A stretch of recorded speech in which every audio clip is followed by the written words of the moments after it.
Welcome in, everybody. Welcome in, welcome in, welcome in. Comment. Let me know you in here. Devon Harris, you in here first, brother. What's up with you? Friday night, Mystical Owl. So we waiting, Wes. Well, I'm here now. Kimberly Williams, welcome in, love. Comment as you guys come in, and we're going to get started.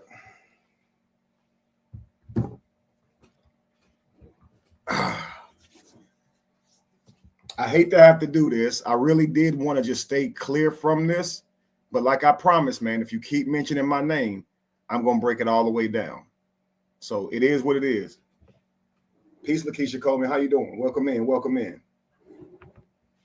I'm going to give you guys just a little bit to get started, and I ain't going to wait around long. I'm going to get right into this. I mean business tonight. I'm going to try to get through this live and get over.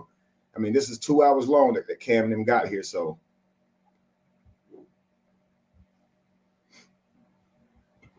Make sure you put your thinking caps on too, family. We come here to think today. We didn't come here to be entertained.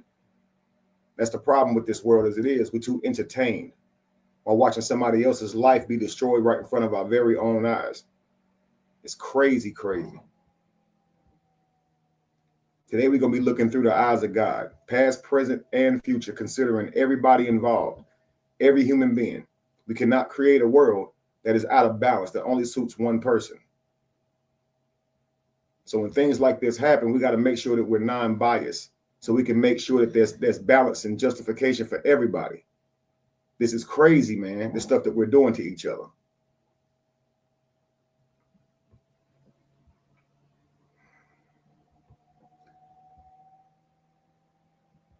Come on in, come on in.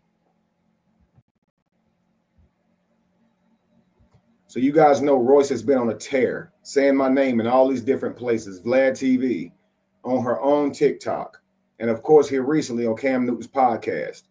And that's got me fired up. It really does. I'm sick and tired of her lying, and I'm going to address the things that she lied on me directly about, the things I was there for, but I'm also going to address the things that just don't sound right. And that's the stuff that was going to be, that wasn't my business. I was going to let that be between her and Dwight.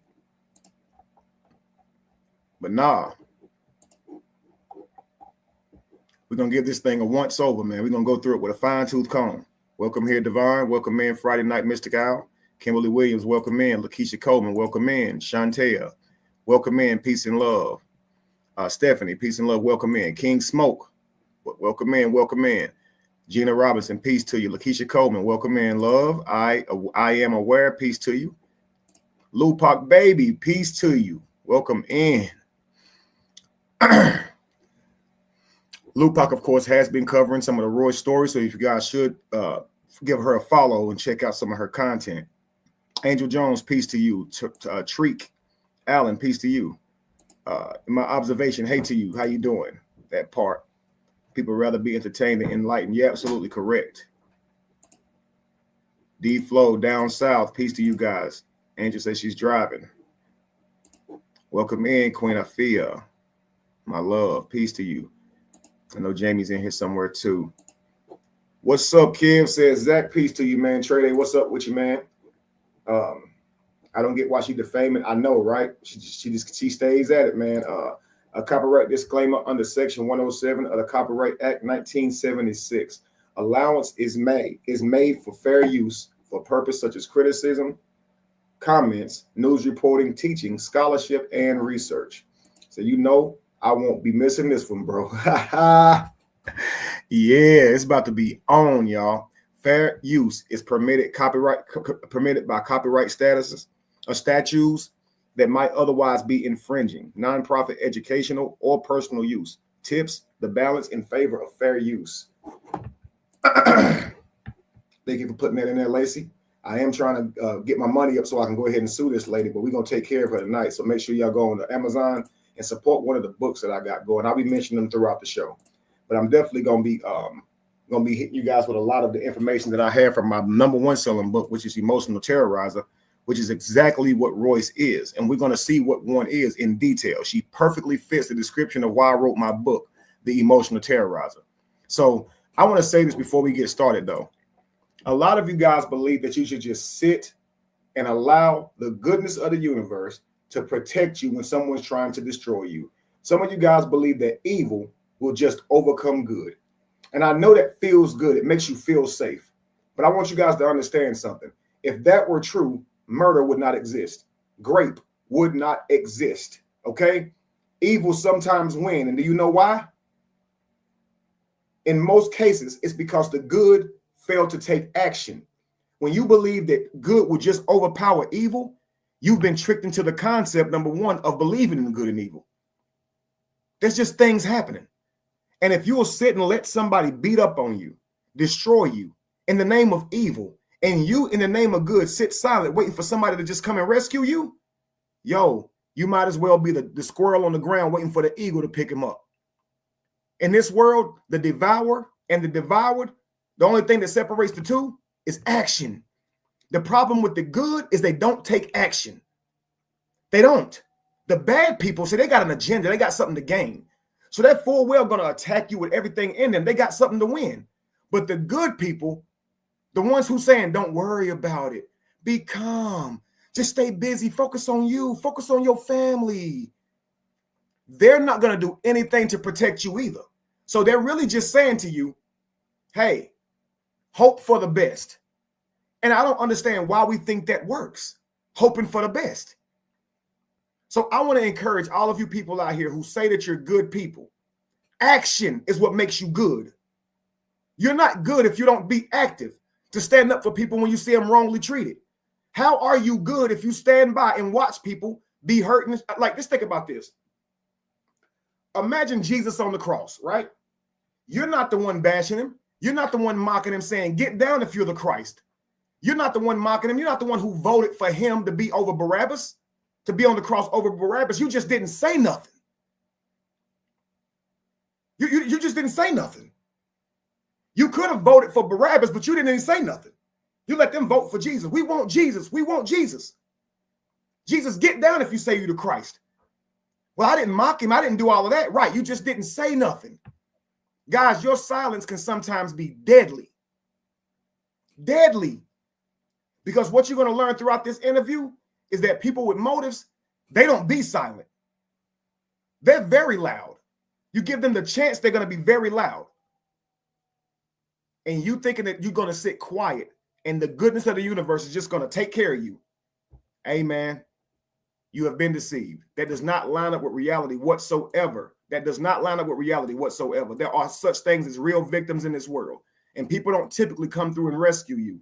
So if you guys believe in a fairy tale world where heroes exist, where people with capes swoop down and save you out the sky, come out of that world and understand you're going to have to defend yourself at some point. I said not to worry, but I feel, no, I understand encouragement, but I'm talking about those who will say to you, don't worry, but they're also not going to speak up for you at all. At all. Do you understand? There's nothing they're going to do. So again, watch the platforms of the evil. They're very interactive. They're talking shit, insults, spreading lies, helping the content creator spread lies. It's very interactive, which means their algorithms stay up. But the good don't want to hear that stuff. They don't. So they're not going to be in there at all. And they're not going to say stop because they'll be criticized. And the good hate that. Yeah, sometimes the good be too weak. They be too cowardly. You can be very good and have that fist balled up just as hard as the evil one. But it's about what you're standing up for. Is it for righteousness? It's just the facts. So without any further ado, we're going to get started in this video, okay? I'm starting right there when he starts to get serious with her about TikTok. So I've skipped the part where she's talking about dancing and things of that nature. So guys, let's get cracking on this video. I'm going to try to let it play some, come back to it, but this is a couple of hours long, so I'm probably not going to get through the whole thing, all right? But we're going to get through a whole lot of it. So let's go, guys. Let's get into it. Some would also say that they've seen you on TikTok that have like a 8 video thing on the topic of your reality, no TV. Yes. So what was the reason behind that? So I think I even said this on my Instagram. And the easiest way I can describe it is when you are constantly coming at somebody and they're ignoring you, and they just keep taking it further, and you're like, one of them days. And then it's like, well, pull up. Because I grew up in the hood. So, and now, guys, we've just started, and already it's the deceptive talking. Cam is asking her, why are you doing this pretty much? Notice this word salad. We don't find out a single thing. Let's get back to it. News. Some would also say that they've seen you on TikTok to have like a 8 video thing on the topic of your reality, no TV. Yes. So what was the reason behind that? So he's asking her, what's the reason behind her TikTok escapade when she went on this 8-slide video rant about Dwight, right? Mentioning me, getting up there with Callie and all of them. So I imagine Cam has seen all of this, right? So he's asking her, what's the reason for this? Let's go. So I think I even said this on my Instagram. And the easiest way I can describe it is when you are constantly coming at somebody and they're ignoring you. So I imagine that she's saying Dwight is constantly coming at her. That, to me, that don't make a whole lot of sense. Why would he be constantly coming at you? But let's continue. And you're ignoring him? You ain't the type to ignore nobody. Let's continue. And they just keep taking it further, and you're like, one of them days. And then it's like, well, pull up. Because I grew up in the hood. I did. So when someone says pull up, you didn't think I was going to, but you took it too far, and this time I pulled up. I'm asking you to bring your ass outside because now you're fucking with my child. So that's what it was. It wasn't something that do with a relationship. It was you're calling my child while he's on his PlayStation Live with his friends and talking shit about his mother. And then you're trying to basically, and I know this word is used so much, but gaslight him and tell him your mom need to do this or your mom need to get a job. Your mom. Now, guys, she's upset because she's saying Dwight called their son while he was playing PlayStation with his friends. Okay, so Dwight has to make sure that his own son is free, that he's not playing PlayStation. Okay, so so Braylon's busy as shit, right? You can't call him and disturb him. His daddy can't call him and disturb him because he's playing PlayStation, right? All right. And then she says he's talking shit about her. I'm going to show you guys something, guys. When it comes to parenting, it can be extremely difficult. And you got to make sure that you have parents who actually cooperate with you and don't distort how your child sees you. You know, don't give your child arguments and have that child call you with those arguments. You understand what I'm saying? I'm going to show you guys something here. Because a lot of you guys ain't going to get it unless you truly see it for yourself, okay? Now, a lot of you men out here, if you're a father, I want you guys to just imagine this, okay? Your son calls you on some shit like this, okay? Just watch this.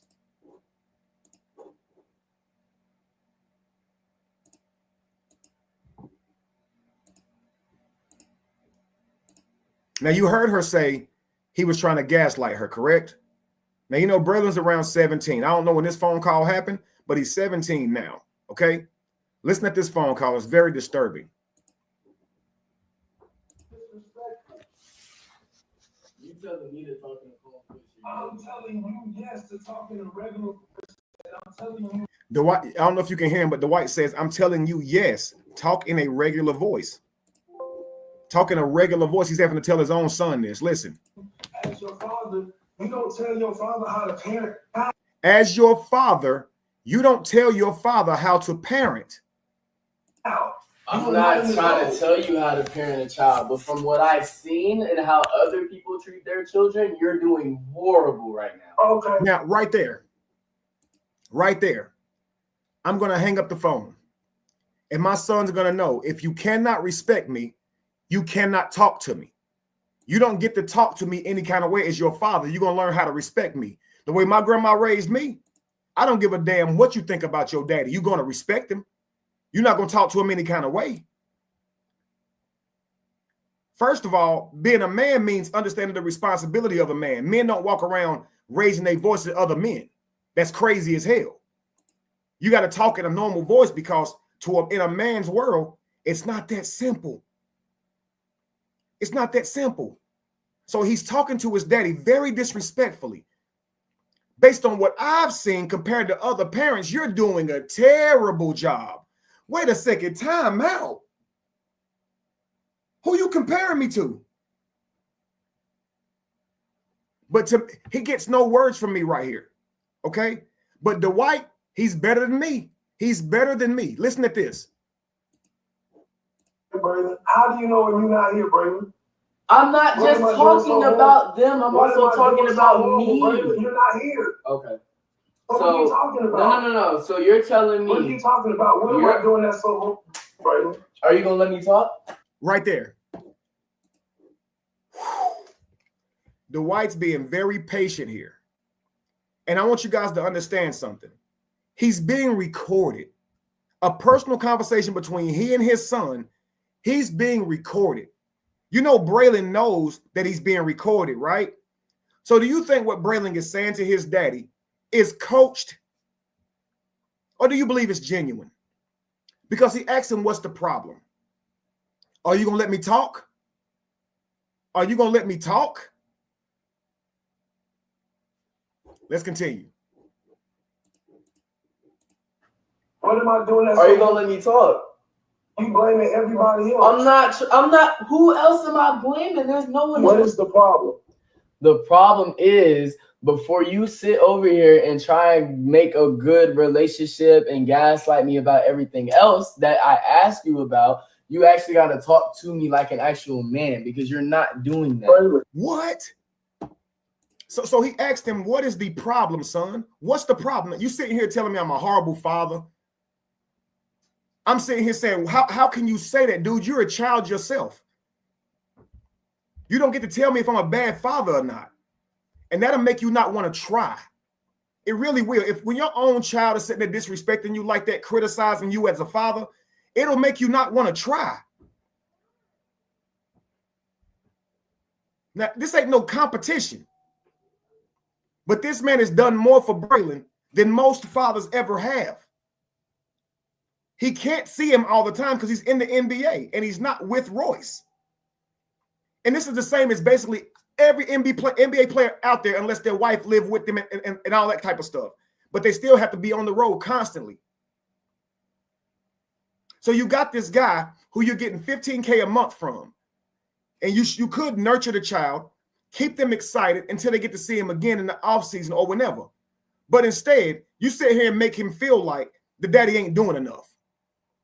Now, the other baby mamas, they're not saying this to their child. So their child doesn't have this manipulation in their mind. They're not looking at their daddy through this distorted lens that their mother's giving them. So the mother's putting on these goggles that makes you judge your father, make you see him harshly no matter what he does for you. Talk to him any kind of way. And you expect a good relationship. To me, that's dangerous. Peace to you, D-Ham. Welcome in. D-Ham is another one who's been covering this story, guys. Make sure y'all give him a follow. So it's mind-blowing that you will turn a father against his son, a son against his father. So when you put that poison in your son's head, know that you are a legacy destroyer. You are. So if Dwight's saying to him, yo, the reason we don't have a good relationship is because you keep letting your mama feed your head with all this nonsense. You telling me I'm not a good father. You talk to me any kind of way. Oh, that pisses Royce off. So she can fill his head up with nonsense. But if Dwight tell him that's what's happening, oh, that's a problem. A relationship like this is doomed to fail. A man cannot have a healthy relationship with his child with a mother that does that type of stuff. And you might say, Kevin, how you know that she does that?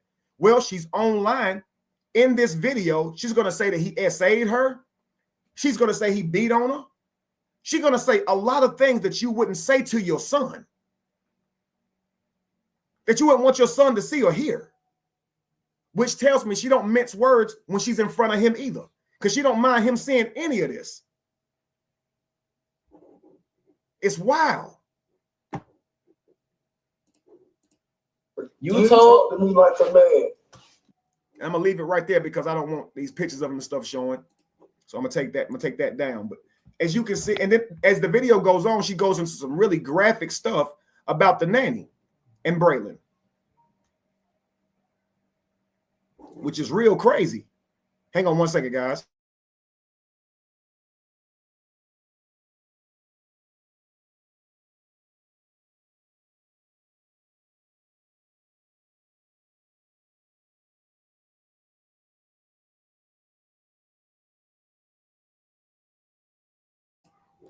So let's get back to it.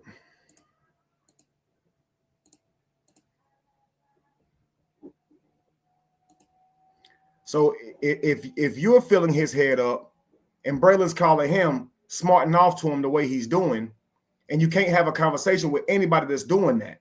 So I tell my kids this, man. I tell my sons and daughter this. You can ask me anything as long as you are respectful. But you can't come to me like that. You can't talk to me like that. Hell nah. And as you can see, Dwight's not even talking to him like that. Dwight could have went slam off. So is that video painting Dwight as abusive? What's that video for? And if you guys look at the caption of the video, she says this is because Tootie told that Royce was lying about her trauma, her child trauma. So when Tootie comes out and says, you took my trauma that I told you about and you went and put Dwight in it. Instead of Royce saying, you know what, I'm sorry, she tries to punish Tootie with another video about Dwight and his son. Yo, it's crazy work. And the video she posted, that's supposed to make Dwight look bad. He's being told by his son, you're a horrible father. Most fathers would have said, who you think you talking to? You're recording the man. You terrorizing your daddy. Now, guys, I don't know if you remember, Lil Romeo did this, Master P's son, 50 Cent's son did this, Kirk Franklin's son did this.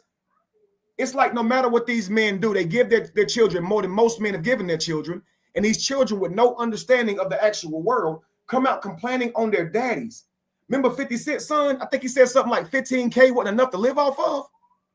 I done fed a whole family for years, and most of my life I ain't made no 15K a month and raised the whole family off of that. There's no way a child needs 15K a month.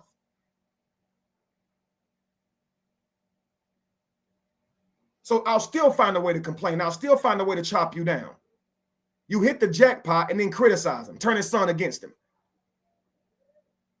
You could be cooperative, but you're not. Let's just continue.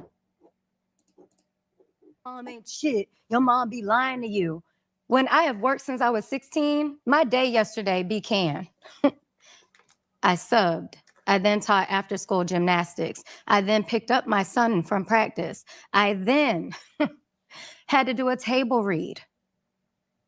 And then went to sleep, got up this morning, took him to school, came home, got ready, came here.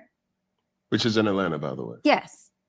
But then even on Wednesday, the day before that, it was a full day where I was subbed, I taught, I then had to pick him up, feed him, take him home, had to transport Mats to our fantasy practice, teach for 2.5 hours, then go home, check on him, make sure he's asleep. I do work. That's all I do. I've never been a person that just didn't like to work. I mean, right. And when you're working, are you neglecting your son? Because that's what you try to imply with Dwight. So when he working, he got to do all this for the NBA. Y'all, if you see his life in the off season, the man ain't got no time to do nothing. People always showing up with something to sign. Some sponsoring company showing up with wanting to do some video of him. Somebody showing up wanting him to try this product and take a picture with him. Each one of these things is like a whole setup that takes hours. This man's day lasts a long time. Okay? So her day's busy too. Okay, y'all busy. Let's continue. I would not mind not having to work, but to sit here and tell him that his mom ain't shit, and then to tell him like he's the reason why he doesn't have a relationship with him, it was like, I'm pulling up now. Say less. I think what's important for this dialogue. So, wrong move. If the father and son are having disagreements, you pull up to fight the father? You pull up to start shit with the father? And so this is what it proves, that she keeps talking about co-parenting. But you're not. You're an enemy of him. So he's having an issue with his son. You're supposed to support him in that issue. That's co-parenting. So if Dwight has a problem with how Braylon's talking to him, you're supposed to sit down with Braylon and say, hey, listen, you can't talk to your father that way. But mom, I feel like he's not being a good father. I know that's how you feel, son, but you got to find a better way to express that to your father. You got to talk to him with respect. Let's start here. Let's just start with what you need from him. What do you need? I need to spend more time with him. I want to see him more. I want to do this. Go to your father with that. But when you go to your father saying you're a terrible father, you're probably not going to get the best reaction, son. Nah, Royce want to show up and fight him. Come outside. Because of what you said to my son. You're a tyrant. You are a tyrant. He's told his son something that his son need to hear. And you show up to fight him. Okay, that makes sense. As well as this conversation, is that I think we need to normalize real conversations about real issues. Mm-hmm.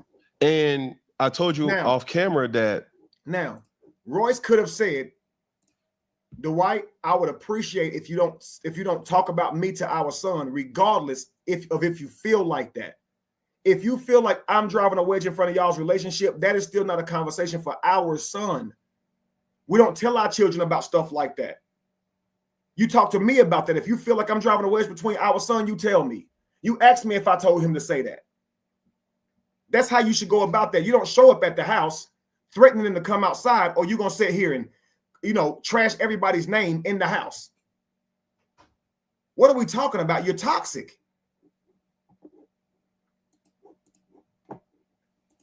I don't too much know in particulars about this situation, but being a co-parent to children, I know and can empathize with what you're going through, and also empathize with what he's going through. And what I've learned is over the years where co-parenting has been, it's almost like a muscle. You got to work it every single. Well, his is weak, because he never co-parented shit. He didn't even go to the counseling things. The lady had to write a letter telling our attorneys that he refused to come and she could no longer, provide her services. But I was there like an A student. Yeah, but okay.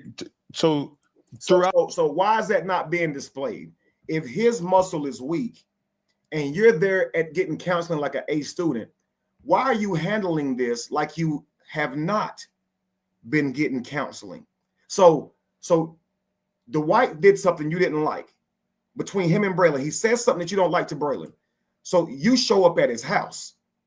And what she means by house, y'all, is going online to destroy his name, to call out his friends, to hurt anybody around him until he comes outside. This is what she means by this, because she uses very deceptive and cryptic language. Obviously, she didn't drive to his house and start throwing rocks. She went online. That's what she's saying, guys. It's wild.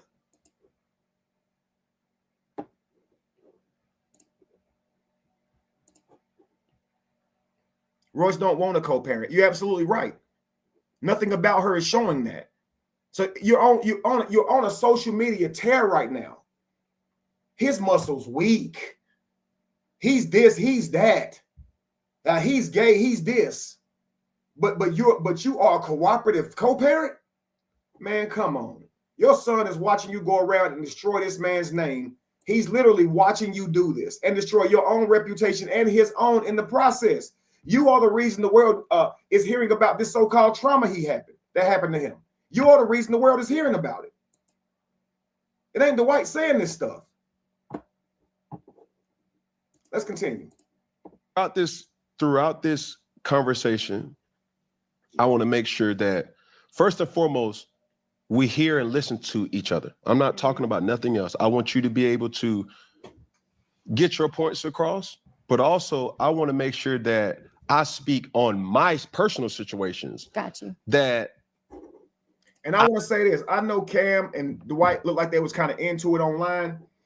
I hope that settles, because I ain't got no beef with Cam over this. I feel like Cam handled this pretty well. I feel like he did not let her run off and lie. And I really felt like, kind of seemed like he was doing this for Dwight. And I know a lot of people looking at it like, he being messy. when he does ask if Dwight's gay, he kind of has to. She makes him have to ask. So far through this whole interview, I can't really find a lot of flaw in how Cam is conducting this interview. He's making sure he weighs her against what he's experienced as well. He's saying here, I acknowledge that some men are bad, but I also acknowledge what some men go through based on what I've experienced. So, hey, I'm going to keep a sharp eye now. He's letting her know. Let's continue.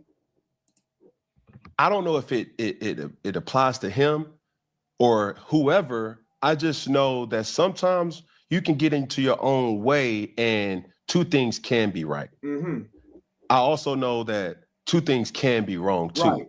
So two things can be wrong. If Dwight is saying to Braylon, it's your mama's fault that we not on good terms, even if that's true, that's not good to communicate that to Braylon. Okay? It's just not. So a lot of times as parents, guys, and this is just speculating if this is true. I don't believe it, but we're just speculating if it's true. Okay? Sometimes as parents, guys, we invite our children into too much of our bullshit. We let them see us cry over things that each other parent has done. We've told them about things that they've done. This makes it hard for the children to forgive. Keep them out of your grown-up business, guys. Keep them completely out of your business. Even if you do have a terroristic baby mama or a baby father who does not be there for the child, keep your child out of that. Your daddy ain't shit. Your mama ain't shit. Yo, stop that. Why would you put that image into your child's mind? I would prefer to keep my child thinking great about their mother in hopes that she turn it around. Why? I don't want my future self believing their mother wasn't good to him. I'd rather lie to him. Hey, your mother, she's, you know how you have the women who be on drugs. You say, she's sick right now. You know, she loves you. Your mama loves you. I know she's not there right now, but she gonna get it together. Yeah, you know, because you don't want your children growing up like, mama don't love me. Mama don't care about me, because they can have psychological issues. Do you understand? What you put in their head makes a big deal. What's his name for the podcast on YouTube? This is Cam Newton, Amani. Cam Newton's podcast. Let's continue. Two petty motherfuckers don't make an angel. Facts. You dig what I'm saying? Yeah. And so anyway, yeah. If Dwight's wrong, if you know he was wrong for saying these things so-called to Braylon, then you got to know you're wrong for going online and making them public in front of Braylon. You have to know that, because it sucks when you're the parent with the pointy, wavy finger, but can't see when you're wrong. And that sucks co-parenting with somebody who always see your flaws. They always find something wrong with you.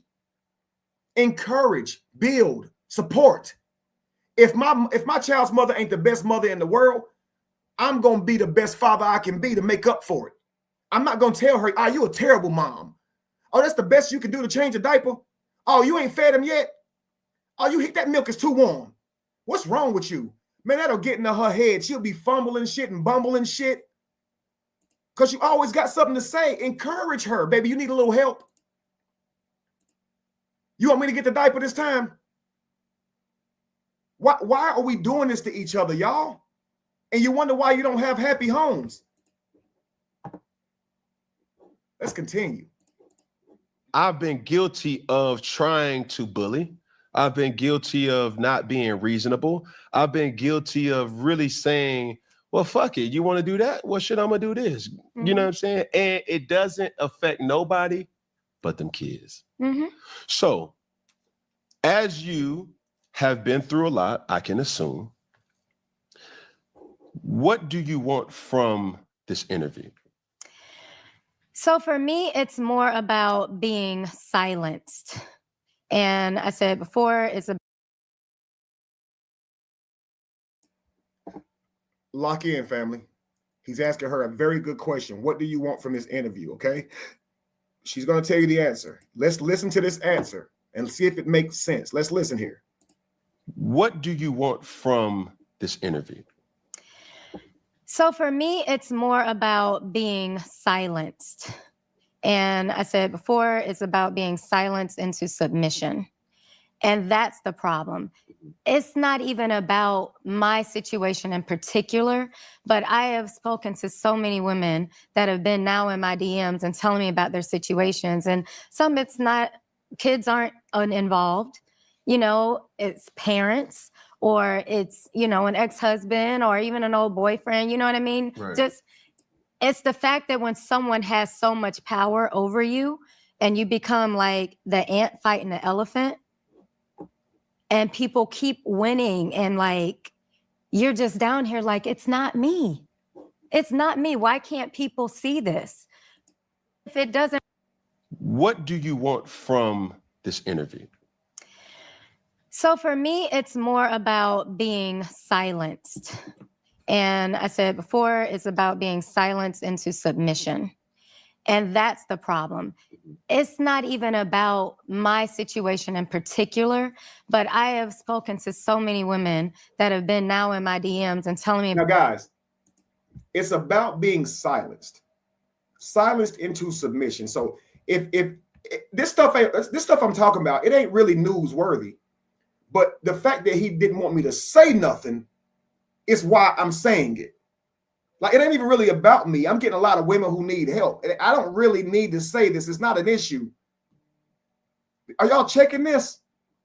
It's about me being silenced. If he didn't want to silence me, I wouldn't be saying this. So if he wasn't silencing you, because it's not about the mistreatment of Braylon. It's not about Braylon being, you know, the trauma that she's saying about him. It's not about her being essayed by Dwight or being thrown through a cabinet. It's not about her being at a Diddy party at Dwight's house.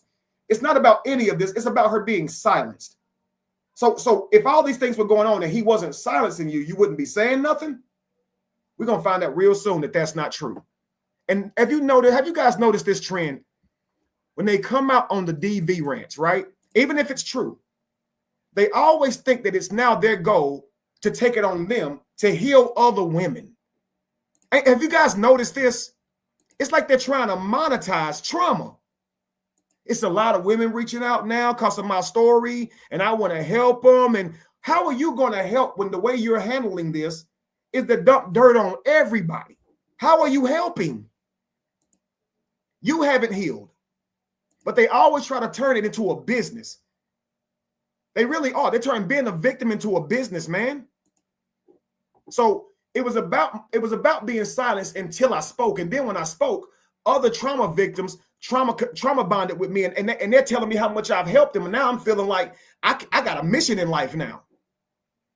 But you lying on people. You're the abuser. You know how I know you're lying? Because I was there. We got a special guest about tonight anyway, guys, just so you guys know. We got a special guest tonight that's going to prove Royce a liar. Let's continue. About their situations, and some it's not, kids aren't involved, you know, it's parents or it's, you know, an ex-husband or even an old boyfriend, you know what I mean? Right. Just, it's the fact that when someone has so much power over you. This is a way to reach back out to more trauma bonding people, because she's like, it could be an ex-boyfriend, it could be, she wants to relate. She wants people to relate to her via their trauma, not listen to her to understand if what she's saying is a fact, because there's another party's reputation on the other side of her victimhood. And we as a community do not care about that. So we'll destroy someone else because someone is telling us a story, but people lie. So you have to slow down and listen. Facts.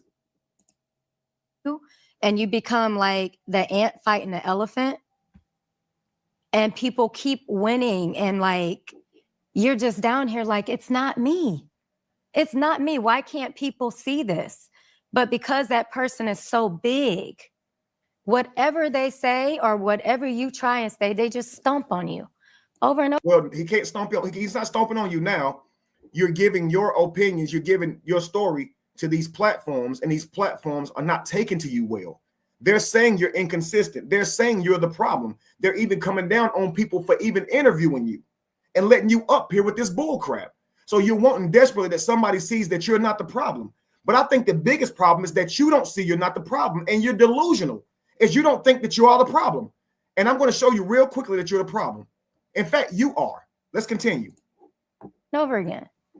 So my goal is for them to have a safe space to get their story out, even if it doesn't produce anything. It's just so they can breathe. Did you hear this?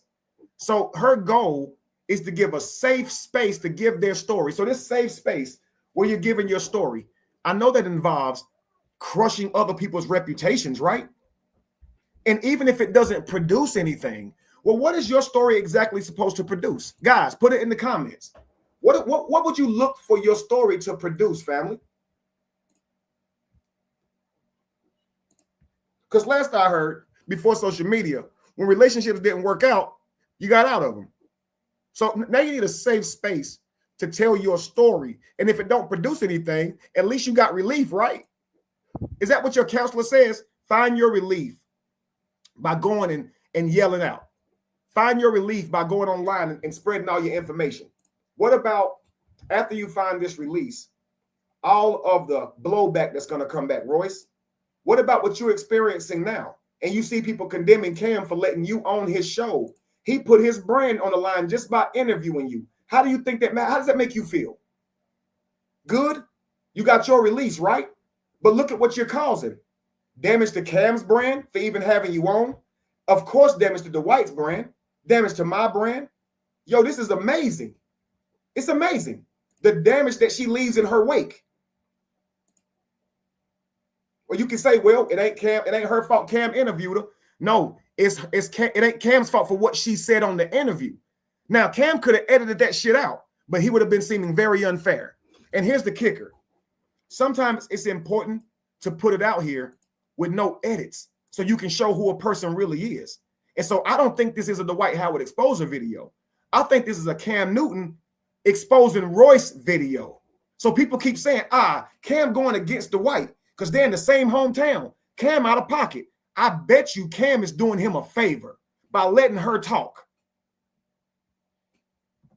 He just didn't tell Dwight. He should have called Dwight first. He didn't want to call Dwight first. Dwight would have told him not to do it. He probably heard my phone call with Dwight. Dwight be like, nah, just leave it alone. Cam was like, I ain't trying to hear that shit. I saw him and Kev get into it. Fuck that. Cam said, I'm speaking on this. After watching it, I agree, bro. Absolutely. Absolutely. Let's continue. Because when I told mine, I felt free. Like. But I would like to know how you feel now that all these videos are going to come out showing the highlights of how you lie. Like, are you still going to feel free? Because I bet you that's going to make you feel really bad. Because you already feel upside down in this situation, and you already have a load of resentment for Dwight. Please don't blame this man when the shit you said comes back to haunt you. Please don't. Because we all watched it and we know he didn't do it. He stayed happy over here celebrating his new wife. So you can't blame him. It was empowering because people talk and they say, oh, Royce has been talking. And I'm like, not really. I didn't really, do an interview until the one with Carlos King because I couldn't. So I tried to dance it away. I tried to work it away, and I'm still being punched. See? Now listen, guys. She desperately wants to cry out for validation. She wants the world to hear her pain, but that's not how you fix problems in relationships. You have to do the work. People can't fix it for you. So she's like, I'm trying my best to get through this. So I'm dancing out my pain. So I really want to speak it out, but I'm dancing it out. How about work on your issues and what's causing y'all to have these hiccups? Because I'm going to show you. She's going to explain why they keep having hiccups. What do you mean hiccups, Kevin? How do you know the problem's Royce? I'm going to show you. Even if Dwight's the problem, Royce is the problem also. Just watch this. So when I'm looking at these other women and I'm listening to their stories and they're getting punched too, and it's not them that's the problem, it's the other person that's so much bigger. So just listening to them, you know it's the other person that's so much bigger, right? And this word punched, this is a euphemism for something, but she says punched. And to me, you have to be very worried about people who are hyperbolic like this, people who will use the worst possible word to describe a situation, because they'll have you raging out for them, thinking that it's something that it ain't. And they're not going to tell you specifically what happened, and she's still not. What does punched mean? What specifically is Dwight doing to you? Oh, he's silencing me. How, lady? How? How? To the point of submission. But how? How? We're not getting anything from the words you're using. He's punching me. How? It's giving them just a space to speak. That's my goal. That's powerful in its own right. But I want to kind of flip it, right? Mm-hmm. I want to kind of, how would you counsel a man, right, in a situation, going through what you've been through, experiencing what you've experienced? What would you tell a man that is the breadwinner, right, is the giant, so to speak? How would you counsel him in dealing with a person that may not have the means or the access or the same opportunities, but how would you counsel that man to deal with the other half? That's not my problem. I'm not a... It is your problem. And guys, this is what I want you guys to understand, okay? These things are both of our problems, okay? The woes of men and the woes of women. And when you don't think about that and you stand on one side, you are out of balance and you're going to create a corrupt world. The reason this is so disturbing, what she is saying, is because she has a son who's likely going to deal with a lot of this. He's going to have a child one day, and he's going to need to learn how to cooperate with his child's mother. And she don't have no information for him. She ain't got nothing for him because she ain't a man. See, and this proves that your siding is, you think one-sided. And when you think like this, you're definitely not going to think about his side in a relationship. You're not even thinking about your son in this world. And I say this all the time. If a lot of us, men and women, could create the world that we want, it would be very misogynistic or misandrous, because a lot of us do not consider the other party. We're only thinking about us. But your sons got to live in this world too. Your daddies too, your brothers too, your sisters too, your daddy, your mama too, your grandma, grandpa. Are we understanding this? But we forget about it when we're designing how we think the world should work. So if it's okay for women, worlds around, to get their power by getting a safe space to speak out against the people who supposedly hurt them, how is that good for your sons? How does that work?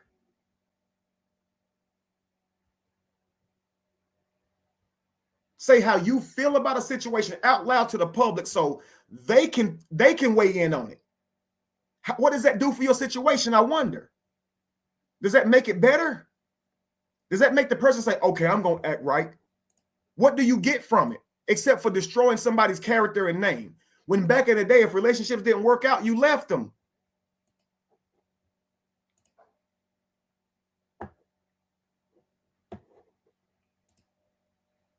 Creating an unbalanced world. Let's continue. Man, I don't pee standing up, so I can't tell him how to handle that situation. I'm doing this for the women on my side. Wow. So I can empathize, but I don't know how to counsel that. That's just like me trying to teach my son how to be a man. I could teach him how to treat a woman. Okay. But So how would you prefer a man to treat a woman in those trying times? See, a better question would be, how would you prefer your son to treat a woman in the exact situation as you? Let's say your son is Dwight Howard and he has a child's mother who keep running online about him. Every time she's upset, how would you tell him to deal with that?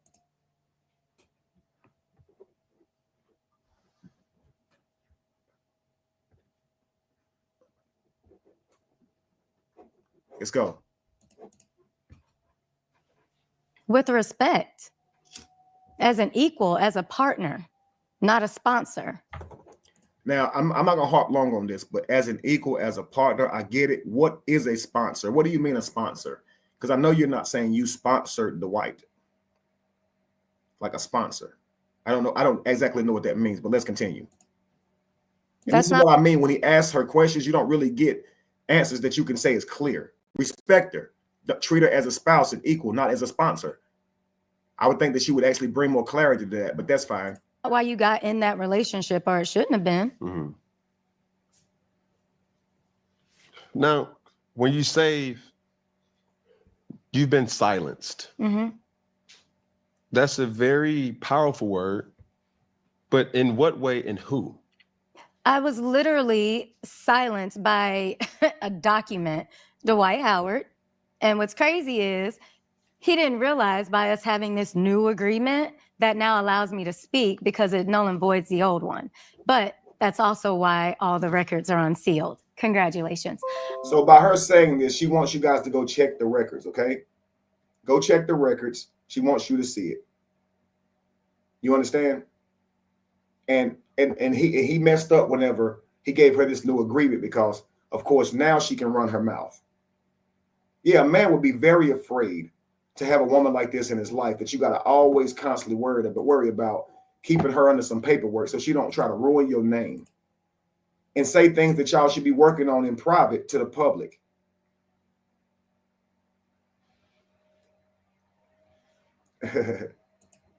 It's crazy, man.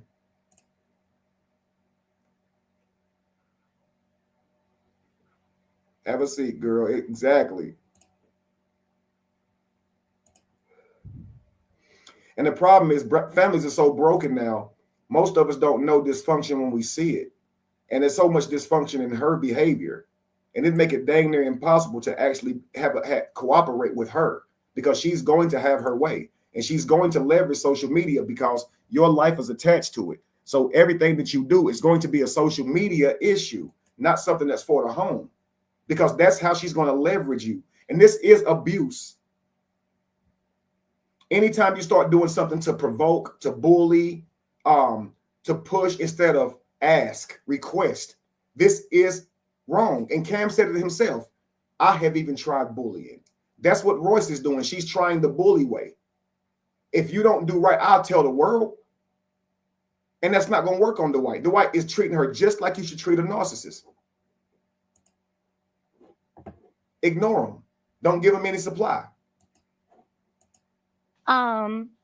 So when I was doing the show, we are initially on it together. So when I went to pitch the show, which is why they sent me because I was actually still with an athlete, I pitched at all these stations. It got picked up. And then we broke up because it's in my series. But he cheated on me. And I went off. I was Twitter strong back then. Like, oh. Okay. Problem. Ladies, I need you to hear me clearly. Okay? If you're dating a guy and he's cheating on you, break up with him. He's not your husband's life. His life is not yours to destroy because he was cheating on you. You break up with his lying ass. He doesn't deserve you. You leave him. You don't destroy his name and then try to go back to him. You don't destroy his name and then leave. You just leave. His life is not yours to destroy. I remember talking to guys some time ago. This guy took this girl off in the middle of the ocean. I don't know if it's the middle of the ocean, but deep off into the ocean on the back of a damn a jet ski. And he pushed her off on a jet ski and left her there. Sharks could have got her, jellyfish, the water. Megalodon. She had to swim all the way back to shore. Yo, he like, F you, you cheating on me. Go back to Dave. He had saw something in her phone. Didn't confront her about it. You remember that, Darlene? Right. That was one of my viral videos. He didn't confront her about it. He didn't confront her about cheating. He put on the jet ski, go through with the trip, take her all the way out in the middle of the ocean and leave her there. What the hell is wrong with you, young man? You need to go to jail. You can't punish people because they don't treat you right. You leave them. If she cheating on you, you send her back to the damn streets, not the ocean. It's always been the streets. You trying to give her the Aquaman. he gonna cheat on her too.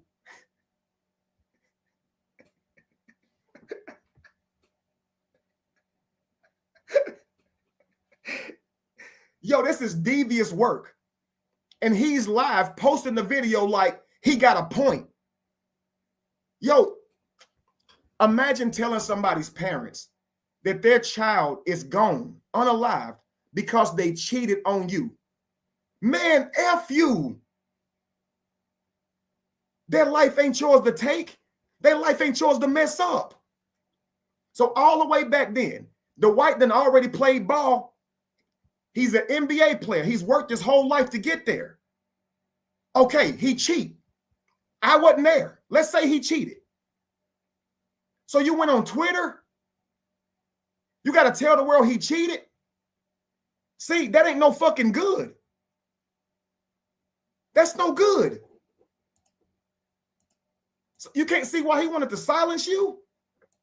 If that's the case, you're explaining clearly why. He cheated, so I was Twitter happy. Back in the day, I was Twitter happy. Girl, you happy now. You social media happy now. You said you would have done more interviews if it wasn't for the damn paperwork, right? So don't try to say you was Twitter happy back then like something changed. The only thing that kept you from continuing to be Twitter happy, then probably every Black Planet, whatever website came out since then, is the fact that there's paperwork on her. On you. I'm sorry, I'm sure that hurt your feelings, but you were an NBA player. You said you knew who he was before you even met him. Not like that, but you knew. Come on, you know this dude wasn't trying to be like that with you. And if you found out the hard way that he wasn't, you just break up with him. It's a heartbreak. It's a lesson learned, but you don't go online, man. And that's what I'm saying. This shit is a weapon. He cheated on me. What you want the world to do about that? What you want them to do? You want to mess up his sponsorships, mess up his damn, because he cheated? Leave him alone. Don't deal with him.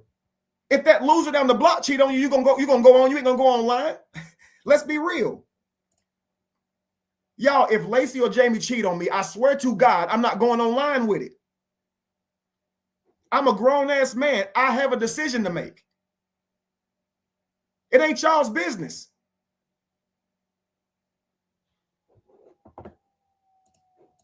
This motherfucker, right?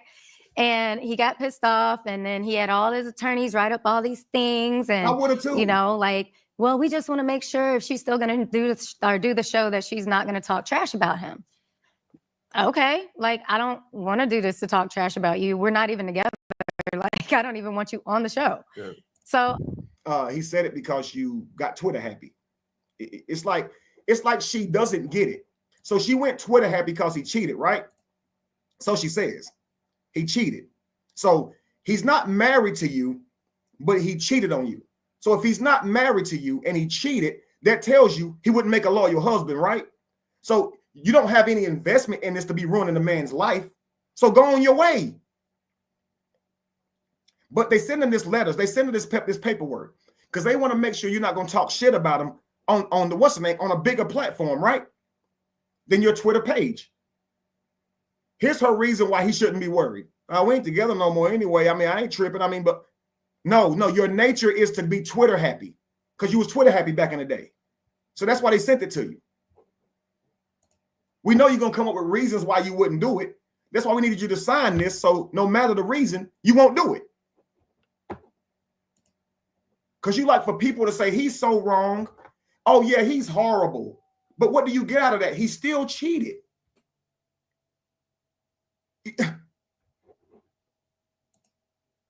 I was fine with that.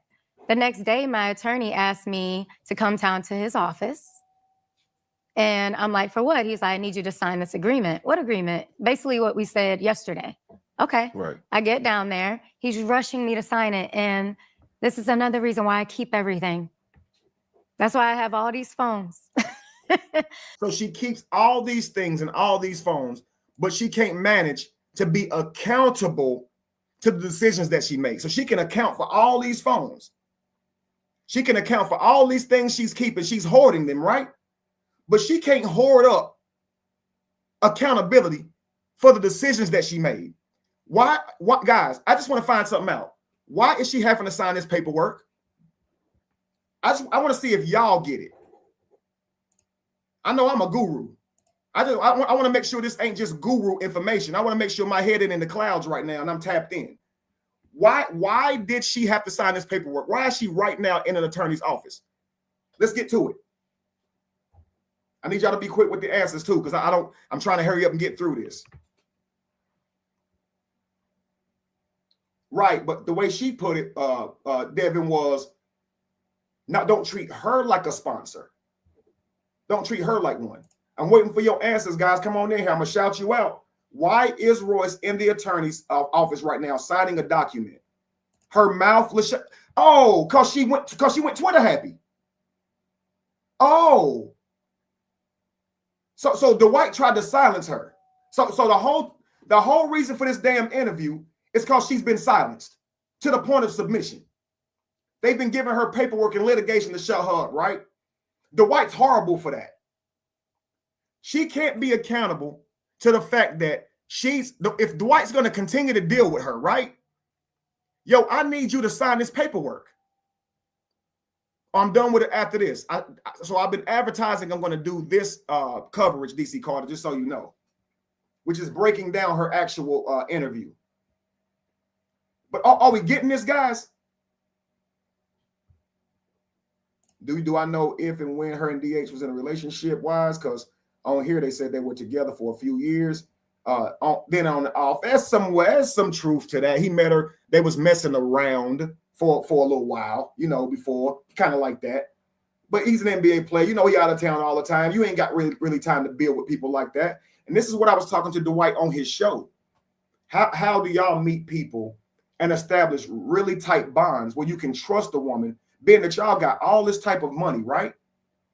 That that a lot of people are going to be after you for what you have and who you are. When you don't get to spend this much time with women, how do you truly vet them? Because you out of town all the time. You got to play ball all the time. You don't see what they're doing. You can't really be around them enough to gauge their behavior. So how do you trust them to marry them knowing you stand to lose so much in a divorce? This is one of the questions I asked Dwight. And they were just like, you're right. Because the average man, he has more time to spend around the woman to vet her. So the men with the most are the men that's got the most responsibilities often. The men that make the most money are the ones who have to stay the most busy. So they have the least time to vet. And you keep wondering why they end up in these relationships. And often, more times than not, these men marry for beauty. They want the prettiest woman they can find now because they got bread. But these women are often not interested in them. Now, I don't think Dwight falls in that category. He's a 18-year-old boy when he met Reese. Read here. But it's still true. So yeah, they dated. I guess you could say he dealt with it for a little while. But let's continue. Read everything, even when someone is telling you to hurry up, because I trusted this man. And he basically had me sign an injunction where it says I could not speak his name, show my child's photo, say my child's name, say his name, be around anyone that knew him. And if you even spoke about him, like we're doing right now, even if you were talking to one of them, I would have to get up and walk out. And it didn't say till death. It said till the end of time. Perpetuity. That word. Okay. He's a mega star. He's a mega star, family. Why would you want people knowing who y'all's child is? Do you know how dangerous that would be? Why do y'all want that? This man would have to put bodyguards around all his baby mama's kids. If they just out here showing the baby, a good mother wouldn't want to, hey, I got a baby by Dwight Howard. They'd want to keep that private, raise their baby off that $15K a month, raise their child in a place where they don't have to grow up being a superstar early, don't have people all in their face. It's good.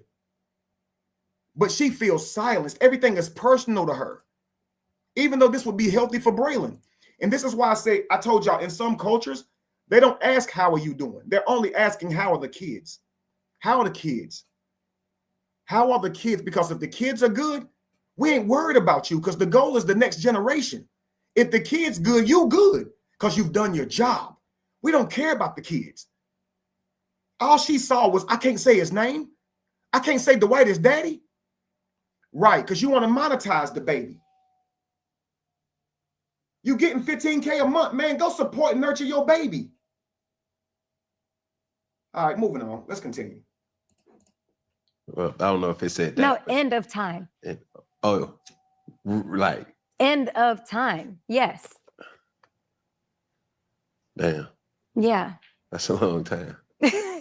So she went from being Twitter happy to being an angry bird. Put it in the comments. I wish I had like the explosion sound effect. She went from being Twitter happy to an angry bird. Woo, that's a bar. Put that in before I continue. She went from being Twitter happy to an angry bird. You know them angry birds, the whole goal is to knock your house down. Knock it down, man. Knock down what you've been building. Them angry birds didn't have no part in building what you got over there, but they want to knock your shit down. That's the goal of the whole game, is to knock your shit down. I used to play Angry Birds. They come in all shapes and sizes, don't they? Kimberly said, preach. Yeah, I feel that one in my spirit. She went from being a Twitter happy to an angry bird.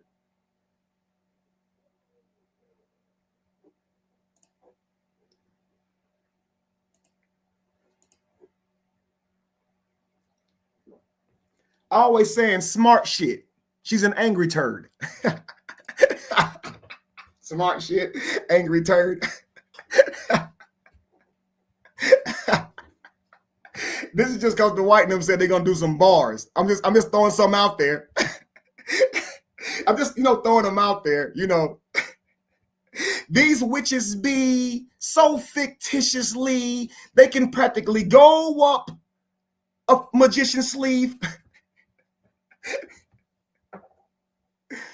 These witches be literally, fictitiously lying so much they can practically go up a magician's sleeve.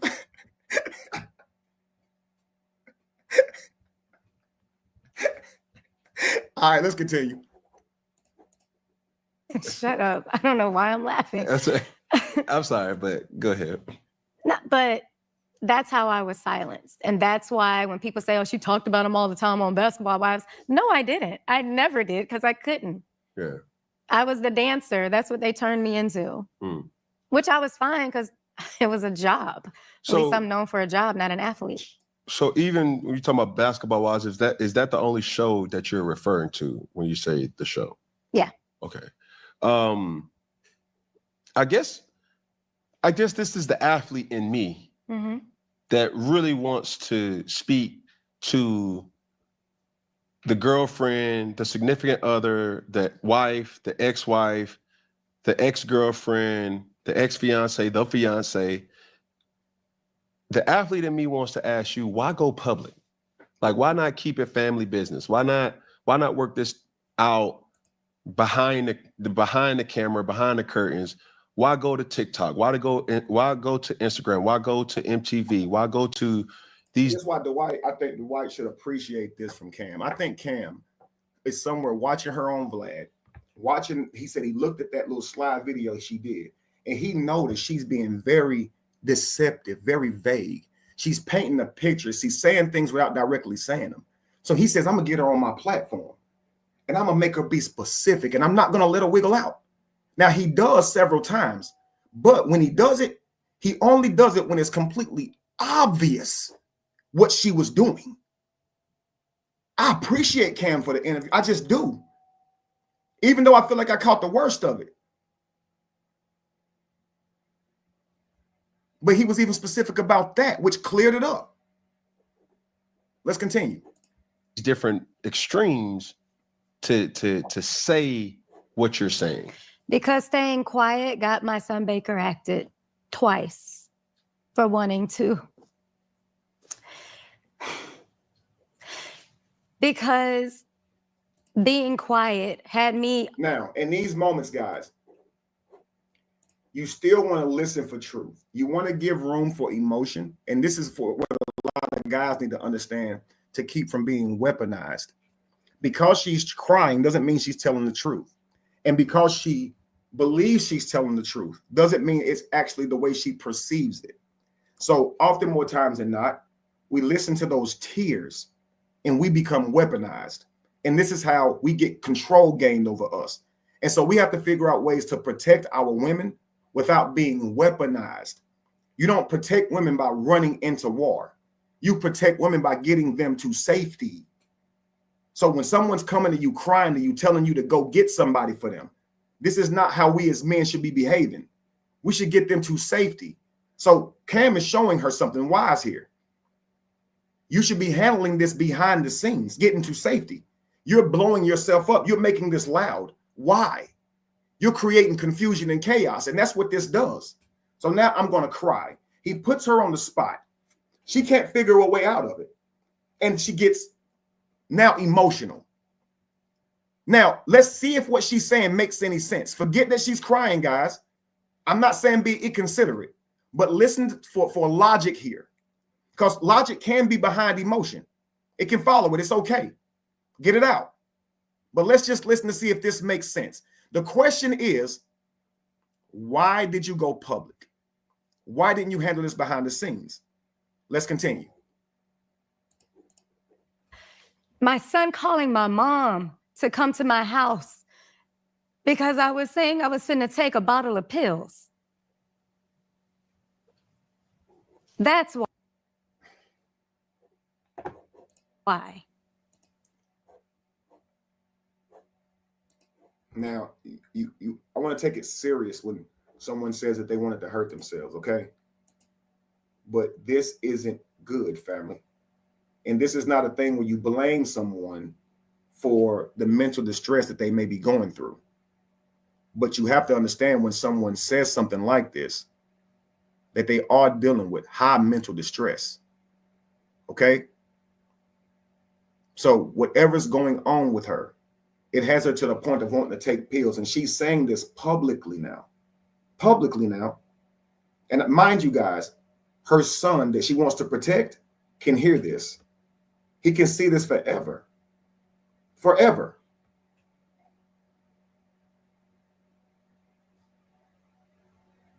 Her mom and dad. I don't know if she has siblings, but she's putting this out here to the world, guys. And this is when prompted with the question, why did you go public? So going public kept you from hurting yourself. What about it did? And this is what if I was Cam, I would say, what about going public kept you from, and I'm grateful that you did, and I'm glad you're here. But what about going public soothed you? What about going public? Was it the comments? Was it women wishing you well? Was it women validating your experience with their own? What about it? Because I'm curious. Because she said she was trying to dance it out, and apparently dancing it out wasn't enough. And then she says he was lucky. When Dwight gave her that paperwork, he didn't understand it, got rid of the old paperwork. And it was almost like, I have an opportunity here to speak, and I'm going to take it. But now she's speaking because she was having suicidal thoughts. Let's continue. So if you were having those thoughts and you were still under that old paperwork, let's just continue. I'm going to leave that alone because that's a serious thing right there. And that's why when I see the whole comment about, oh, the relationship, I had been sending out little tidbits on my Instagram, on my TikTok. If you look back, I had been posting videos about like pushing all my buttons, the rapping ones, doing cash dog commandments. That was all of these things can be seen as clout chasing, Royce, and that's why you have to find a different way to handle your anger when dealing with your baby daddy. That's your child's father, insulting him online and sending hints online and saying, hey, you pushing my buttons and doing raps about your child's father. You have to understand, what if you grew up seeing your mama do raps on your daddy? Is that cool? I mean, what was the bars? I know you can't rap. What was you talking about? Why are you doing raps? That's how you did you think that's gonna fix the problem? I'm gonna drop this 16 and then he gonna start acting right. What is that? So like, what are we doing here? And you said that he don't know how to cooperate. He don't know how to. Did your counselor tell you this? When you was going to counseling and he didn't go to counseling and you did the counselor say that you got bars though?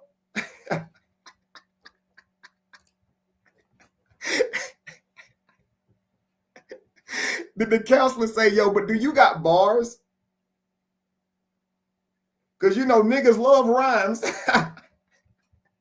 Maybe Dwight needed to rhyme. Maybe you got to come up here and hit him with some Jada bars. Come on, man. Stop it. Stop. You're sending breadcrumbs. And while you may feel like deep down, this is getting me relief, you're only considering you. And you're not thinking about the damage it's going to do to your own child down the road. And you're saying, well, he said that, Dwight said that I'm the cause of the wedge between them two. Well, you're now saying, I've been giving little tidbits online. You don't think your son saw them? He on your Twitter. I mean, he's on your Instagram. He's on there with you.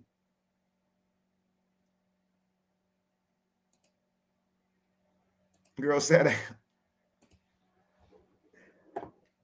so you're showing how, in many ways, you could have very well contributed to how your son sees his father. I can't think I could see my father in the most healthy way if my mother, my matriarch, my God, is giving this man bad reviews. Even if I don't know what a daddy is, I'm going to trust her judgment.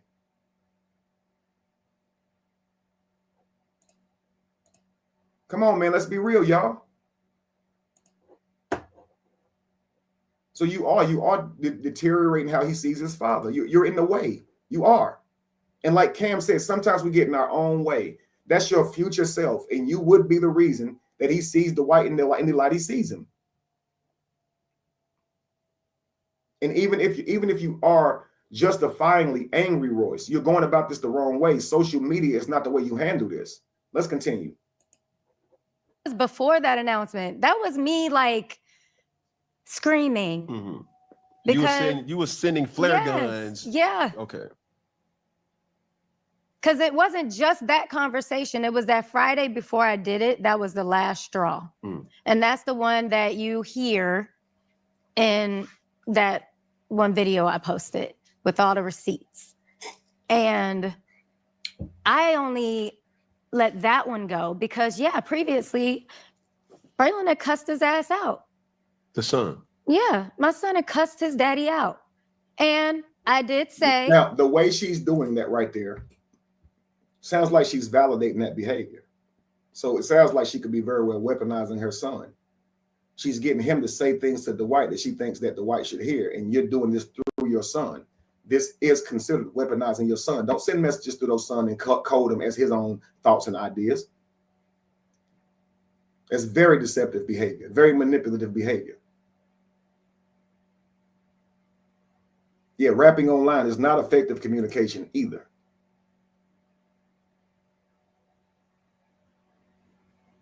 Come on now. He cussed his ass out. What are you talking about? You should have said, Braylon, don't you ever talk to your father that way. You're teaching him to go about his anger the same way you are, by just saying what you feel to people who are vitally important that you should have the utmost respect for. He should learn how to control his anger and get his message across because he's talking to people that he should respect.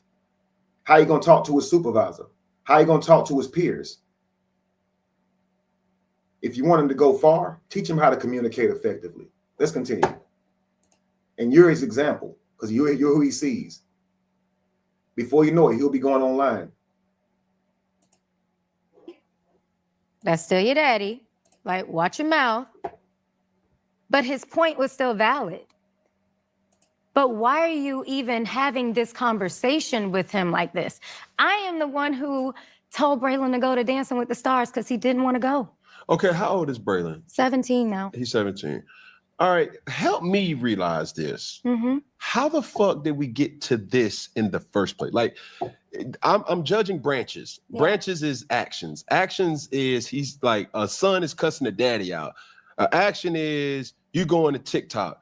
Action is all these different things you sending subliminals and flare guns or whatever the hell. Things that she can't be accountable to, mind you, that Cam can easily just retort right back to her. Let's continue.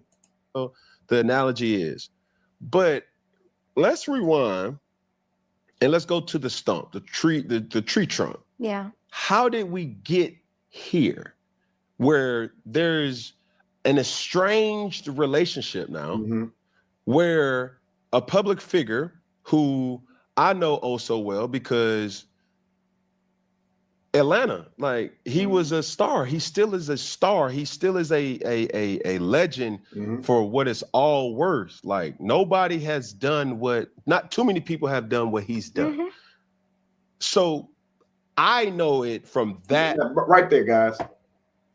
This is when I feel it right here in my chest, right here. Because I think about this, right? Every man want to grow up and be a legend. I know he wanted to be a legend. Multiple MVPs, amazing player. So in many eyes, he'll be a legend. But in the eyes of his own son, he'll be whatever he was painted as. And that's devastating. Why you can't let him be seen as a legend? Children don't know no better. You don't teach them that their parent ain't good. Their parent is their parent. That's the only daddy they get. That's the only mama they get. If they're not being abusive to the child, don't put your child in that mess, man. I'm serious, guys. Let's continue. That lens. I don't know it from this lens. So like I said before, there's certain things that as an athlete, you can empathize with other athletes like, yeah, this motherfucker here tripping. Yeah. Like the motherfucker being the woman. And then there's other things where you do talk to women and you start saying like, nah, I ain't nothing like that. Yeah. And it's not for me to say it, but my question is, how did we get here? So he's not a very communicative person. Okay, are you? And this is what I'm saying. She is so quick to judge. She's not the problem. She's not. She could say we struggle with communication. She could at least give him that, because she has just said she goes on Twitter. She do rap songs. She recording while he talking to his son. Like she pull up and throw rocks and say come outside because she from the hood. But he don't communicate well. I mean, come on, man. And the front that he puts onto the media is not who he really is. Here we go. You still doing damage. He asked you a question. How do we get here? And you just throwing dirt. And when you try and have a conversation with him, he listens to defend versus listening to understand. Right. And when I'm trying to put this as keep that shit motherfucking funky. Right. Stop being vague. He doesn't listen to understand. He listens to defend. Yeah, that's just narrative, Morgan Freeman. Actually tell me what was said and how did he respond? What happened? What you go to him with? What you say? What he say? Because right now you pulled up and said, come outside. Acne face, midget, Kevin Wesley, come outside. Personal trainer, very vague. Yo, I wouldn't communicate with you well either. I send you some paperwork, which is what he did. He sent you some paperwork, a cease and desist. You didn't care. You on Cam show. You don't work well with others, yo. Let's be real. Let's continue. Like, come on now. Because I think even to the viewer, and he gets you with litigation. So he wants to keep this image that everyone has of him while destroying Mr. I wanted to put the logo, the Jesus logo on the NBA like logo. You know, he was baby Jesus. And now he's the one who smiled when he played basketball. He's Mr. Happy, I'm Nickelodeon. That's not who he really is. This person is an angry person, and nobody sees that. And that's why we got here, because he will do anything and everything to destroy you in order to get to hide the true him. And his family knows it. He just took his daughter from her mama. See, this type of stuff right here. She's older now. This happens. The daughter moves in with the father. But you have to make their issue a public issue. The mama ain't out here saying that. So the White Howard's other baby mother, whoever she's referring to right here, she's not on Cam Newton's platform. She's not up here griping. Right? So why did Royce choose to say some shit like that? Why did she choose to say his family know it? She's so disrespectful to your entire legacy. This makes no sense, man. This behavior is horrible. It's horrible. Thank you, Legion Franchise.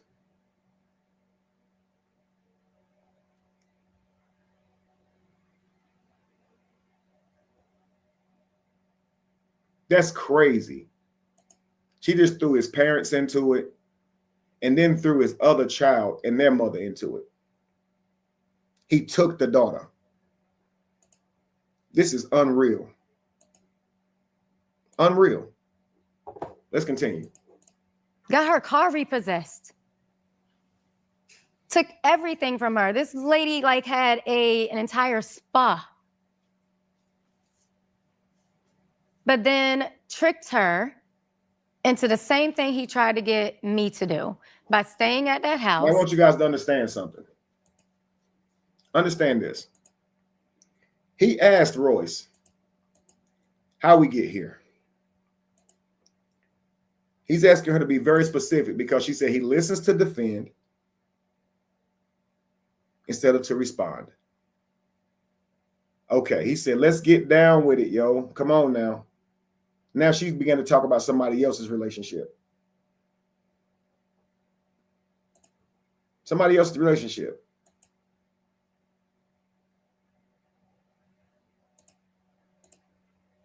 This is crazy.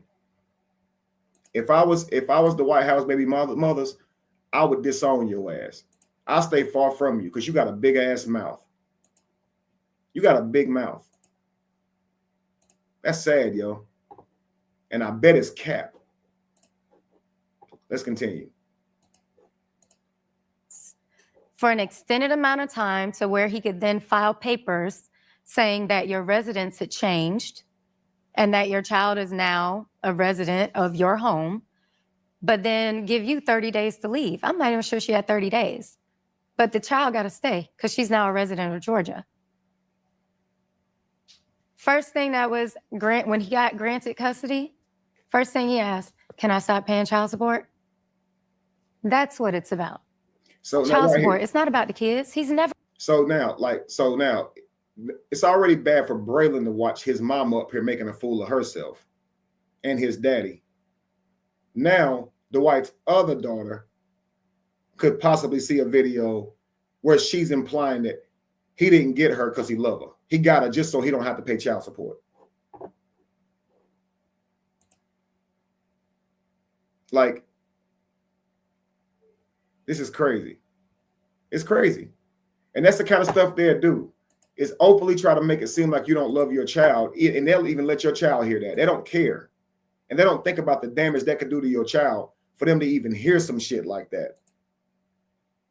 That's like when they say, you don't do videos with your daughter because you love her. You do videos with your daughter because you just want to get views.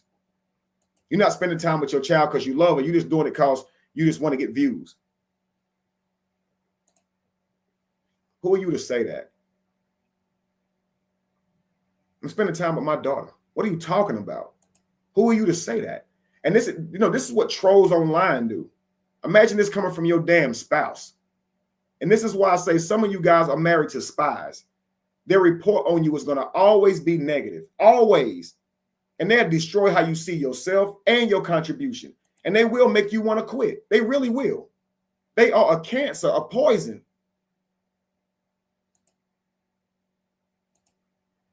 Right, Kimberly? Sad to say. Over there. He's gone 90% of the time. That's not true. When the white kids is with him, he with them kids all the time. All the time. You cap. Man, that's crazy, crazy. I don't think I've actually ever seen a more interactive father with his kids. This is not cap. Now Lacey said, I'll be right back. Jamie, if you in the chat. Jamie and Lacey, if you in the chat, how is Dwight with his kids? How is Dwight with his kids, y'all? How does he interact with his kids? What's the relationship like? Tell me, guys, before we even move on. I want y'all to see this, okay? Jamie and Lacey has been around them several times. Several times. I want you guys to see this. When his kids are over at his house, guys, he's always with his kids, playing games and having fun. Outside on the lawn with the kids, throwing the football with the kids, racing with the kids. This nigga, one of the funnest daddies I ever saw. Boxing with the kids, wrestle with the kids. He really be out there taking their life into real consideration with plans. Got him out there working out, training every day on regiments, every day. He's one of the most interactive fathers I've seen when he with his kids.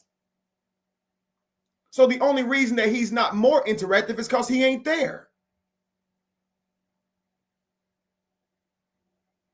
Amusement park with everything. It's just beyond me to try to paint it. And I'm talking about it's so many people that knows this fact, y'all. And she out here telling lies. And so many people knows this is a stone cold fact. Fact. Braylon would have to admit that. When I'm around my daddy, what's it like when you're around your daddy, Braylon? Not when he's in the NBA playing ball and you're not with him. No, what's it like when you're with him? And this is the part Braylon have to keep on locking. He got to remember this. I hope you come across my video one day. Like, how was it when you were with your daddy? What was your experience like with your daddy? Get that other shit out your head. If you got any complaint about him, you're going to say he had more structure for you. He didn't let you get away with as much. But so that's what you need. And you will learn that one day when you have a child. Straight up. You will learn that when you have a child, man. You can't just let him get away with everything. Let's continue. Difference between him and a man. You're in your kids' lives. It's not about money, it's about time. Get your dollars up with Dollar Up on DraftKings Casino. Hit the reels for a modern take on old school style slots. New players can play $5 to get a spin on the mystery wheel for a shot at up to $2,000 in casino credits. Download the app and sign up with code FUNKY. Then play Dollar Up exclusively. Can we do this? Now listen. You're not around Cam. You don't know him. Cam was an athlete as well. He was an athlete as well. He's a busy man now. And because so much is required of him, he's not going to get the same family time as other men would. And that has to be understood by his children and his children's mothers. And the value of having his income and resources and protection, you got to understand that that's his job, is to do that and provide that. Now, if you off in the military and you're not hardly home with your children, nobody give you a hard time. You a good daddy because your life on the line. But if you're an athlete and you putting all this bread in the bank, all this inheritance for your child, oh, now all of a sudden your fatherhood is being in question. Man, I can't stand that shit. You get the man's genetics, you get his finances, and you still out here tripping. You fuck his head, you fuck his mind up. So you get the body, You get the body of an athlete, a premier athlete, so your child can follow in their footsteps, whether it's a girl or boy. They got a future now, probably better coaching, better training as their father has been through it. You got their resources, you got all of this, and you got to mess their head up. You got one job. Support that man as he supports you. If he's doing his part, he's paying every week, every month. Support that man. Pour life into your son by speaking life about that man. Come on now. If you feel like he's not seeing him enough, give him time to grow. You give a parent time to grow. If I had a wife that always wanted to go out to the club, I'm not going to tell my child, yeah, your mama always club hopping. No, I'm going to give her time to grow. Your mother's out enjoying time with her friends. She'll be home in a little while, whatever the case may be. Hopefully she mature and be better later. But don't warp your child's mind, man. That's crazy. That's evil, actually. Destroying how somebody see their parent. That's evil. They get one parent, y'all. You guys may be experts at how a parent should be, but a child is not. So don't change how they see their daddy, their mama. Don't do that. And guys, my advice would be the same for men. If you're dating an athlete like this, she cheats on you, you mad at her, whatever the case may be, don't take that online.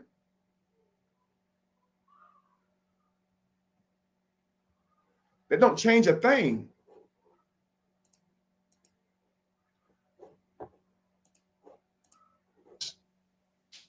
And I'm trying not to, I don't want to be messy. Mm-hmm. What comes from this interview comes from this interview. I just don't want no comparables because, like I said, I still respect him. Why? Okay. I can't allow that to be said. Like, I still respect him. And I respect other athletes knowing the sacrifices because there is sacrifice. I think the biggest issue that men have, not just athletes, but men have, is being able to verbalize when you're not okay. Understanding that it is hard to be. I hate to cut Cam off because he's making a powerful point. But I want you guys to understand this. If some of what Royce is saying, if some of what Royce is saying is even valid, she's still going about this all wrong. There has to be a way to share what you've been through without shitting on a person the way she's doing. It's like she's forgetting this man is adored in this world. People love this guy. He's a legend. What are you doing? I still respect this man. Why? You know your son watching this? You sitting here questioning other men on why they should respect that man. And you think you wanted the world to know for so long that you wasn't the problem. You are the problem. What's going on between you and Dwight ain't got nothing to do with Cam respecting that dude as a man. They are fellow athletes. They understand each other far more than you get them. Talking about some, hey, yo, that's wild. Why? Man, are you serious, yo? His mama can see, Dwight's mama can see this. You're so disrespectful. Your parents ain't telling you this ain't cool? Like your parents ain't telling you, yo, that's too far. You're doing too much. God damn. Yo, if I was Dwight, I'd be like, damn, it's like that.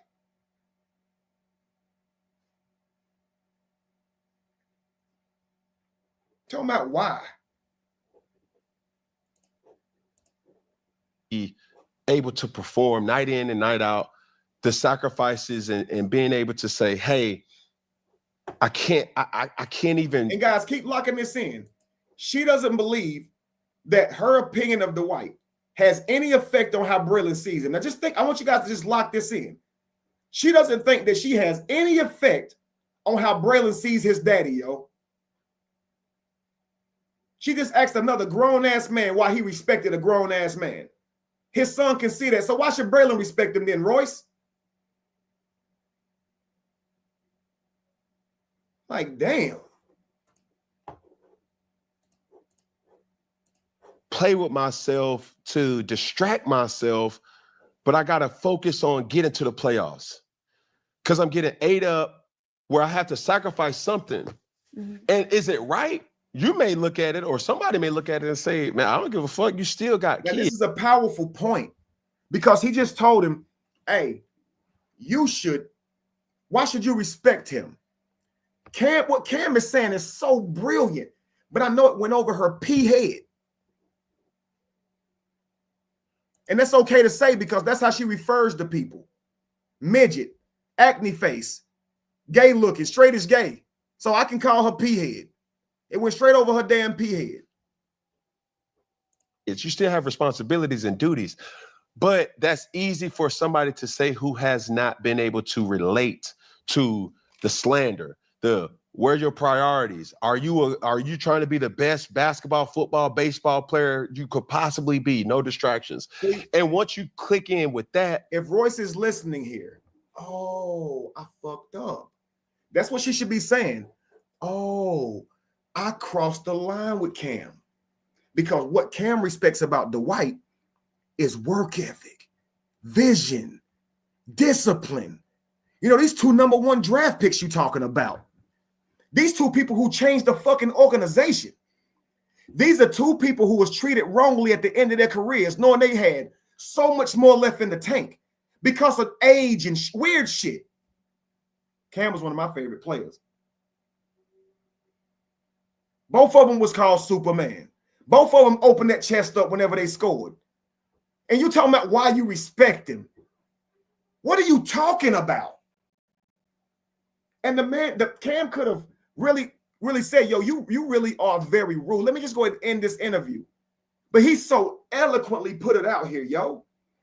A man is told to go after his dreams with everything in him. Give his all. So to these organizations, give his all. Are you dialed in? Are you tapped in? You can't do both. So while you're in the season, you got to keep your nose on the ball. Okay, but what about your fatherhood now? So this is when you need the woman that's mothering your children to support you. Yo, your daddy's at work. He got to stay focused. No, we can't tell him that problem right now. Mama can handle it. Let's talk to your grandma and grandpa. Let's call them. We can't tell your daddy this right now. Let him focus. He in the playoffs. We got to get that trophy home. The man got to stay focused and playing ball, but you online doing all this bullshit. He can't even focus. Hot damn.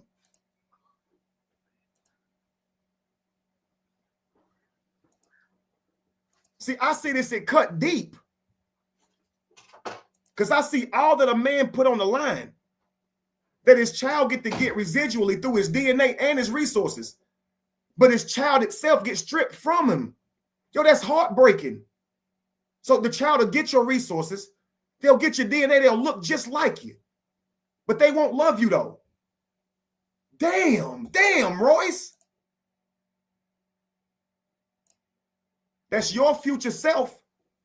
While all this shit is giving you relief. Know that it's giving discomfort to your son and how he sees his daddy.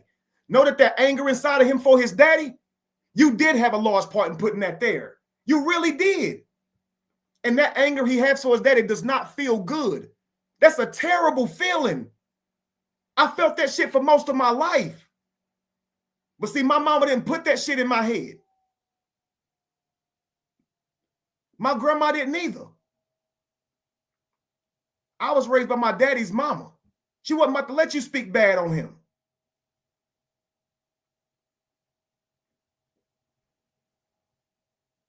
And the way I saw my daddy then as a child, I don't see him like that as an adult. I understand him as an adult. So my view of him have changed. And I used to go around bad-mouthing my daddy. But that's my God. I wouldn't have life without him. My mother's my God. I wouldn't have life without her. You don't criticize them people. Some relationships are supposed to be holy. And what Royce is doing is she's disturbing something that's holy. You don't come between a child and their father or a parent. You don't do that. And it's sad because she doesn't see it, but ignorance is evil. Ignorance is evil, y'all. When you don't know the depth of what you're doing, you're absolutely evil because the damage is there regardless. The result is the same, whether you know you're doing it or whether you don't know you're doing it. You're still a destroyer. Hot damn. So I don't get a son in the end. He get my resources. He get my face. He get my image, but I don't get him. He on the phone telling me I suck as a fucking daddy. What? Man, let's continue. This angers me. I can't stand unrighteous people. I really can't. And this is the generational curses that it creates. You could do so much more for Braylon if you told him he was the apple of his daddy's eye, whether he called him today or not, whether he forgot to call or not. He could be tired. He could be trying to focus. When you got coaches around you constantly and teammates who depending on you, you got to decide. This is a career move. If you can look and see how long NBA careers last, NFL careers last, they're not very long at all. So when you see a Cam Newton and a Dwight Howard who are completely done wrong, age, this word, age, that shit is, Tom Brady got to play. LeBron's still in the league. If you put these players on a court and have them sprint, put them in a combine, you'll still see Cam could have done, he still can. But their careers were actually very long. So if you don't tap in, your career going to be very short. If you tap in, the career can be very long. You're trying to leave a legacy to your children. Let them tap in. Let them put those first few years in the game. Goodness gracious, yo. Daddy at work can't make the game. You driving the van that he paying for. You get your child to the game. The child upset because daddy couldn't make the game, and you agreeing with the child. No, daddy had to work. Trust me, he'd rather be here. But his sacrifice is even greater because he's the reason we got this van. He's the reason you got the cleats. He's the reason you got the uniform. And he can't even be here to see you, son. So stay upbeat. And when your daddy come home, let's be excited when you tell him about your game. Don't mope. Don't pout because he already feels bad enough. He wants to see you, son. He wants to be there. That's a good mother. Even when the daddy ain't good, still be a good mother. When the mom ain't good, he'd be an even better father. Because why do you want your child to know they got a weak ass mama? Yo, when you make a choice, when you have a baby with somebody, the choice is made, y'all. You got to work together regardless. And if the goal is to see your child go as far as they can, wherever your partner lack, you better figure out a way to make up for it instead of go around trying to complain about it and point out people's issues. Because all your child is going to see is that bickering shit. It ain't helpful.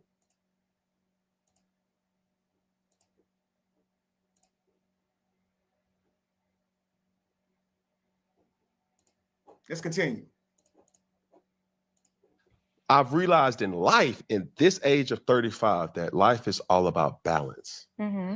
And not all times was I able to really verbalize things that were happening in real time in my life. Life is all about balance, guys, but it's actually all about seasons. This is why it says work while you are young, because when the night cometh, no man can worketh. So it's about seasons, not balance. So it's sometimes, guys, you got to put your nose down and go to work. Sometimes you ain't got time for love or games. Sometimes you got to enjoy that once you're comfortable. So balance ain't always easily acquired, guys. We're saying that in a first world country. This is in a first world country, y'all. Like real people, most of the world is poor. Real people wake up and wash their clothes out by hand. We're not real people, y'all. We're the richest people in the damn world, still complaining.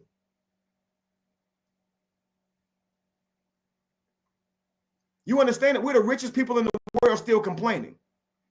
Balance ain't even a word. It's nothing but work.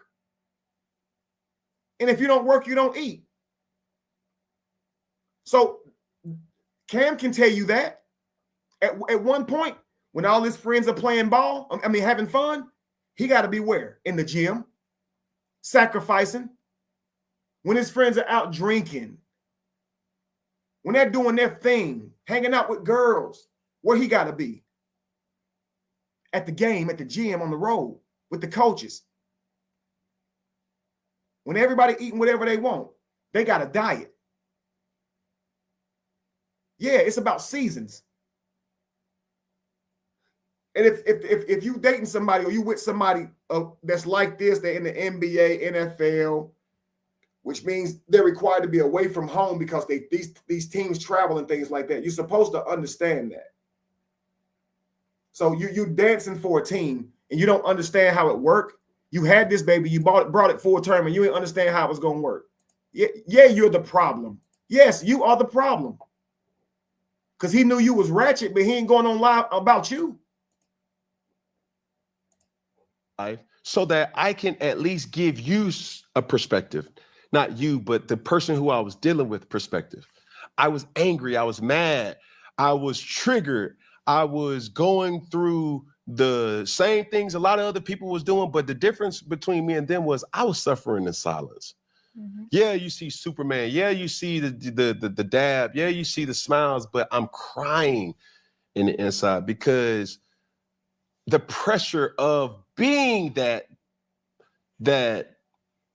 pinnacle of or a source that people expect from you is draining so much of you. Mm-hmm. And the last thing you want to do is come back into your real reality. Mm-hmm.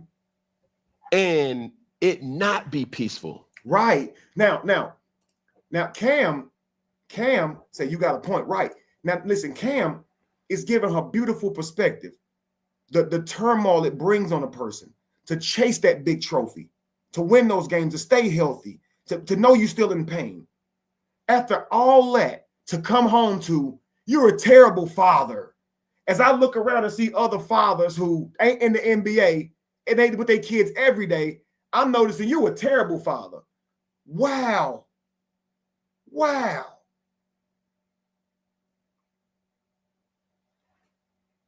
I bet Dwight don't go through that with all of his children. I bet Dwight don't face that with all of his children, even though he ain't with them no more than Braylon because of his job. And I bet Cam can tell you the same thing. He has children by many different baby mothers.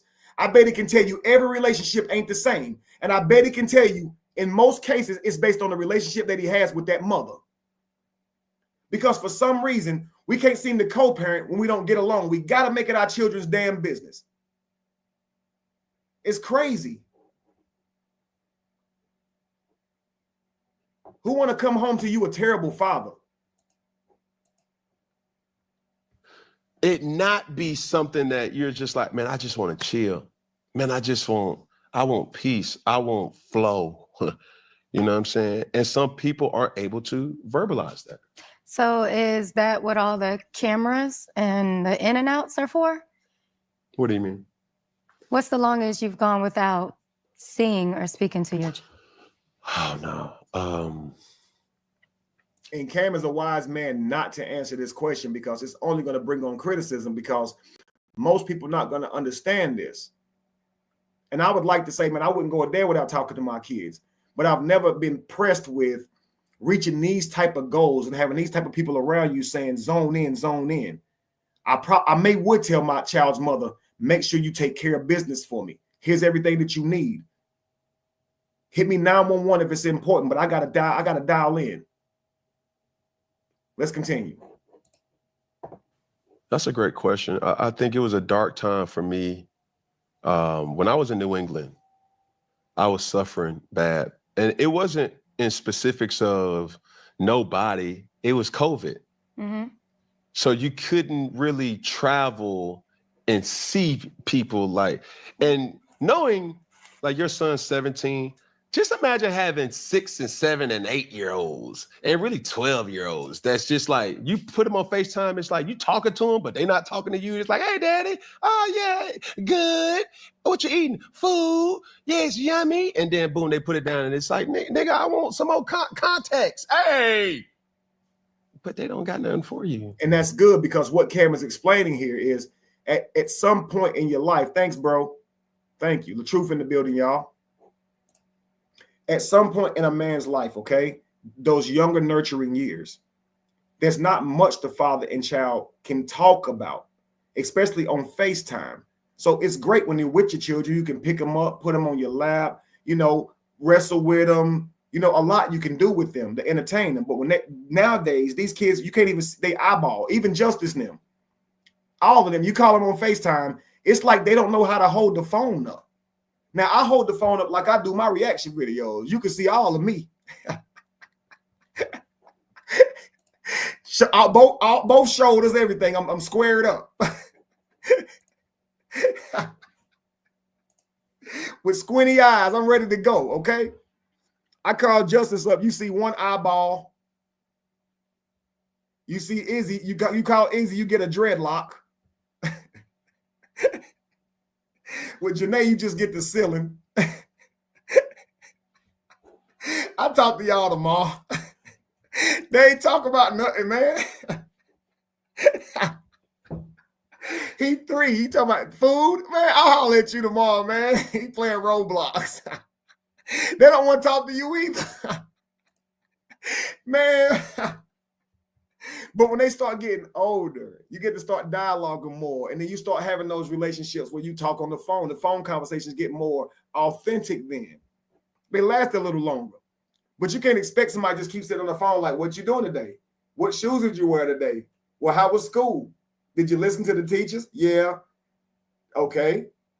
What did you learn about today? School. No. What did you learn about today?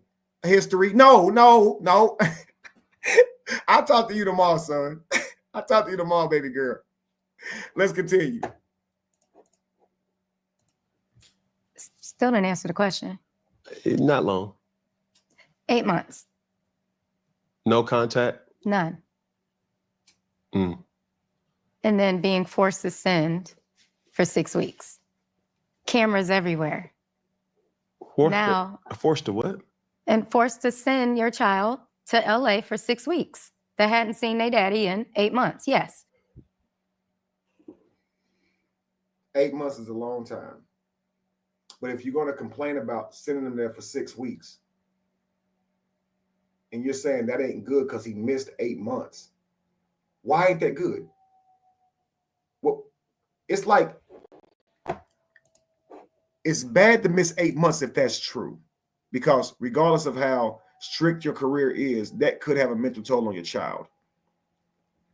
Don't know if this is true, but this is in the past. And to keep doing this is unreal, because you're talking about him being a child and being sit there for 6 weeks. That's going to be 6 great weeks. You get 6 weeks with him, and you have to be forced. You should have said, keep him as long as your ass want him. You ain't seen him in 8 months. He'll keep him for 8 months. But you can't be like that. You got to be, you can't have him for 6. So it's like, damn, if you do, damn if you don't. You ain't getting him for 6 weeks. I ain't talked to the man in 8 months. Can I get him for 6 weeks? Oh, so I'm going to complain about how long you didn't talk to him. Now I'm going to complain about how long I got to give him to you. Is he a good daddy or a bad daddy? I'm trying to figure this out.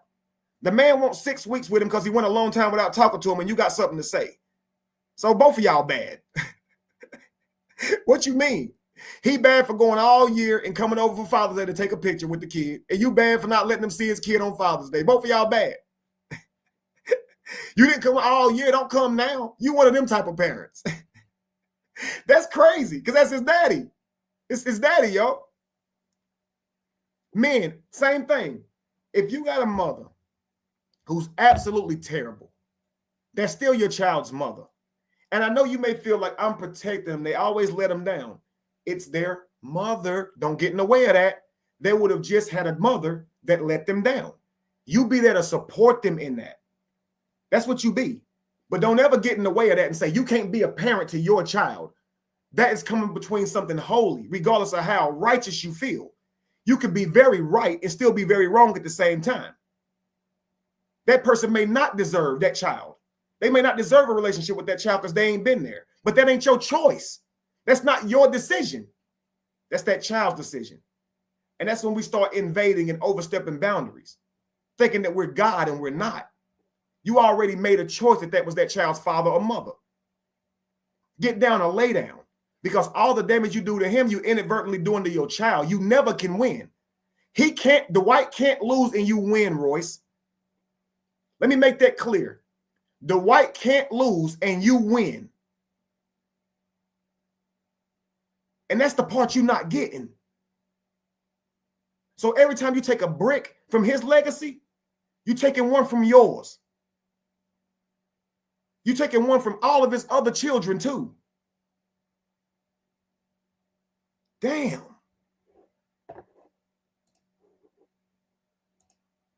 Mm-hmm. Forced to send your son to LA for 6 weeks. How did we get to 6 weeks?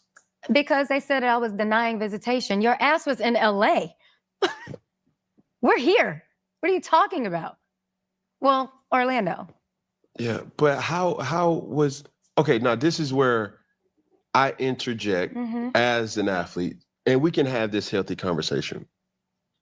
If you have one source as the provider, and that provider happens to provide or get the means to provide in another state, in another country, in another city, town, wherever, how else is that person supposed? Just help me out. Right, this goes your contractors. This is your coaches. This is a whole lot of staffing. A lot of nurses travel, truckers. This goes for military people. These people have to do their work over the road. Okay.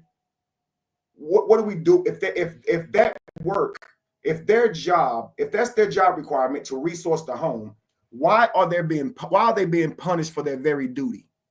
Just think about that. The man's duty is to provide and protect. If that job is outside of the state, he'll be punished for his very duty. You think he want to be out of state, not see his kids? So like that's a sacrifice. If there's any truckers on here, I drove over the road before. I hated it. I was home on the weekends. I drove for TMC.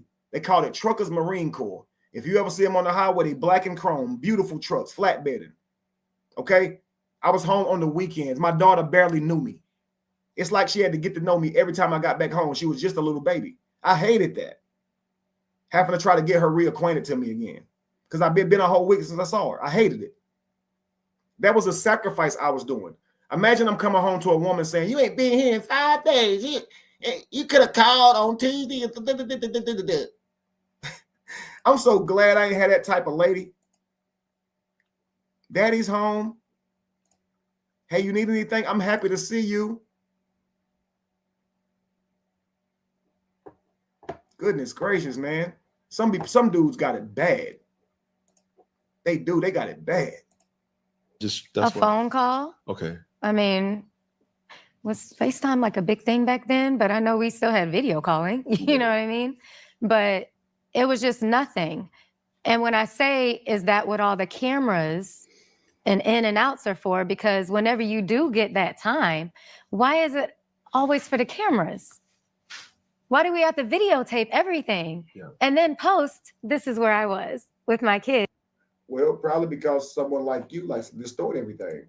So you almost have to film everything because you're twisted. I mean, it's crazy. It makes no sense.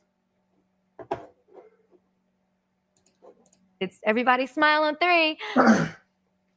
All right, go on and do whatever you got to do. And then you leave again? True.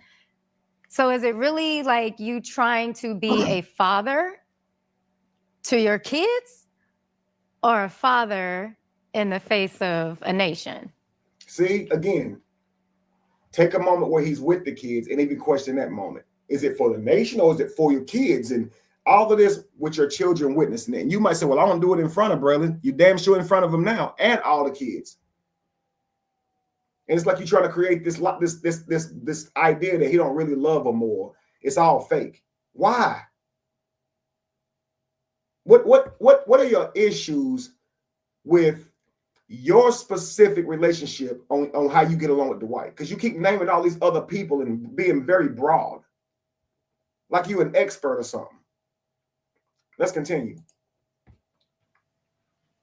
Two can go at once, but if you choose one side, then stick to that. But it's unfair to keep going in and out of a child's life and giving them Disney dad. And then thinking like, oh, when am I going to go again? And then you don't get to go. This is word salad. Don't give them Disney dad. Then they be like, oh, I want to go again. And they don't get to go. You can't be talking about they don't get to go back to Disney actually, because they go all the damn time. What are you talking about?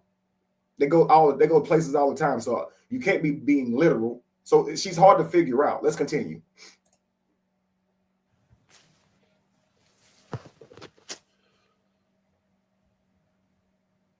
Were you guys ever together? Yeah. When? From 2004 until 2006. And then we got back together in 2004, 2006. Yeah. And then that's when I broke up with him. Okay. This moment is just so awkward. Let's continue. We got together and then I had him Braylon in 2007. So you broke up. We got back together in 2007. Okay. So you guys broke up for months or a year? No, just a couple months because I found out he was cheating on me with one of my teammates. Before, like, we danced together. She used to dance in Houston. Yeah. So okay. Yeah. It's kind of awkward, but I found out that's why a lot of them were like not talking to me or treating me weird because they knew and didn't tell me. But it's cool because one of my teammates ended up marrying the coach. So, yeah. Wow. What are we even talking? This is what she does when she gets nervous. And I want you guys to notice this trend, okay? When Cam spots something, he does the right move. You're supposed to slow down and just look at him. You ain't got to say nothing. And you'll see them begin to squirm because they know they're wrong. You understand? So Cam asks you, did y'all date for real? She starts giving a timeline. And she just rambles on to take another dig. He cheated on me again with my teammate, classmate beforehand. And but it's cool because one of my friends married the coach. What are we talking? Let's just go.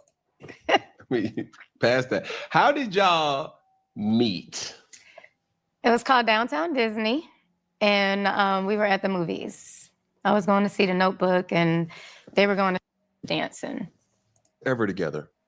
Yeah. When?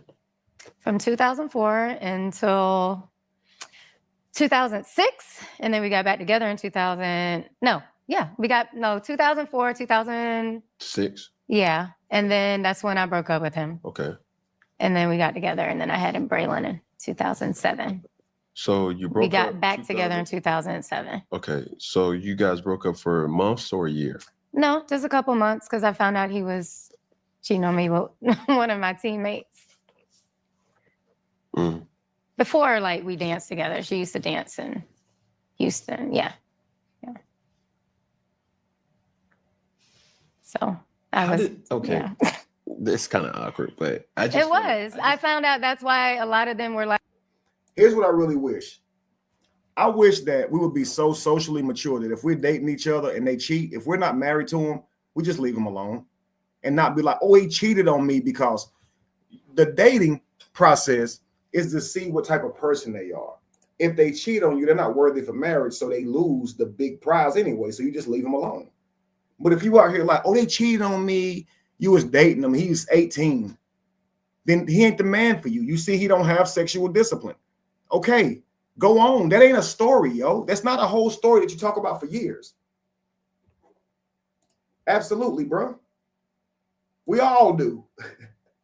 it's crazy because not enough men talk about it. And that's why I'm appreciative that what's the name? That Cam brought her on.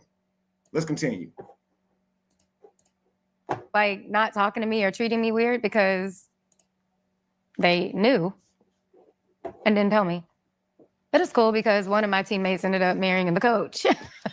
So, yeah. Wow. Euro step. Let me pass that. How did y'all meet? Right. See, look. It was called Downtown. Cam just said, I'm not even going to deal with that. I'm going to Euro step the shit out of that. I am. I'm just going to Euro step the shit out of that. Because we know women who deal with us know what it is. They know what they're getting into. And when they run around acting like they got cheated on, they're just trying to be seen, trying to matter more. And it's crazy because you can already tell these are territorial people. You're not married to her. You ain't proposed. If you don't like how I move, just leave me alone. I'm going to go online about you. Yeah, man. Keep your sons away from people like this. Keep your daughters away from people that leave your daughter in a damn ocean because she cheated on him. Yo, everybody's not going to be mature enough for a relationship. They're going to cheat. They're going to lie.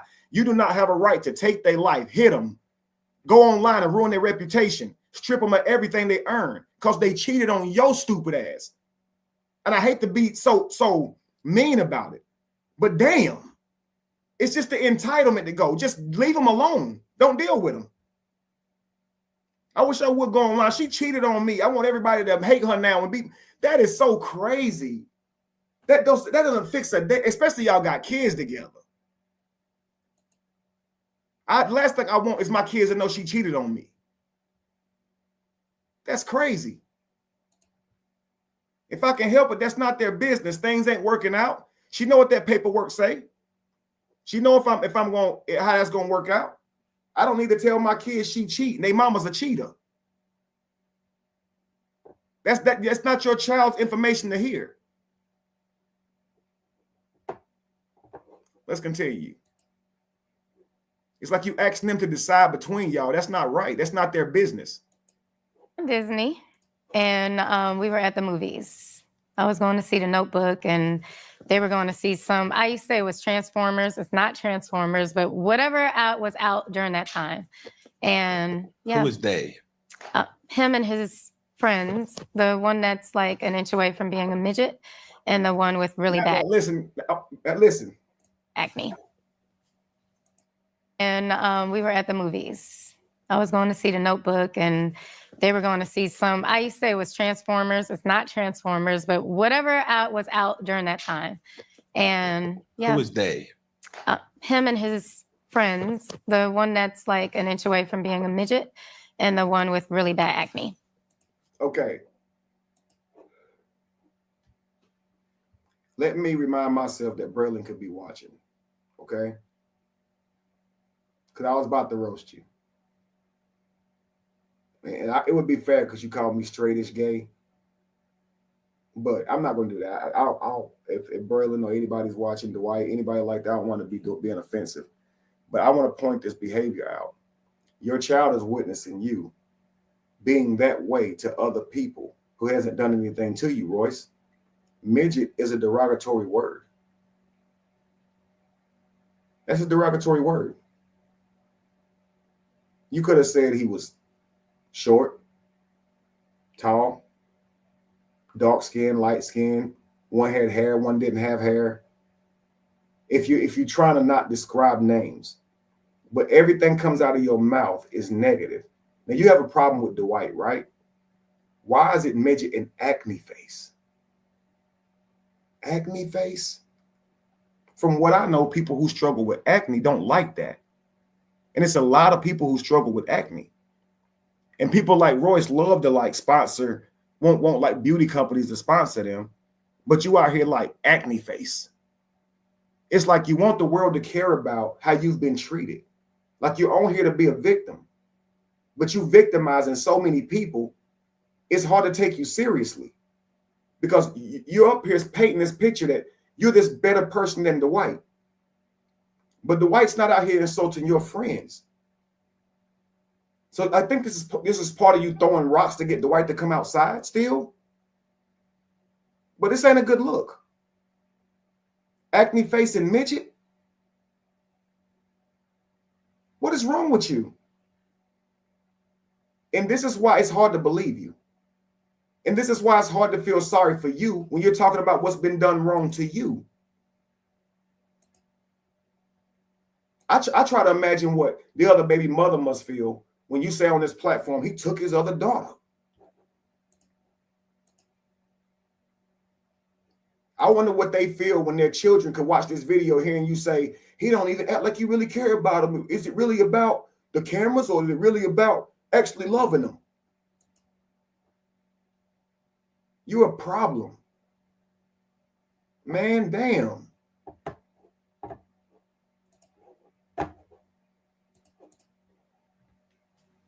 Okay, I don't know who you're talking about, but If you know him, you do. Yes, you do. You know he's short.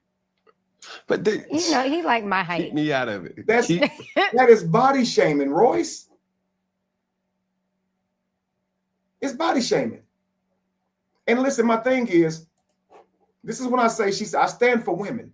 And it sounds righteous, but you got to be clear.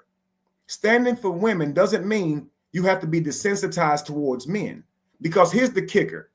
If Cam Newton was to start calling women fat instead of heavy set or whatever the case may be, skinny, different things that are really derogatory kind of. Because you don't have to say that. You could have said something else. That's body shaming, Cam. So now it's like, okay, now we get it. But we can just do whatever with a man, right? He midget, acne face. Let's just say it's a girl. And Cam referred to as acne face. We would say, oh, she has alopecia. She has some type of skin thing. You got to imagine what she must go through. How dare you? How dare you speak on her like that? That's a black woman. And you would be right. But why ain't that true for him? Why you got to be acne face? And the thing about it, I don't even know these guys. They must have been around Dwight earlier. I think I do know one of them, but I don't think I know who they're calling acne face. I don't know nobody with a bunch of acne. But my mind don't work like that. Let's continue. I don't want to agree. I don't want to confirm. Come on, when I put on heels, I can put my chin on his head. Stop playing. I'm saying, no, that's funny. But I guess what I'm trying to say, y'all met at the movies. Yeah. And what happened? He came up and said that we were in his book. Y'all in my book. That was his hello. Dead ass. And of course we look and, you know, I see him. But my friend that I was with. Hey, what's wrong with that? I just want y'all to see how her mind is. And this is nothing, but it's just indication of just contempt at this moment in time. So Dwight sees her. He sees someone he didn't expect to see, someone who's in his book. And he walks up to her and says, man, y'all are in my book. What's wrong with that, y'all? Dead ass. That's dead ass. She's like Campo to say, that's how that lame ass nigga came up to you? What's wrong with, hey, y'all in my book?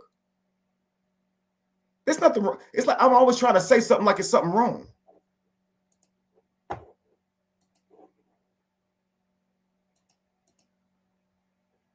No, that's funny. But I guess what I'm trying to say, y'all met at the movies. Yeah.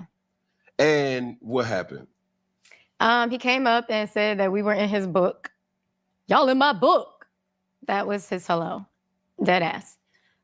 And of course we look and, you know, I see him. But my friend that I was with, she's the one who like realized who he was. Because we had just lost like all the games that year. We weren't going back, right? What do you mean we're going back? Because I was with one of my fellow dancers. Okay. Yeah. So we turn around and like he's there. Obviously he's somebody. But I did not know him as being a rookie. Don't. Oh. No. I know you're gonna say that, but I know. Oh my God, when people say they didn't know somebody, like I didn't. This nigga No. 6'11", man. No, I just said I knew he was somebody. I just didn't know who he was. Oh, okay. She said he's the rookie. No, but that's what I'm saying. When my friend's like, oh, he's the rookie. Okay. That's when. All so right. I think people misconstrue when I was like, oh, I just thought this was a dude. No, like I knew he was somebody. Come on, y'all. I ain't slow. But she was like, he's a rookie, and he had braces and everything, but he was just corny. Okay. So I went to the point. Leave out all the adjectives No, but I'm just saying this is how it happened. All right. I went into my movie and I was actually in a relationship at the time. And I know Lupac is probably like, Kevin, call that out. I just know that I just called it out. And so I'm just gonna, instead of explaining what she just did there, guys, that was another red flag. That was another moment where she chose to say he had braces and he was corny. Right? So it's like, why you always got some shit to say? he was saying, you had the movie with some N-word. I don't say that word, but some nigga. Yeah. Okay. And I'm like, no, I'm not. I'm really not. What are you talking about? And while I'm watching The Notebook, so I'm already emotional. I leave and he's like by the bathroom when I come out. And he's like, no man should ever make you cry like that. And I was like, thank you. Yeah, I was like, thanks. But then I walk away, no, for real though. No man should really make you cry like that. Thank you. And I went to the movies. After the movies, they were leaning on their car like they in Boys in the Hood. What kind of cars? I just want to. It was like one of the SUVs, but they were like, he was just corny. Okay. So I went to the point. Leave out all the adjectives No, but I'm just saying this is how it happened. All right. I went into my movie and I was actually in a relationship at the time. And he was saying, you had the movie. And I just want you to see how she misses the point. He says, leave out the adjective. She could say, okay, cool. No. I'm just telling you how it happened. Okay, whatever. Go ahead. That's what he said. With some N-word. I don't say that word. But some nigga. Yeah. Okay. And I'm like, no, I'm not. I'm really not. What are you talking about? And while I'm watching The Notebook, I knew he was somebody. This is important right here because this shows just kind of how she reacts. Listen. Come on, y'all. I ain't slow. But she was like, he's a rookie. And he had braces and everything, but he was just corny. Okay. So I went to the point. Leave out all the adjectives No, but I'm just saying this is how it happened. All right. Did Cam have braces? Somebody let me know if Cam had braces. I went into my movie and I was actually in a relationship at the time. And he was saying, you had the movie with some N-word. I don't say that word, but some nigga. Didn't she say she took a picture with Dwight to make him jealous on a different live, on a different interview?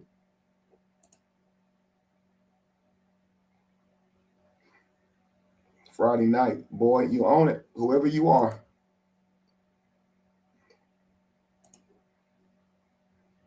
He was corny, but you had a baby. Right. It's so crazy. And left the right. It don't make any sense, Lupac.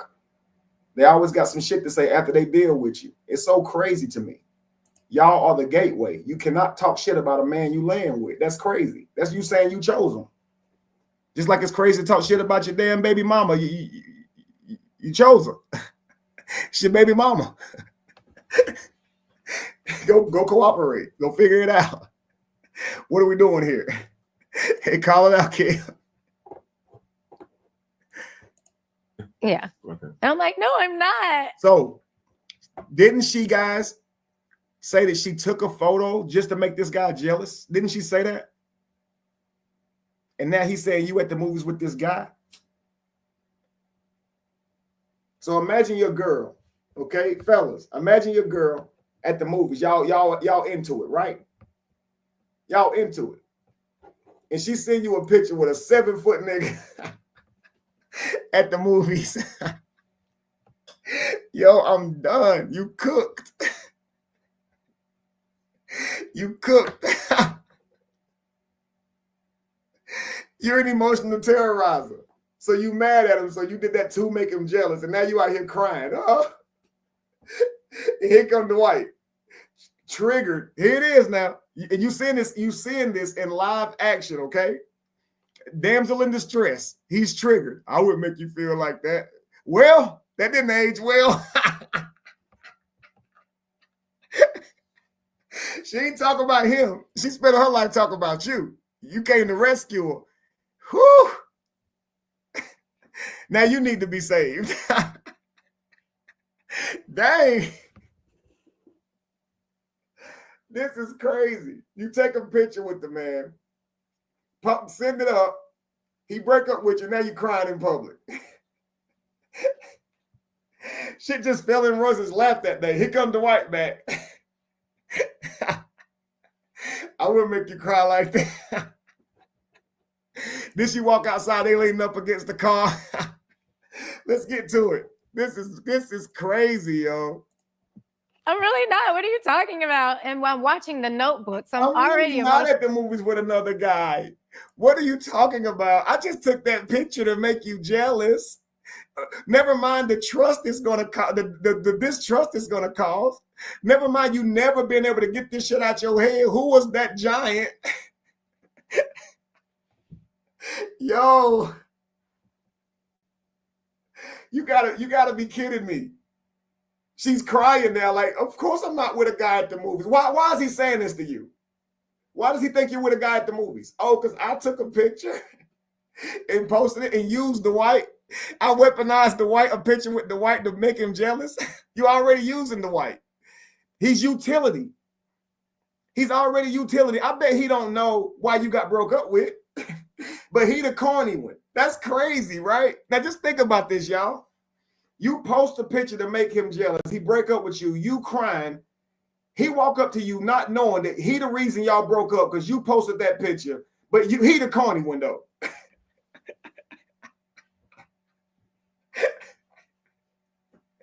Yo, this is crazy. He got braces, but you don't want over here with your mouth crooked because you can't cry with a straight face. Come on, man. It's funny how life works. She's calling him corny. Meanwhile, you got broke up with for taking it. And then, let's listen how this goes on. Let's just listen.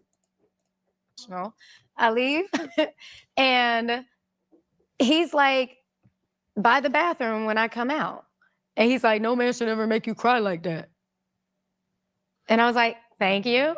Yeah, I was like, thanks. But then I walk away, no, for real though. See, Dwight, this your problem. Like, don't tell me my problem. This was years ago. You're right. This was your problem right here. You immediately blame the guy. You said no man should make you cry like that. Now think about this, bro. If you knew that she took a picture of you to post it to make that nigga jealous, right? And that's why he broke up with her ass. Is he now making her cry, or is she crying the result of him setting a fucking boundary and moving on? What just happened, Dwight? Are you coming over there now, or are you gonna use a different bathroom? What's happening? Because you just met this girl. Hey, y'all in my book. Let's take a picture. You don't know why she doing this. Next thing you know, you come out. Here she is by the water fountain, crying a river. She's by the water fountain crying a damn river. Here comes Superman. Lying Lois Lane out here. This is crazy, yo. Swept her up. And she's ripping his cape off. This is crazy. Let's continue. No man should really make you cry like that. Thank you. And I went to the movies. After the movies, they were leaning on their car like they in Boys in the Hood. What kind of cars? I just want to. It was like one of the SUVs, but they were like, yeah. It gotta be fly. Nigga got money. But his acne cousin came up to me and was like, hey. He tried to post up. He tried to post up. Yeah. Dwight was a regular nigga, yo. Hey, yo. I used to do that. Hey. She come out to an album cover. Why this nigga leaning on his car like that? He is not looking natural. I'm posted up and shit, fist under my chin and shit. Like I ain't Like I don't know, she right there making the good face and shit with the sun hitting me right there. She can't say no. Dwight up there posted up against you can't see the damn SUV. Dwight in the way. Dwight, don't post up on no damn car. What are you? I know it wasn't that Barabbas. That's the only thing that fits you. that man about to fall back over the car and shit trying to post up. Oh man, yo. This is funny. She walked out there, was posted up. Like normal people. That's amazing. Let's continue. That's my nigga boy. My cousin wanted to holler at you. And I was like, well, why is he not over here? So then he was like,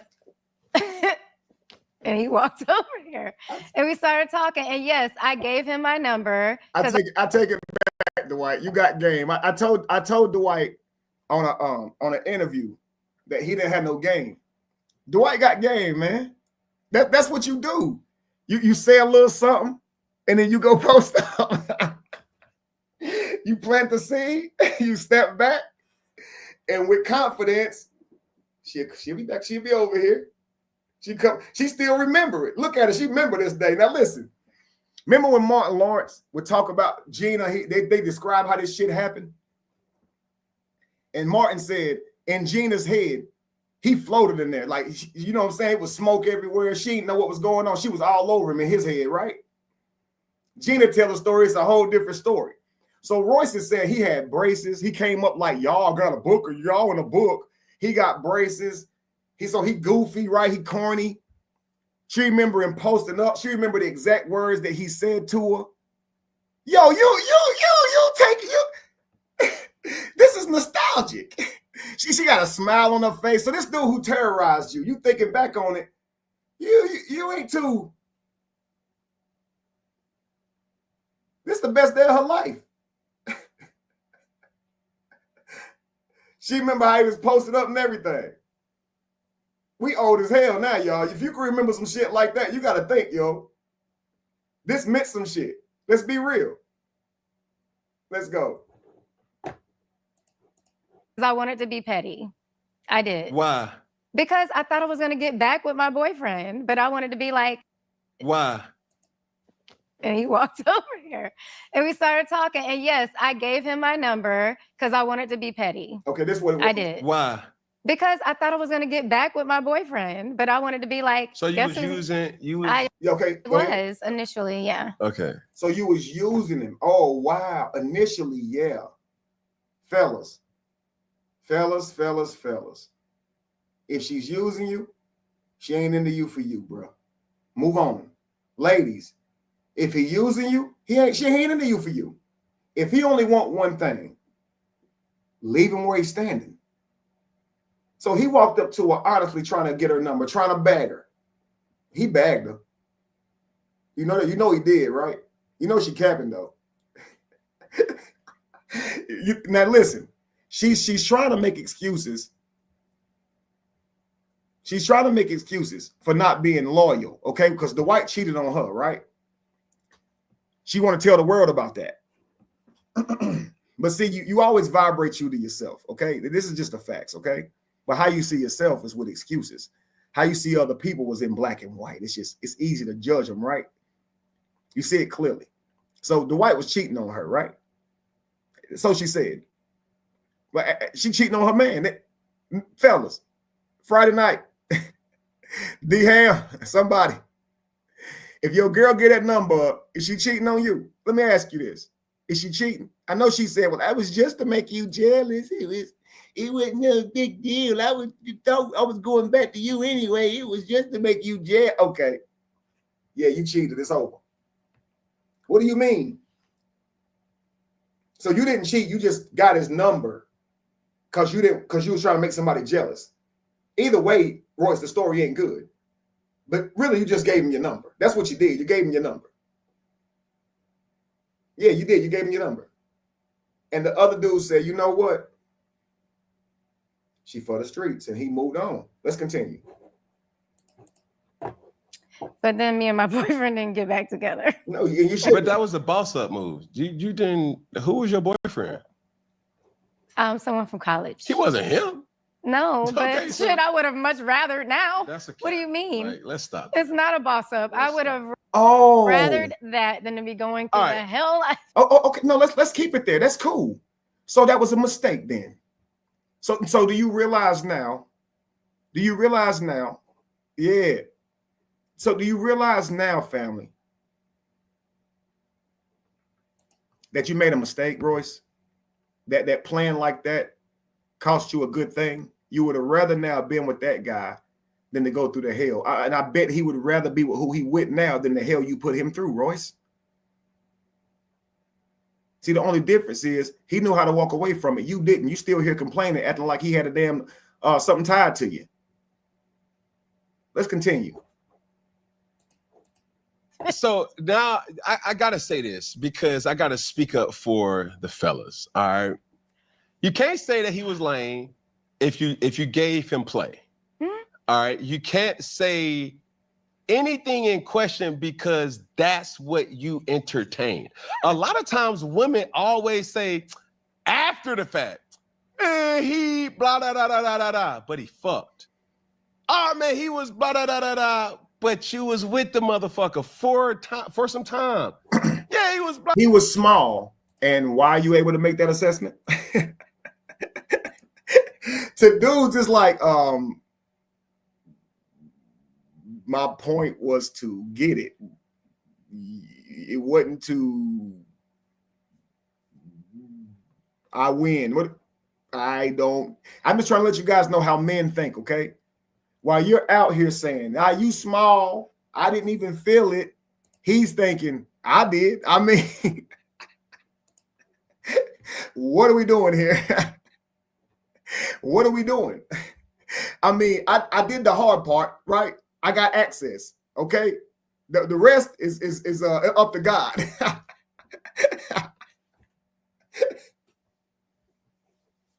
I mean, what do you want?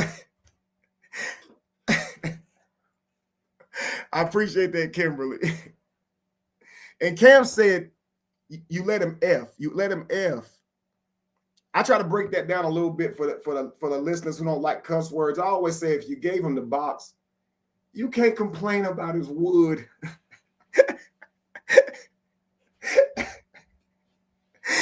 Or splinter. You can't. You can't, yo. Stop. Stop. What are we doing?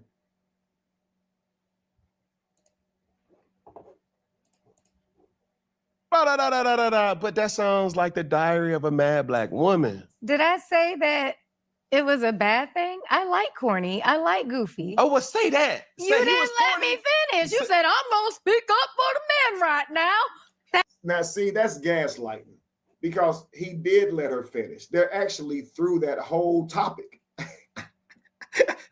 He's telling her that she didn't say that. And she said, you didn't let me finish. Oh, you wasn't done? So you was about to circle back and be like, mind you, I like corny. Embrace it. And him saying, y'all in a book. Yeah. Like that. On God. That's how he said it. Yeah, like that. Come on, Royce. That's what you just did. Didn't I tell you? You said we were going to listen to each other. Yes. Okay, so thank you. Yeah. Anyways. But I just hate that. Now, I'm a lot of women say that. Dudes say that shit too. Yes. Like humans. Let's just say humans. They say after the fact, man, she really a hoe. Like real shit. Fuck her. Right. But it's like, or it didn't smell right or something like that. And you did it? Shut up then. Shut up. Shut up, because if she was thinking you nasty. Because fact, shut up. I don't want to hear it. Let's go. Bro, that was the love of your life, bro. Relax. And in this situation, not specifically, but just going off, you said he was lame. You should have quickly followed up, but I like lame though. I like that. You should. No man should ever. Did I say lame? Corny. You said corny. Corny. Yeah. You should have. I'm a cornball. I'm super corny. You should have quickly said he was corny, but I like corny. So when real, nobody should let you feel like that. And he's like, oh. Because that's how he did it. And it was weird. I literally was like, thank you. But you like So guys, get that Prince and Shining Arbor shit out your head, okay? That makes them feel weird. So if you see a woman crying, do not walk your ass over there and say, no man should ever make you feel like that, because she's only going to judge you and call you corny. Let her cry. She probably took a picture and sent the shit and got broke up with on some bullshit because she got saw at the movies. I don't know. I'm just taking a stab at the dark. I'm accurate than a mug, though. I'm daredevil like this mug, okay? You ever seen the little reels that come up? It'd be like a whole bunch of Hispanic people, and they be having like these sticks, and they all blindfolded, and they be trying to hit each other. And they be hitting all over one person. He be running all around the room, and they always find this one dude. Everybody else glued to the wall, standing on shit. Have y'all ever seen these videos? That's me right now. I'm blindfolded. I'm just taking a stab in the dark. I'm just guessing here. But I swear I'm wearing her ass out. She's running around. It's these little plastic-like toys they're hitting each other with. It's funny, man. Don't walk up to her.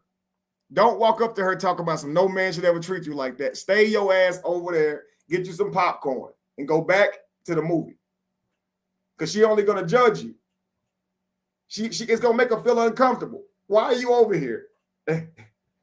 Don't you see me crying? Let me cry in peace. I'm going to cry in public, but let me cry in peace. Somebody check on me. I'm like, what are you doing? It's like it's crazy.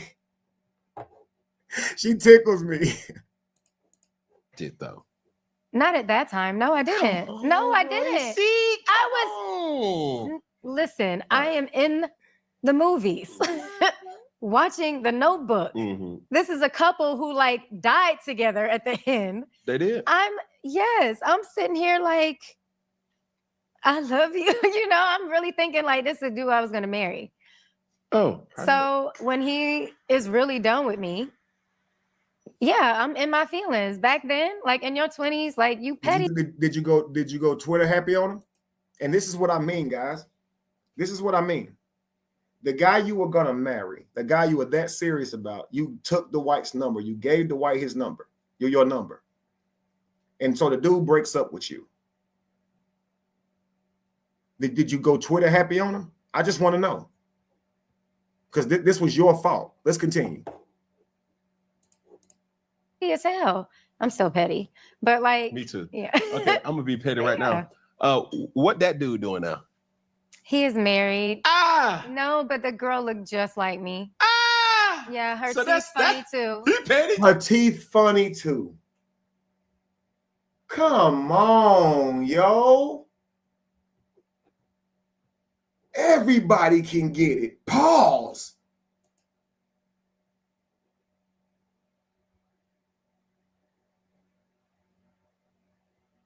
And that was a Royce 5'9" boy earlier. And it's funny her name Royce. Everybody can get it. Pause, man.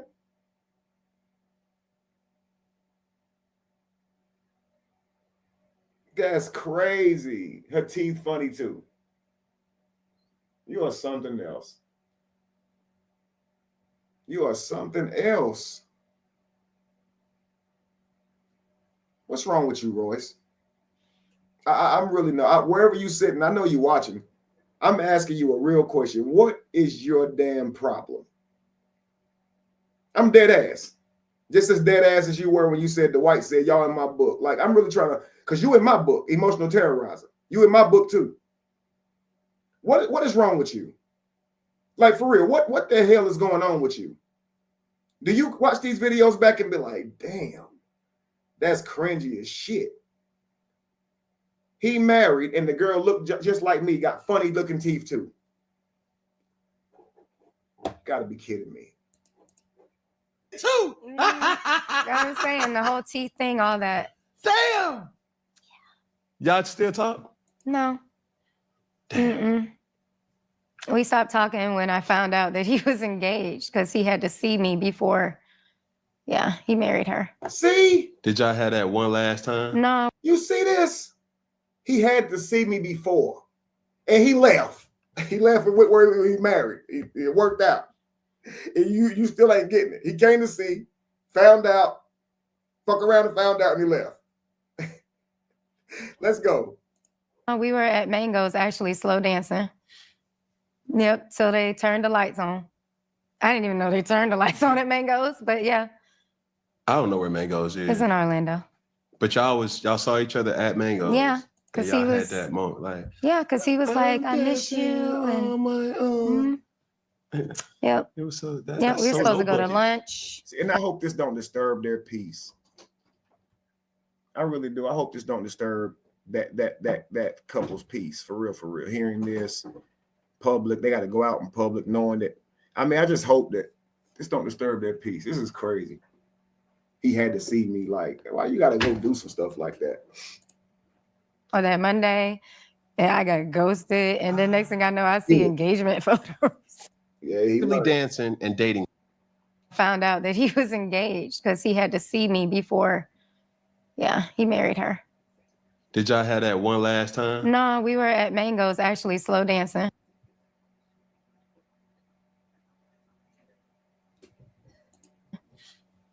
Yep, so they turned the lights on. I didn't even know they turned the lights on at Mango's, but yeah. I don't know where Mango's is. It's in Orlando. But y'all saw she had a real vibe with this guy. They turned the lights on at the club. She didn't even realize it. So her eyes were closed still. So apparently this guy really meant a lot to her in this moment, right? Saw each other at Mango's. Yeah, because he was had that moment, like. Yeah, because he was like, I miss you. Was you dating the white at this time? I wonder because when they got in, what was you at? But let's continue. On my own. Yep. It was so. We were supposed to go to lunch on that Monday, and I got ghosted. And then next thing I know, I see engagement photos. Oh, ow! I was devastated. Yeah. And I bet he devastated right now, or probably some days ago when this came out. Like, damn, shorty, why you gotta? At least my baby know I took my ass on home. Oh, damn. Ah, dog, boy. No, well, shit happens. Okay, back to the story. Yeah. Okay, y'all get together. You're still dancing, actively dancing and dating him at the same time. No, I took that year off. Why? Because we had just lost like all the games, and I wanted to do something else. I guess explain to me that about a dancer, like how. So, one, I hate how it is right now where everyone is like, oh, they got to put on more clothes because you're exploiting women. We know what we tried out for. That's why I love the Dallas Cowboys. We wanted to dance on that court in booty shorts and half tops and be sexy in boots. That's what we signed up for. So this change sucks. But we also do it because we enjoy. I won't go into that part. Let's go ahead and skip ahead to when finding out I was pregnant. To the task at hand. Yes. So y'all broke up, got back together, and you broke up because he cheated, but you got back with him knowing that he did cheat. Thinking that what, like? Well, he begged me because I had gotten suspended. So, like, when I got back from overseas, like, my phone was blown up. And I mean, he had been texting me over the time or whatever, but that particular time he was like, he had been blowing up my phone. And I ended up finding out it's because they had their game in Miami. And he just was begging to see me. And so I'm asking but I'm asking him, like, should I go? Like, I don't know how to feel about this. He was like, just go hear him out, man. Just go hear him out. It seemed like he really sorry. And I went and I heard him out, and then I was getting ready to leave, and then it was like, can I have a hug? And the hug turned into hand movements, turned into kisses on the neck, and notebook shit. Yeah. Now I'm pregnant. Yeah. Mm-hmm. All right. But with that. Mm-hmm. Is she trying to make it sound like he seduced her? Like it wasn't, like she wasn't involved. Like she got emotionally, like what is she trying to do here? You knew what you was getting yourself into. Thank you, Cam. Thank you. What you mean? You knew exactly who he was. Yeah. Oh, okay, I thought he was talking about that moment. Let's go. Okay. But you still pursued. Yeah, because I wanted to forgive him. Okay. Yeah. Bet. You're pregnant. Mm-hmm. Obviously, that And you knew who he was. You knew his apology meant that he must have felt sorry, but you knew that there was no indication of how he moved because you knew who he was. So you chose to forgive him from the past, still knowing who he was. But you're going to complain about who he's going to be. You should have left. So you blaming him for your bad decisions. If you're saying that he's not a good boyfriend, then don't deal with him. This is wild. whole transition is y'all had the baby. Are y'all back together now, or you got pregnant while y'all was just a fling? No, I got pregnant the day that we talked, like at the hotel in Miami. That was the day I got pregnant. Yeah, but then when I told him, hold on. Ha! So y'all ain't seen each other for how long at this time? Few months. What's a few? Give me a tangent. I'm trying to remember. 6 Like months? I want to say that happened. I found out around like December, and that game was in March. Okay. Yeah. My boy went bareback bend on his ass.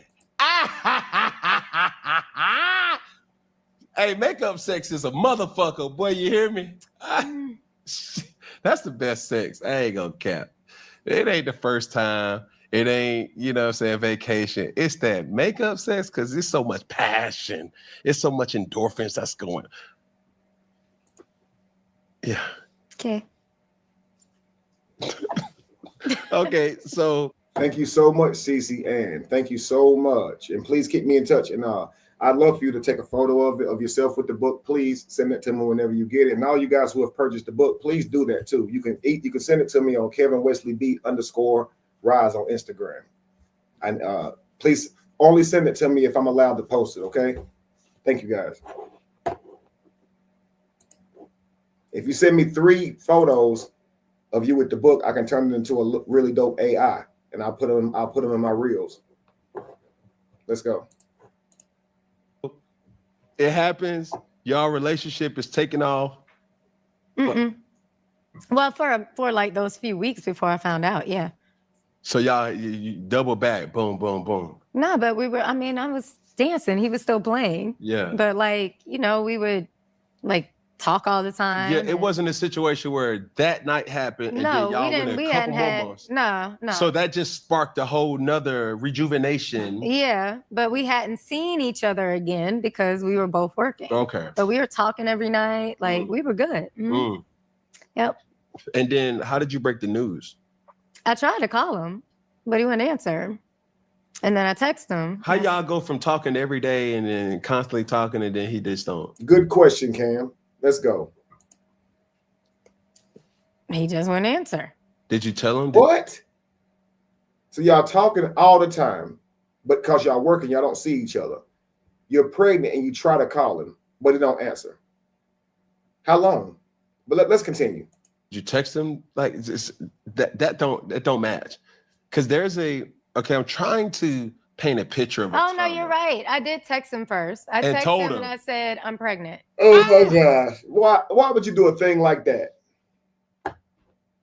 These NBA players are constantly warned about shit like that. Text message, I'm pregnant. And then she wonders why these people protected him from her. Why they told him don't talk to her. It's crazy, man. You text him to say you pregnant?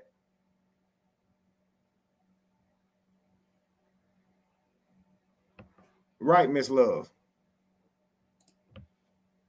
You're absolutely right. Dope Friday night. Thank you. Right. I think that's the thought in mind for Cam is like, is she okay? Is she okay? Is she okay? Because a lot of it is like she's malicious, she's terroristic, but is she actually okay though? Because she doesn't seem okay. Because if you're trying to destroy somebody else's name, this isn't well thought out the way she's going about it. Her character is diminishing badly the more this interview goes on. Let's continue. Yes. And then what? Mm-hmm. No, I did call him first. I did.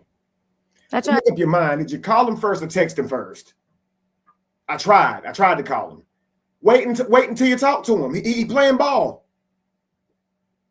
I had to call him, but he wouldn't answer. And then you text him. Yeah. Then when he came back to his phone, it was like, He wouldn't answer. He didn't answer. But it was like 2 days later. oh no. Yeah. Oh, But that's also around the time when I found out that he was with this other girl. Yeah. and the plot thickens. Yeah. And she was actually never mind. Huh? But yeah. She was what? She was a little different. Okay. So he's what I'm trying to get you to understand. Mm-hmm. He was already what you knew him to be. Mm-hmm. A lot of women and men deny the flags, the red flags. They deny. She wanted to forgive him, Cam. She said, I wanted to forgive him. You asked her a simple question, but you knew who he was, though. Yeah, and I wanted to forgive him. So you didn't believe this apology. You wasn't wooed. You wanted to forgive him. So now he starts kissing my neck, and we ended up like this. No, you wanted to forgive him. Knowing full well who he was. Yeah, I did. Okay, so what happened? Well, I found out he cheated on me again. Okay, what did you do with this person who you knew who he was? You're the problem because you're hanging on to somebody knowing, and this is just based on if you're telling the truth, that he don't have sexual discipline. You just gonna rant every time, or when you gonna leave this person alone? Let's continue. Deny it. They like, oh, watch out. Like, no, you think you're going to be different. You're going to be the one to like make him do right. He's really sorry. But yeah, he said I was asleep. He said he was asleep. Yeah, that was his response. For not calling in 2 days? Yeah. The fuck is he, a polar bear? That. Okay. But he wasn't asleep because he had just played a game. Now what? Now the phase of breaking the news. That's where we at. His response after that was, I thought you were on birth control. No, you didn't. He knew I wasn't on birth control. How did he know? Because I had told him that even when we first started dating. Yeah, but Royce, you are the gateway.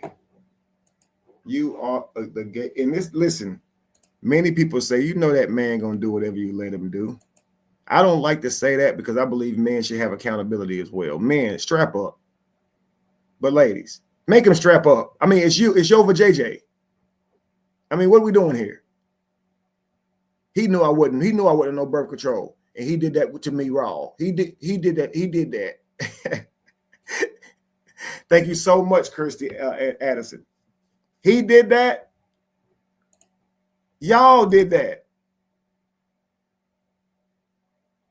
Yeah, it's a hard tightrope walk, I'm telling you.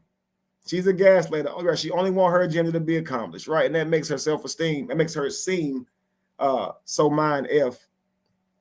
Yeah, I got you. But it could be something there, though, D-Ham. It really could be. Let's go. But that was a couple months. No, Things change every day. Nope. He knew that I was not on birth control. You know, I was very. like that. He always knew. He always. Okay, so now let's listen. Okay, guys, let's just do this real quick. Okay, let me just make sure. Okay, I'm thinking if you out here and you're being sexually active, right? If you're being sexually active, if you're sleeping around with no condom, are you taking a day after? Because I mean, I'm thinking that is the woman's responsibility, right? I mean, he can't take the pill for you, right? So if you know you slept with somebody and you're not on birth control and you know you slept with them raw, ladies, what's the next move? Just let me know. If because you still are practicing birth control, even if you're not on birth control, right? Because ladies, if you know you're not ready for a child yet, what is the discipline that you have to do? If you do sleep with somebody without, okay, first off, if you don't want a child, you wear protection, right? Well, abstinence first, right? Because ain't nothing guaranteed. So abstinence, you good, right? STDs, pregnancy, all these things exist when you having sex, right? So then, okay, next you wear a condom. Okay, then if it's not a condom, then spermicide, stuff like that, right? Then you're gonna have morning after pill, contraceptives, things like that, right? Okay, you put a raincoat on, but what if you don't? If you don't put a raincoat on, do you take the morning after? Ladies, if you don't want to get pregnant and you're not on birth control, if your goal is to not get pregnant right now, and you know you slept with somebody raw, and you do not wear a condom, obviously you can get. Okay, I just covered that. What's the next move? I'm thinking somebody would say like Plan B or something like that. I'll move on. Always knew. I'm getting that because he always knew I wasn't, and not just me, but he always knew. But that's always his go-to statement. It's almost like people talk about trapping, and it's like, oh no, you can't trap me because I was a little person, you know. I was too small to get trapped. It was me trapping him. Royce, he can't trap you, but you can go get a morning after pill. I mean, it's impossible. He have to what's it called? What's the show called? When the dude chained the lady to the sink. What's that called? Dang. White something dog down. What is that called? Jamie, what's the name of that movie?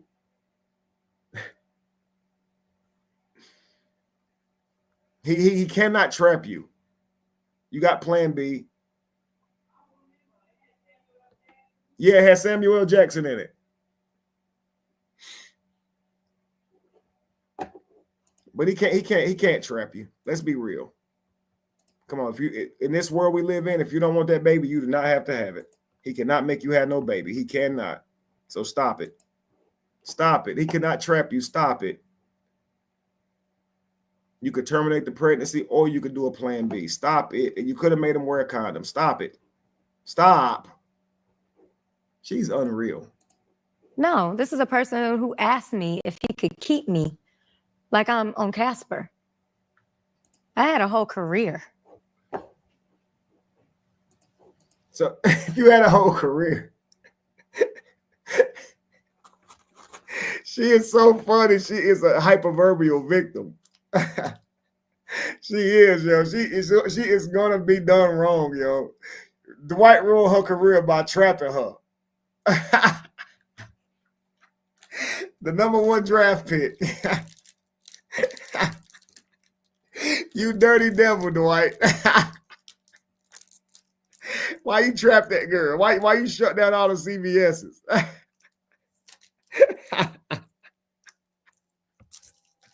Royce is funny, man. Look at her face. She dead ass.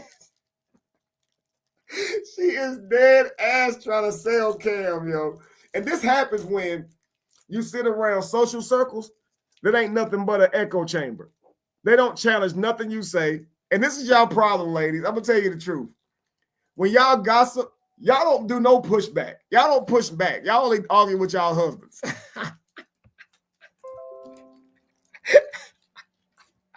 When your girls be saying some crazy shit, y'all just let them talk. Y'all the problem. Because y'all know she done ran this shit down to somebody. And they were like, yeah, girl. That motherfucker, a dog. He did what? Oh, yeah, it sounded like he trapped you. They just all validating each other. And she becoming more confident in this shit.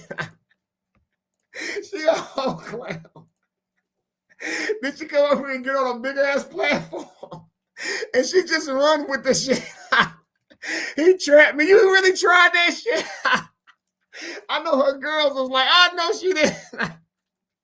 That was girl talk. We can't say this shit publicly.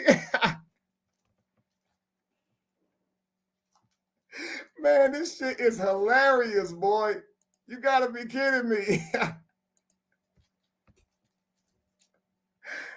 She is really up with this face trying to sell this, man. So again, talk about this girl. And he was like, I thought you were, on birth control.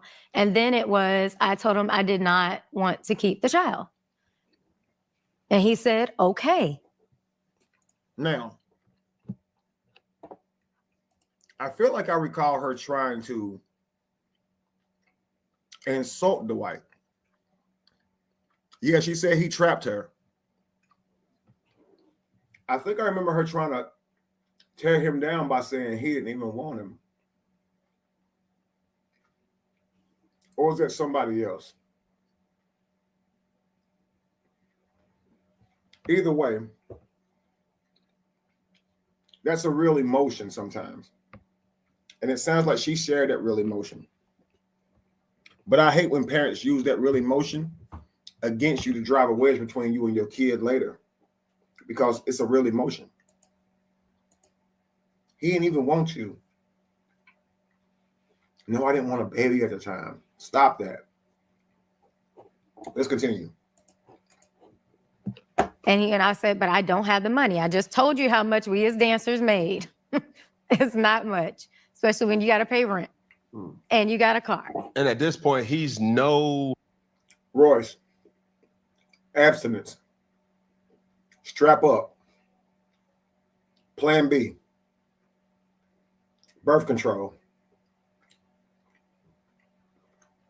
Now you're to the point to where you had an abortion and you can't afford it. You were irresponsible.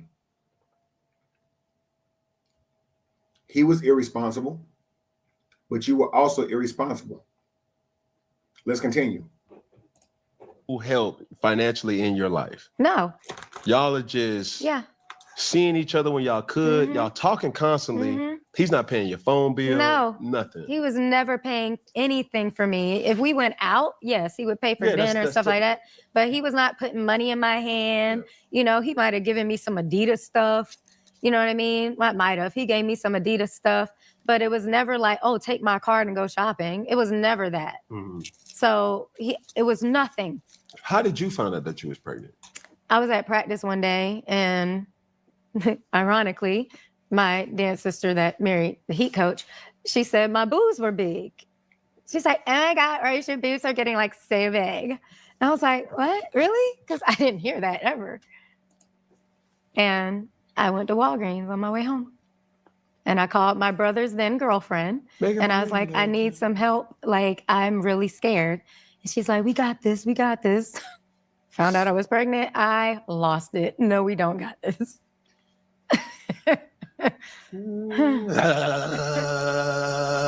I was, oh my God, I called my mom and she started crying and she was hollering, what did you do? What's going on? And I was like, I'm pregnant. She's like, oh, I thought you were going to say you killed somebody. That's how frantic I was.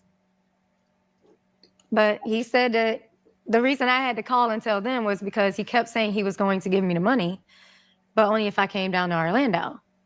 And I was like, I can't do it in Orlando. Why not? Because I didn't want to be around like my family. But then What?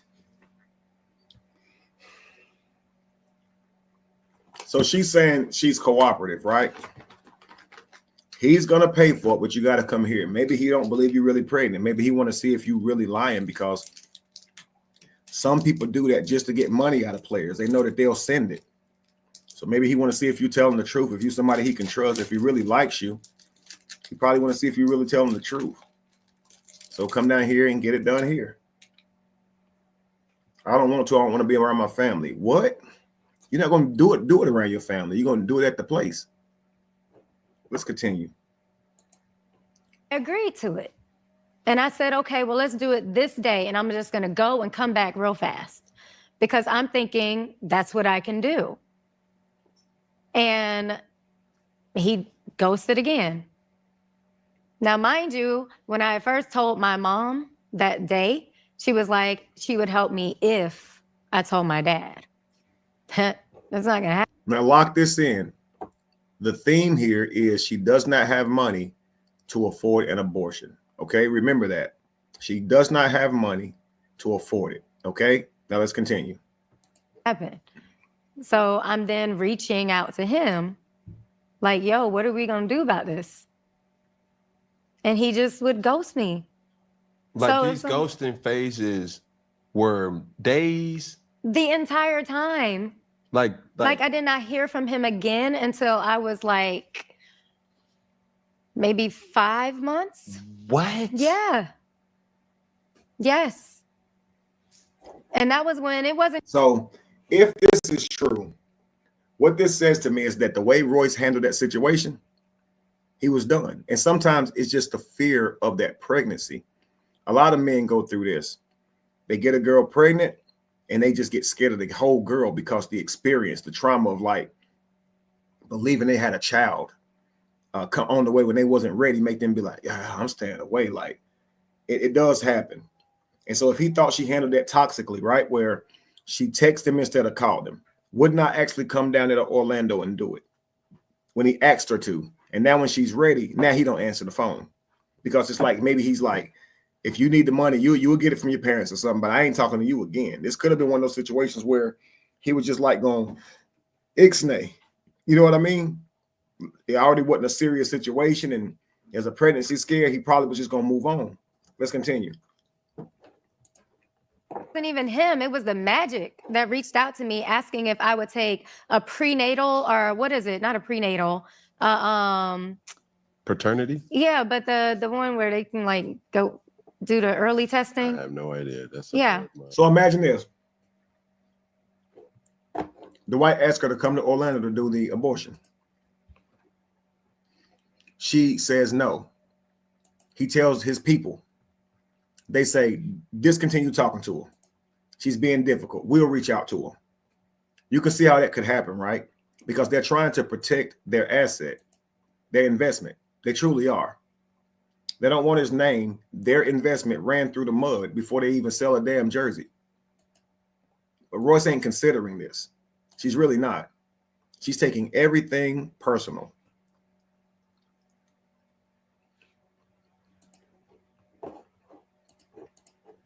They asked me if I would do that, and my doctor was like, absolutely not. It's dangerous.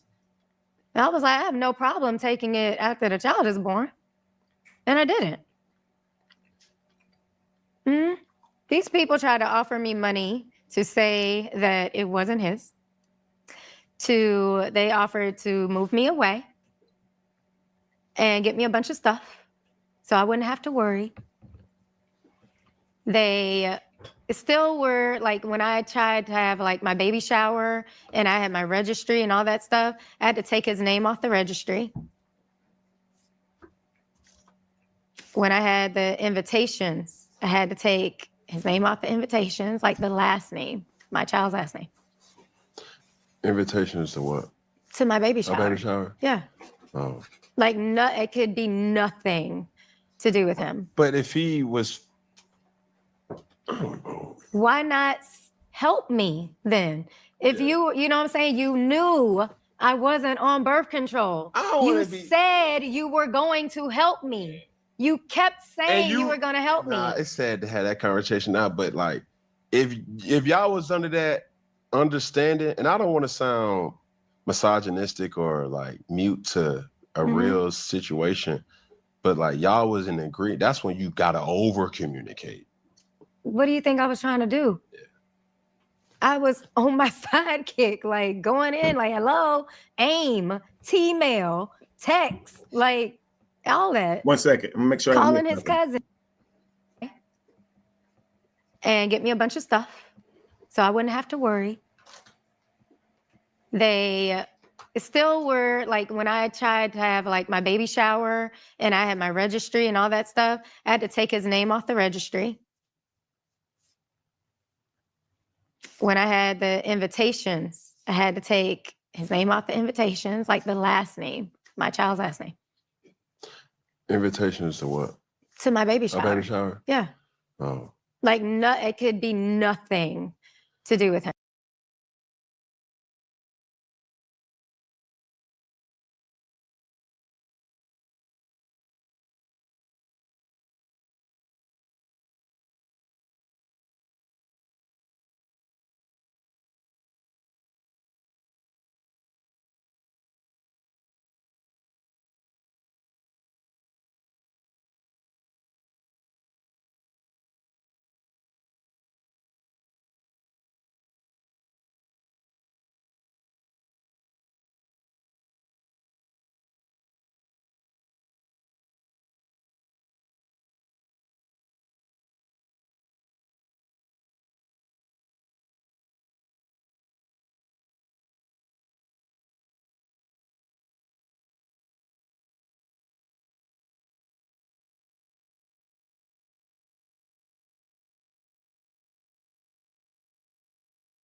Him. But if he was, I don't know. Why not help me then?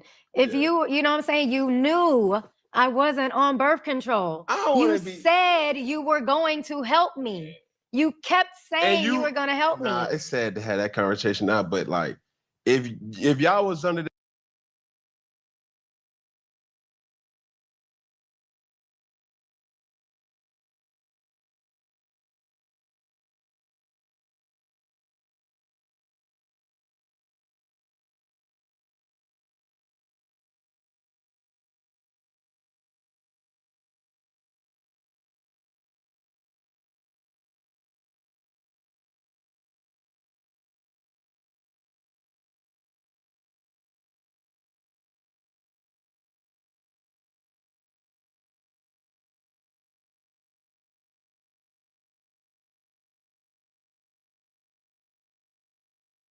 Guys, I'm sorry, I was on mute.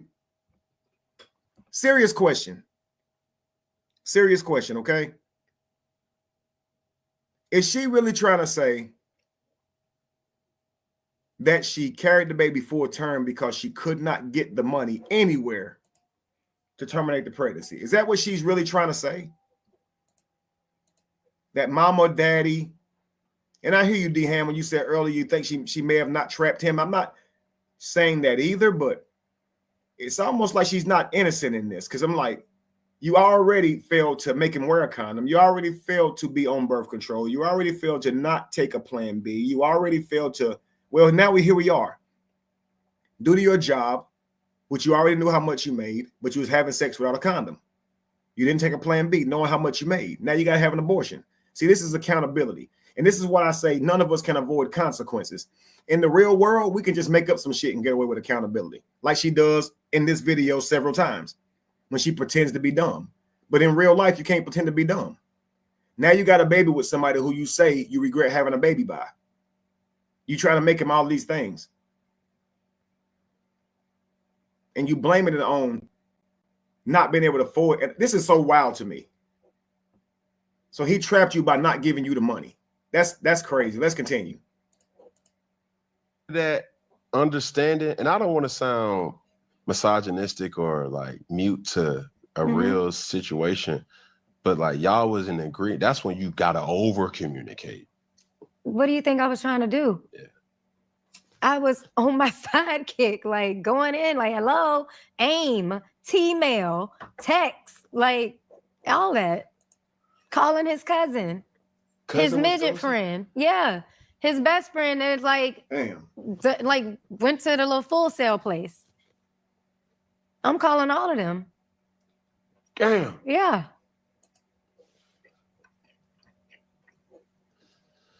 So basically, they went through a phase of info. You ever heard of that? Mm-mm. FANFO. Oh, fuck around and find out. Faithful. Mm-hmm. They fucked around and found out. What was that process like? So when I had my son, I was actually in labor for over 54 hours. And they knew when I went into the hospital. Said nothing. And they knew I went in the hospital because his heart rate was dropping. And I remember being home and having to throw something down the stairs because I couldn't speak. And my brother was staying with me. So he's the one who got me down my little condo stairs into the car and took me to the hospital. They knew all of this. Not once did anybody check on me, check on the baby, nothing. But once they found out he was born, his mother sends a text. Send me a picture. Not congratulations. Not, is Royce okay? And I They had don't trust you, Royce. You don't know him yet. Chill. Send the damn picture. Shit. Let them see the baby. Let us see her grandbaby. Like, God damn. If her first message is let me see the picture, that's negative. Oh, she should have checked on you first. You ain't her daughter. She want to see her son, her grandson. She want to see her son and her grandson. She ain't asked about you. Okay, she dropped the ball. Charge it to her head, not her heart. I'm funny. I make myself laugh. Relax. Can she have a picture of her grandbaby? What are we doing? She called and said, can I have a picture of the grandbaby? Why didn't you check on me? What are you talking about? Already fighting for a damn attention. Yeah, want to see if it look like it? Yeah, of course. You want to see if it look like it. Let me see the baby. Let me see my granny, my grandbaby. Oh, he wrong for that. She wrong for that. She should have checked on me first. That's wild. Royce, you're despicable. You're so judgmental. You will never be happy. You will never be happy because you'll find something wrong with every damn thing. And that's why you're the problem. Because what's happening in life is just life. She just asked about the baby before you. That's no reason for you to take that so personal and be up here trying to spread it like that's something bad. You're the one who look childish in that. You're the one who look entitled for that. You're not her daughter. You could be mad at your mama if she called and asked about her grandbaby before you. Then be mad about that. But I wouldn't be mad either way. You always trying to find something to be mad about.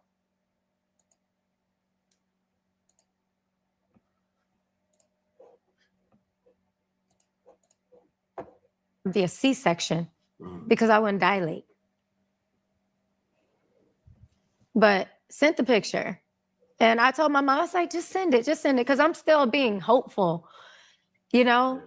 And her response was then, that's my grandbaby, look just like him. I said, that's weird because all babies look alike when they're born. So, but then she... So she asked for a picture and you got to, no, that's weird because all babies look, first of all, they don't. It's a false dichotomy. And this is delusions of grandeur. You're absolutely right. You're absolutely right. Did y'all hear that? All babies look alike. Did y'all hear that, y'all? What the hell?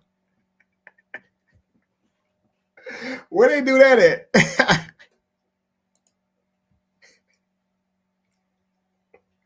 What are we talking about? All tadpoles look alike. Like, I don't be knowing this shit. You seen one, you seen them all. But babies, nah, they don't at all. What are you talking about?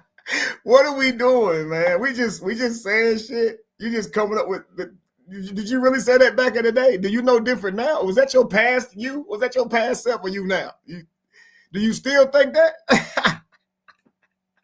You still believe in Santa Claus? All babies look alike. Oh, okay. A good thing you only got one. God damn. Let's continue, man. Sent a side by side. And again, I think they all look alike, but no, they really looked alike. And I was like, okay, well, maybe now things, mom, dad, maybe now things will get better and he'll at least help out. Because he wasn't doing anything, never made an appointment, never nothing. Okay, so let me ask this question too. What do you come from? Meaning are your parents together? Mm-hmm. They've always been together. Yes. My mom has only ever been with my dad. My mom too. So that makes my situation a little worse then. I just think it's unfortunate. Damn. I feel like you at least had to have one. Hey guys, let's get this clear. Most of the time, men do not go to these appointments. Now, I go to all of them, okay? I think that you're both having a child, and if he can be available, he should be there. And I tell you what, going to those places, them women are shocked as shit when you walk in there with your wife. They treat you like you don't even matter. They look directly at the woman and just talk to her the whole time. You sitting here looking like it's my baby too. They do not give a shit about us in there. Most men don't go in there. I don't even think they know how to treat it like it's both of y'all baby. Most men don't do this. And when you consider his career, what did you expect? I mean, it's so crazy. And then she says, she says, okay, mom and dad, meaning because she can't be talking about herself. She's talking about grandmom and maybe grandpa and dad, Dwight. Okay, now can y'all help? But what about your parents too? You just sitting here pointing one way. If you ain't had no money for an abortion, let's just continue because this is gonna get deep here so shortly. Just to make sure. A comparable, a side by by side. Are you is it really somebody, but hey, she really happy, Yeah. Mm-hmm. So that's what you came from, that 2-parent home. You're right, Lupac. I missed that one. Yeah, she act like it was weird at first, but then she was shocked when they look alike. Oh, they do look alike. Yeah. wanted that for yourself. In a sense, yes. I do not crave a relationship like my parents, even though they've been together forever. I don't want my relationship to be like that. Wow. Why not? It's just there's certain ways that my dad speaks to my mom sometimes that I just don't appreciate. I don't think it's a lot of respect there. So anybody can get it. Pause.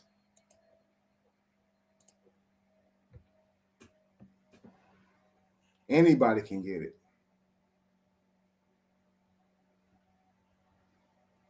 Damn. That's crazy. That is crazy.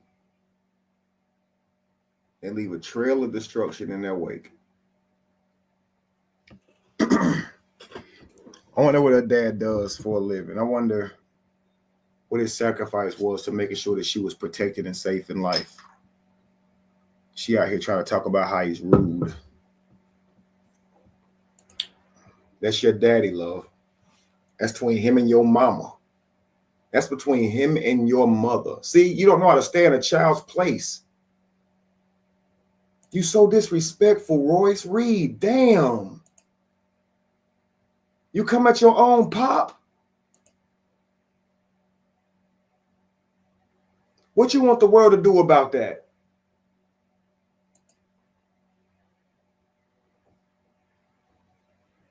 Royce, if you feel like your daddy talks to your mama in a way that's not appropriate, you make sure that you don't get with a man who talks to you in a way that's not appropriate. That's the best you can do. You can't make mama leave. There's nothing you can, that's not your business. You're not in a child's place right now. You speaking on something that's completely out of line. You completely, and you don't even know it. Yo, this is how sad this is. So when Braylon is out bad mouthing his mom and dad, she cannot be mad. She's doing that to her own dad.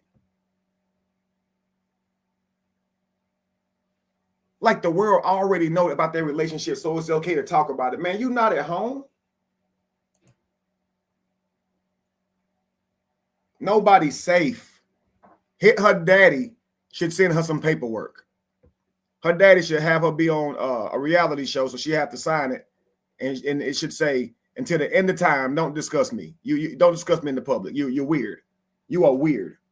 I can't even have an argument, a discussion with my wife without you coming out here in the social media saying I'm disrespectful. You so foul. Stay out of my damn house. I mean, by not like literally, by like talking about my damn my relationship. What's wrong with you? Let's continue. That's wild. Sometimes, and you know, I love my dad. Yeah. You know, my dad was on the show, and he means well, but you know, that saying hurt people hurt people. I think because my dad has been through so much, and I think with all the books that he's written, but never got them published, with all the ideas he's had, but never been able to bring them to.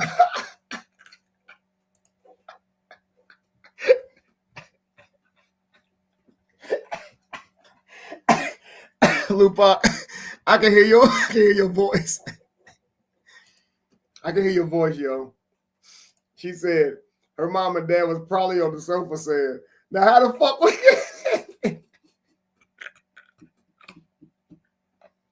what we do? They probably hugged each other close when they said your parents together. They're like, yeah, they still together. They probably hugged each other like, yeah, tell them, baby.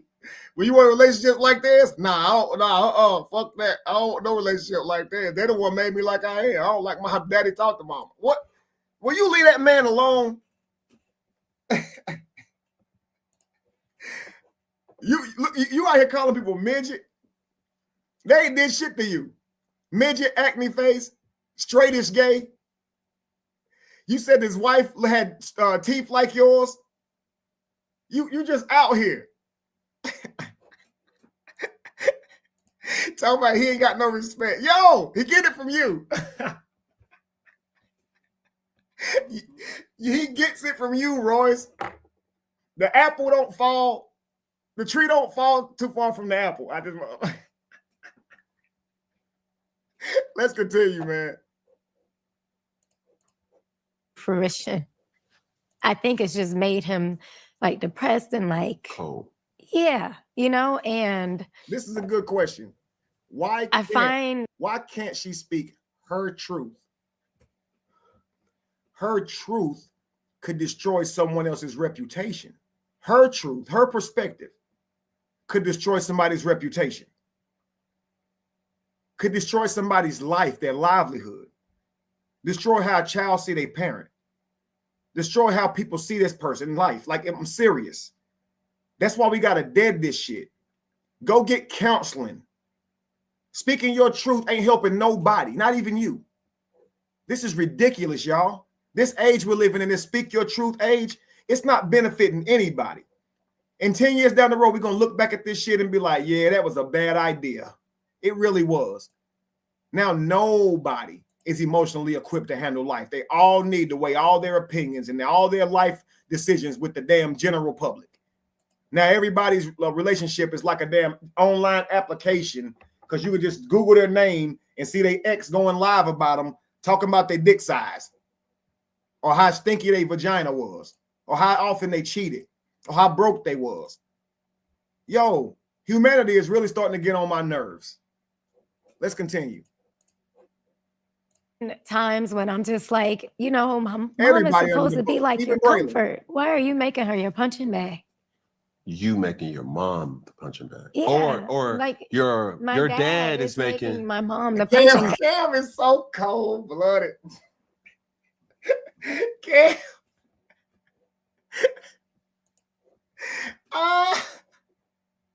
That's like the time he threw the ball from like the 20 to the damn, I'm about to say the 80-yard line. He threw the damn ball from the 20 to the other damn 20 on one knee from with an inch off the damn ground. He just did this. That's some shit right now he just did. Y'all don't realize what he just did. This is a phenomenal feat right here. Okay? This right here, what he just said, should go down in his replays and shit. Like,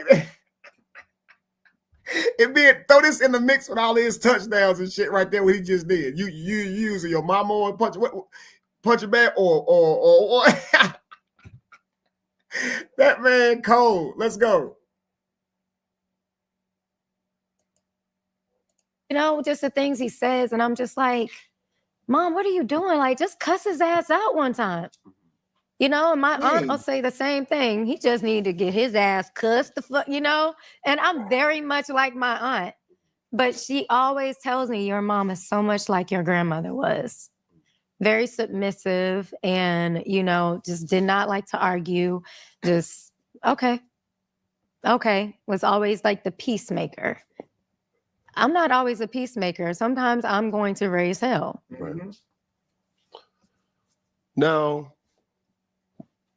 side by side, as this is happening, right? Knowing what my intel of learning about this situation, some would say possibly. You know, just the things he says, and I'm just like, Mom, what are you doing? Like, just cuss his ass out. Oh, but you know, that saying, hurt people hurt people.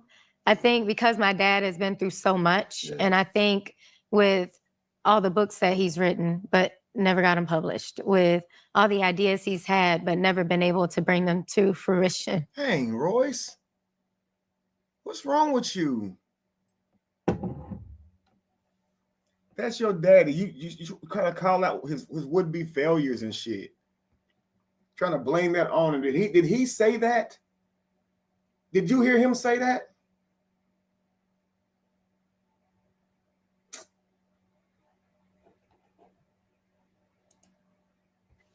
I think it's just made him like depressed and like cold. Yeah. And you know, and I find times when I'm just like, you know, mom is supposed to be like your comfort. Why are you making her your punching bag? You making your mom the punching bag. Yeah. Or see that? You see that? It was crystal clear what Royce just said. Cam is funny as shit for this. I like Cam. Cam cold as shit for this, yo. Look at his face right now. Look. Or look at him. Like he really believe this shit. This is not convincing at all. Let's go back. And he did that right when she was getting emotional too. This nigga here, boy. Let's go. Oh, but you know, that saying, hurt people hurt people. I think because my dad has been through so much, and I think I don't even want to hear that again. I find times when I'm just like, you know, mom is supposed to be like your comfort. Why are you making her your punching bag? You making your mom the punching bag. Yeah, Or like your dad is making my mom the punching bag. You know what I'm saying? Okay. And I'm just like, not physically though, but just emotionally. No, yeah. You know, just the things he says, and I'm just like, Mom, what are you doing? Like, just cuss his ass out one time. Horrible advice. You know, and why are you in their business? Why are you in their business?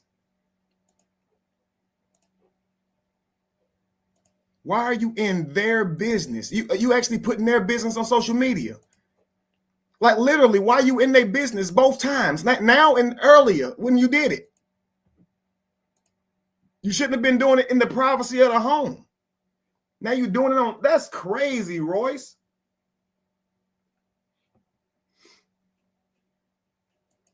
Man.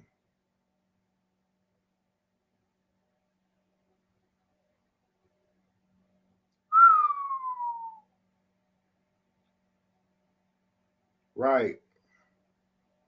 You're right, bro. You're right, Lupop. It's hard to sympathize with her. You're right. She destroying everybody. I can't even be mad at my name in this. Everybody ain't gonna get in this shit.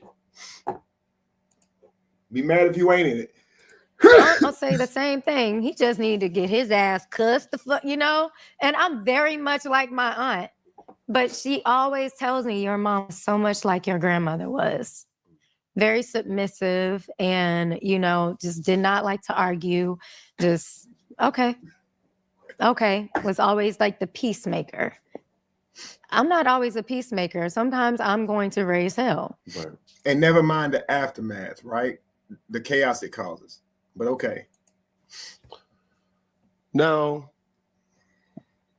side by side, as this is Royce, remember this. When you raise hell, everybody else has to live in it too. Deal with your anger a different way. That's a bar. happening, right? Knowing what my intel of learning about this situation, some would say possibly you could have felt a certain type of way being that he was with somebody else. That's not it at all. But you knew he was with somebody else. No. Not knowing, or he was I found out when the world found out. What do you mean? That's what you're talking about, like him with Amy or Amber? Okay. Yes. I found out when the world found out through like Scrappy's little video that was posted. That's how I found out. But prior to that, he was still messing with me. Not like that. Oh, no. What do you mean, like messing? Like yelling at my son and talking and like sending little subliminal messages through people. Okay. You know what I'm saying? And like just fucking with his head. And like I said, the PlayStation party. Like, why are you arguing with him in front of his friends? That's why I just finally just jumped out. That ain't that okay.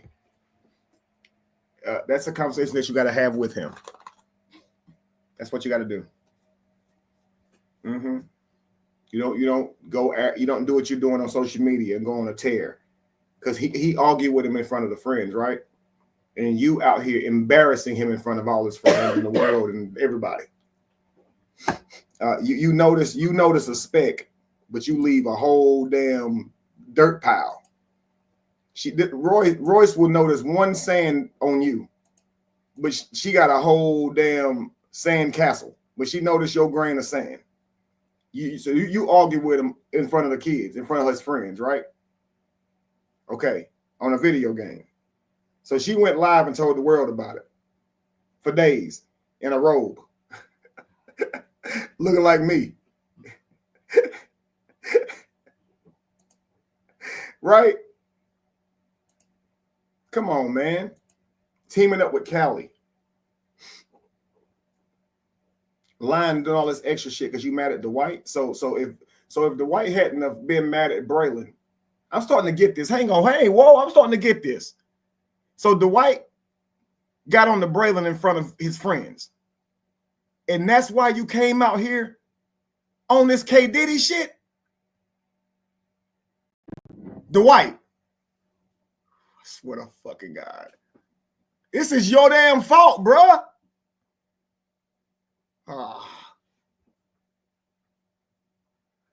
This is your fault. It's your fault.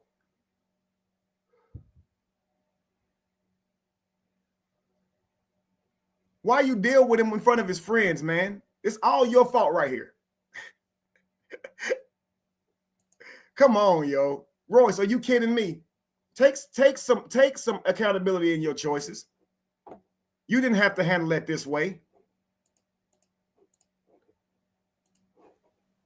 And everything else that fell behind him, I mean, just sorry. But I told him to bring his ass outside. See, we're all casualties. We gonna handle this. We're all casualties of war, Dwight Howard.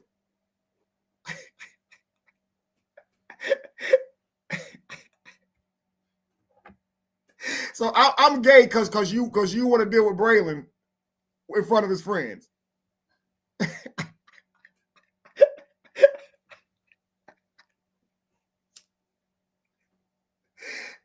Midget, acne face. Okay, everybody fucked up.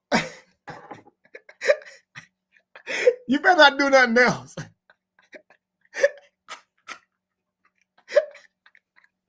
You stay your ass off of PlayStation. I swear to God. Whatever it is that you said, bro, you shouldn't have said that shit. This is crazy. LeBron even gonna get hit over this shit.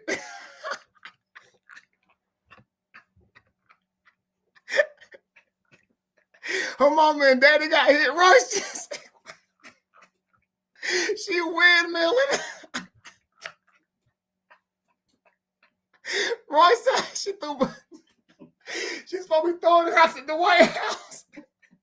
She hit her mama and daddy's house. Royce said, "Cause she got terrible aim." A damn rock hit LeBron's house. He came and looked outside. What the fuck was that?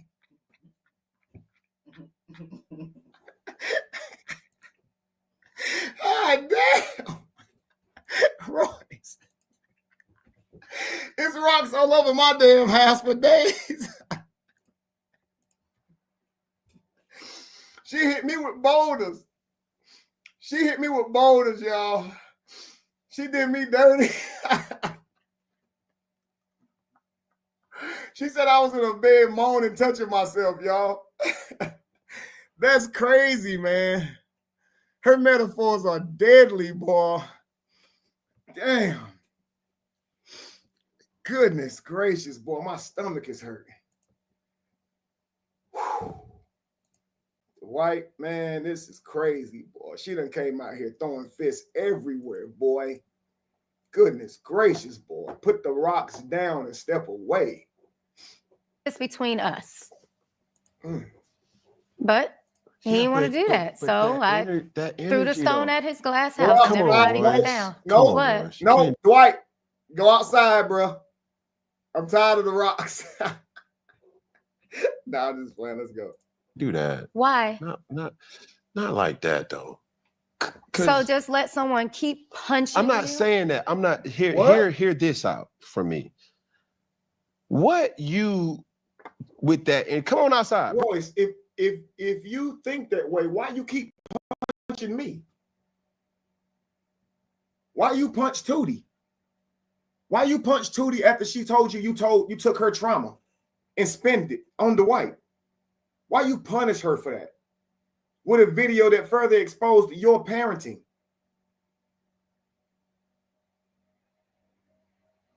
What do you mean punched? You just said what it was. He got on the Braylon in front of his friends, and you got in the business. What did Braylon do? To the point that where Dwight would get on to him. Right there on that, in the spot. On that spot. Was it something that was bad representation in front of his friends that Dwight was handling? You out here throwing rocks at everybody, setting a horrible example. Bring your punk ass outside. Like, let me throw something just to get your attention. Understand? I understand the root of what you was trying to do, but understand the actions that could possibly. What are you gonna put him in, and what are you gonna put yourself in? It's gonna be an apology waiting to happen, whether or not then, but sooner or later down the line, it's not right. And if there's no apology, like she's shaking her head, I won't be sorry. Yeah, but there'll be consequences. You see? And you can't just choose to treat people how you want to. I would challenge Royce to do this. Start writing it down. Write it down. Write what you're feeling. I feel like when you corrected Braylon in front of his friends, that you made him feel embarrassed, that you made him feel less than as a man, that you gave his friends something to laugh at him about.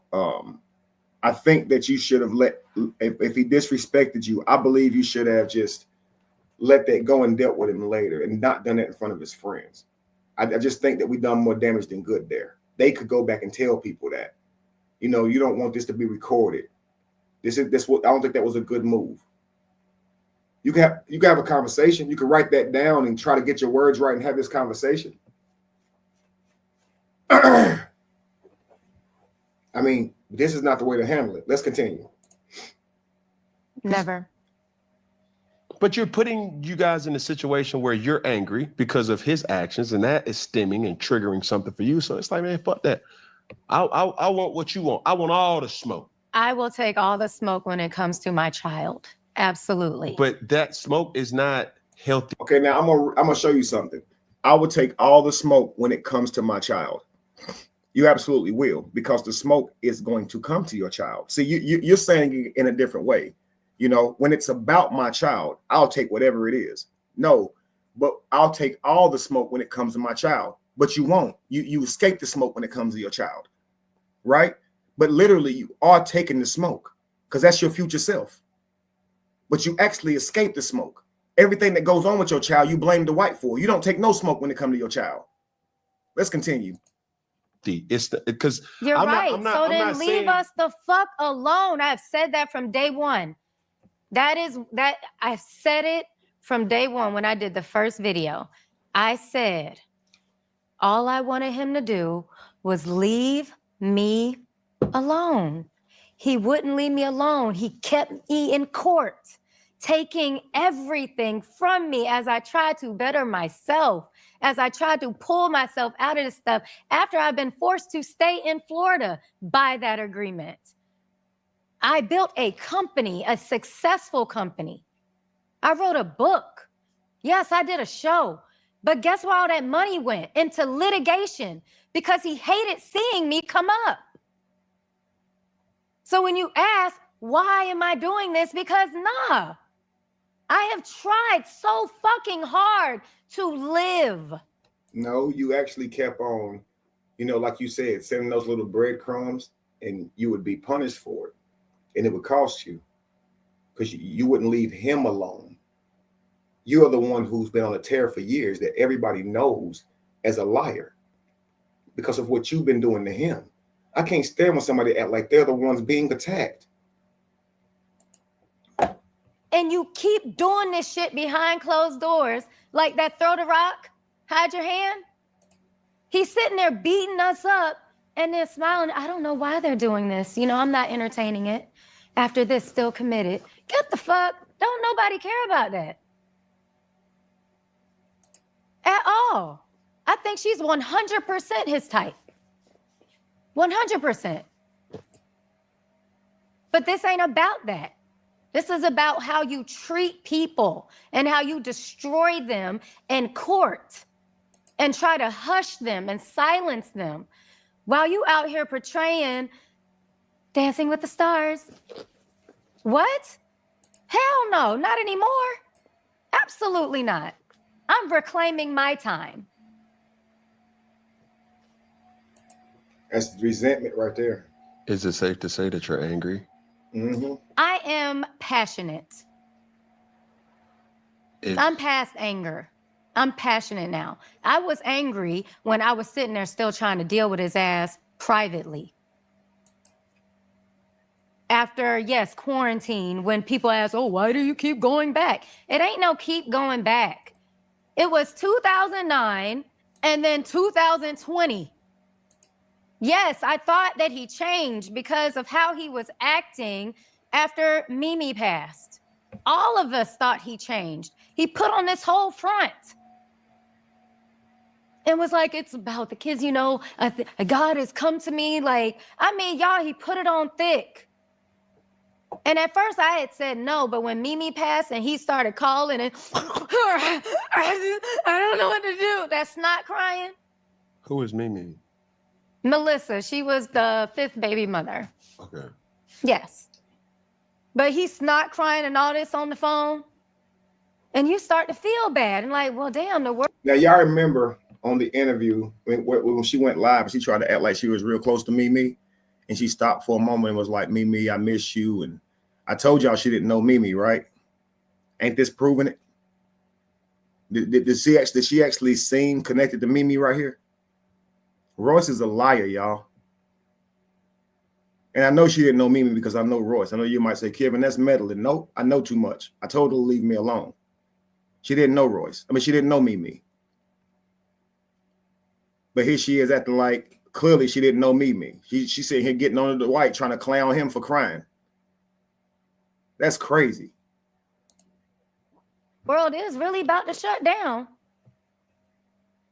I have a whole boyfriend, but he done got me worried. But my boyfriend, he's like, well, I can't come there. He's like, if you really do feel like that. What she said on the other thing, she said that he called and gave her this speech about how he wanted them to come down. And she talked to Christine, and Christine said, girl, go. You should go. And then she talked to the boyfriend and talked to him about it, and he was okay with her going. Now she's like, he done scared me. I got to come down there. That's crazy. I'm against it. But if you feel like you just really need to go somewhere, then go. Damn. So I went. He told me to leave the second day after he told me that, after I told him about the story he told us about LeBron. He was like, you need to leave now. Why? He's like, because he's going to try and manipulate him or manipulate all of y'all. I was like, what are you talking about? He was like, for him to tell you a story like that, he's like, Royce, why? So you came down to Dwight's house, running back to your boyfriend, telling him what Dwight's saying at his house. Take your ass back, yo. You a spy. Go on back. Go on, take your ass on. Go on to your boyfriend. Why did you need to know that? Who? No, I'm sorry. I'm not following. Because she's so vague. How would anybody know what she's talking about? So now Cam has to ask. It was a subtle LeBron thrown in there. Then, He said that LeBron was not really crying or sad about Kobe passing. He said on the plane he had no emotion, and he was just like chilling, like everybody on the plane is upset, and LeBron was just straight face. He's like, the only time he got emotion was when he walked off the plane, and I think he walked off last, and he got in a car and like was like this. There's a video. He was like, that's the only time he had emotion. Okay. So when I told my boyfriend that story, he said, you need to leave. He's like, why would you need to know that? Why would he tell you that? And I was like, well, why would he lie about something like that? That's crazy. I'm like, but I mean, it's not going to change any way I feel. So guess what, boyfriend? Dwight told me that LeBron wasn't even crying. That's what he told me. You what? You need to leave. That man is crazy. He gonna manipulate you. What? What is happening here? But it was also my son's favorite player. He always talked about LeBron. He wanted his sneakers. Look at Cam's face. Look at Cam's face, y'all. So when you look back on the shit that he was doing while we were in that house, he was planting seeds from the beginning. So now you're telling our son, who thinks of LeBron as his hero, that he's just this cold person. but I hate that LeBron just caught a stray though. Yeah, exactly. For what? Yeah, Oh, Because God. that's my son's favorite. This is what I call professional point misser, guys.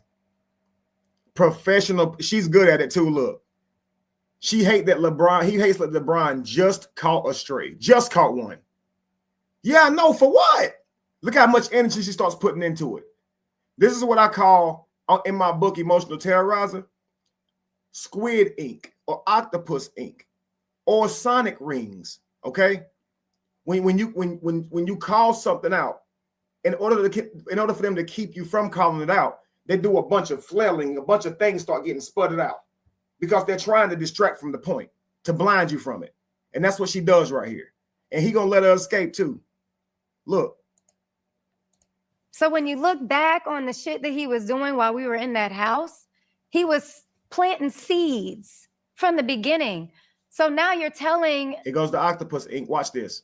our son, who thinks of LeBron as his hero, that he's just this cold person. But I hate that LeBron just caught a stray though. Yeah, exactly. For what? Yeah, Because that's my son's favorite player. yeah, but I now I'm at the point of this conversation that it almost feels wrong a little bit. So imagine living it. Well, she good. Okay. That girl It's good. wrong. That girl good. That girl good right there. She good. Well, imagine how she came up with that shit on the spot. Imagine how I feel. If you felt bad hearing it, imagine how bad I felt hearing it at home. Yo, let's go. You're right. Yeah. It makes you uncomfortable, right? I don't even feel right talking about this anymore. Yeah, she crazy. She crazy. That's like somebody pooped in the same room. They doing all this bullshit to act like it wasn't them. It's just y'all two in there. The shit is pointless. Did you fart? I know the fuck you didn't ask me that. What you mean? Nah, I'm not doing it. I'm not. We're going to argue tonight because I don't like the bullshit. It's just me and you in here. Now, listen, if it was three of us, I could deal with it. But you're not going to put no fart on me. If you put a fart on me, you will put any damn thing on me, especially if it's just me and you. If it's just me and you in here, I can't trust you for shit. You would throw a fart on a motherfucker. I can't have that. Nah, bruh. Nah, everybody poop. Everybody poop. You're not doing that. We're not doing that. She trying to act like Cam did it. It's you. This girl that get you the new comment. My bad, I hate to leave it like that. I'm gonna miss some shit. Yo. What are we doing here, man? Let's go. Imagine living it.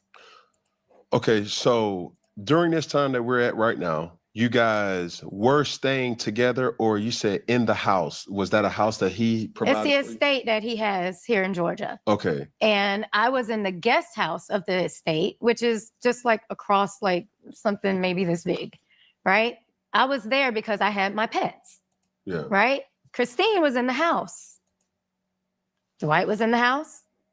And Who was the Christine? nanny, she, oh my God, y'all. She's number 4. So No, she's number 3. But that's another baby mother. Yeah. Let's and all y'all was standing in the same. That's our favorite part. Let's go back right here.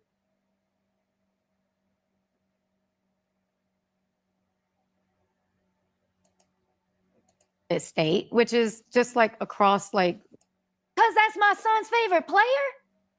Yeah, but Like, was like this. There's a video. He was like, that's the only time he had emotion. Okay. So when I told my boyfriend that story, he said, you need to leave. He's like, why would you need to know that? Why would he tell you that? And I was like, well, why would he lie about something like that? That's crazy. I should try to play. I'm like, but I mean, it's not gonna change any way I feel. But it was also my son's favorite player. Hang on. He always talked about LeBron. Look at Cam's he wanted face. his. Look at Cam's face. You gotta think how awkward this is making Royce, and that's why she's becoming so. She's getting in drama mode. Because look at this, he's giving her like this is just this wow. So when you look back on the shit that he was doing while we were in that house, he was planting seeds from the beginning. So now you're telling our son, who thinks of LeBron as his hero, that he's just this cold person. But I hate that LeBron just called it straight though. Yeah, exactly. For what? Yeah, Because that's my son's favorite player. Oh, stop. So when you look back on this state, so when you look back on the shit that he was, because that's my son's favorite, so when you look back on the shit that he was doing while we were in that house, he was planting seeds from the beginning.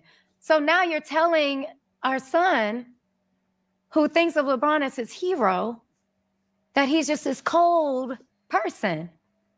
But I hate that LeBron just called it straight though. Yeah, Here we go, Lupac.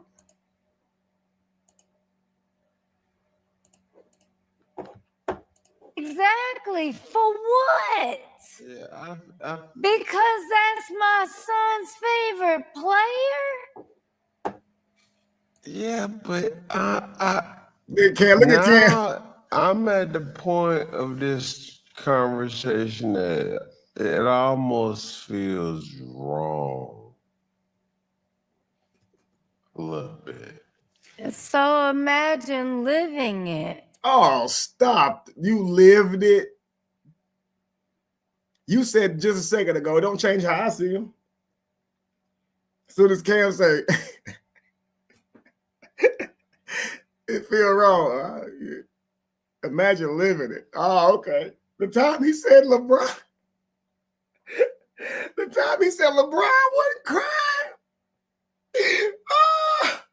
What? You need to chill. Everybody problem ain't your problem, Royce.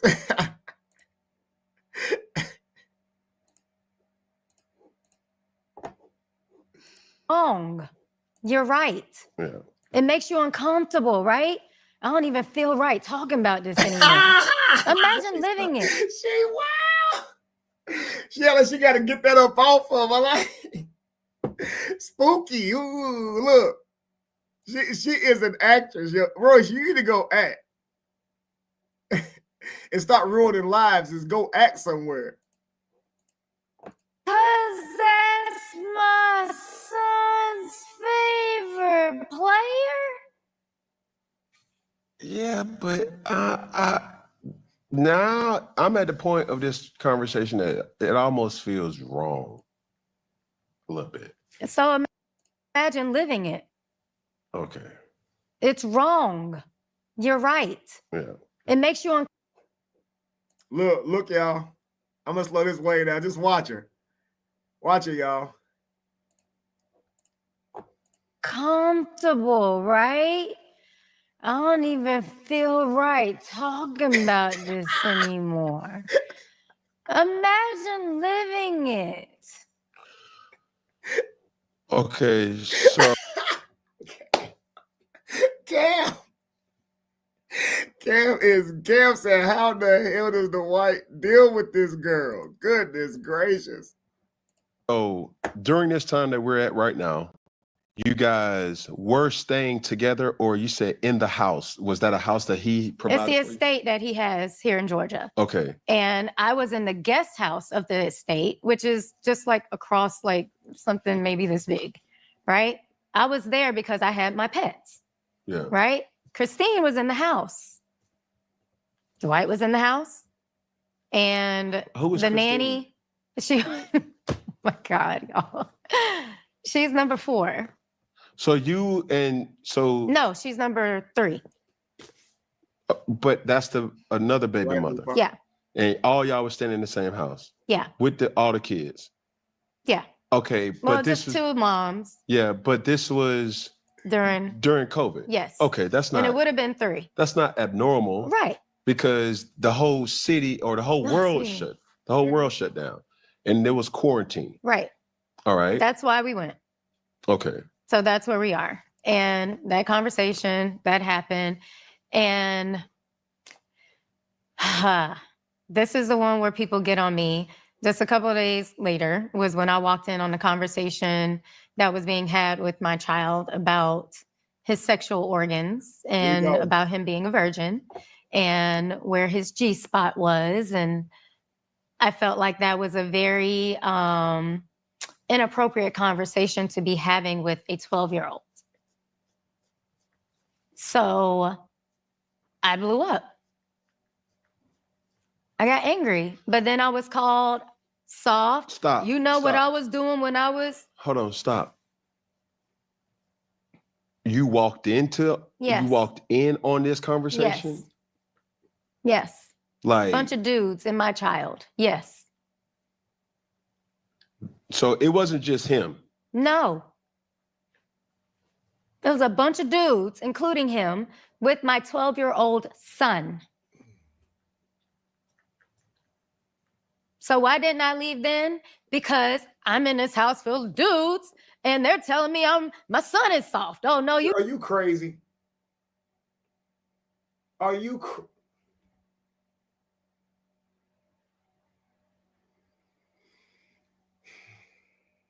Oh, so they talked you out of it.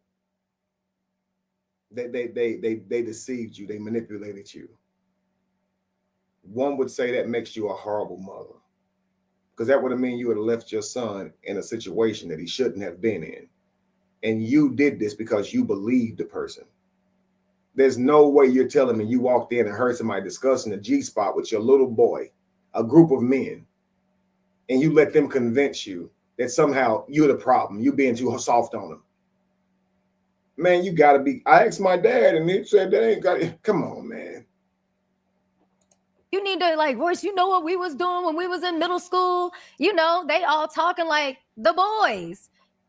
I wasn't a boy. So I'm like, well, have I been babying him?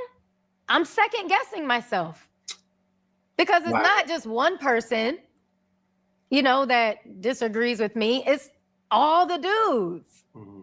So of course, me as a woman, I'm like, well, maybe, you know, his dad hasn't been in his life. Maybe this is a conversation that he would be having with him on a natural basis. I just didn't know how they had it. Because again, I can only raise. If you a man and your father discussed the G-spot with you, put a 1 in the chat.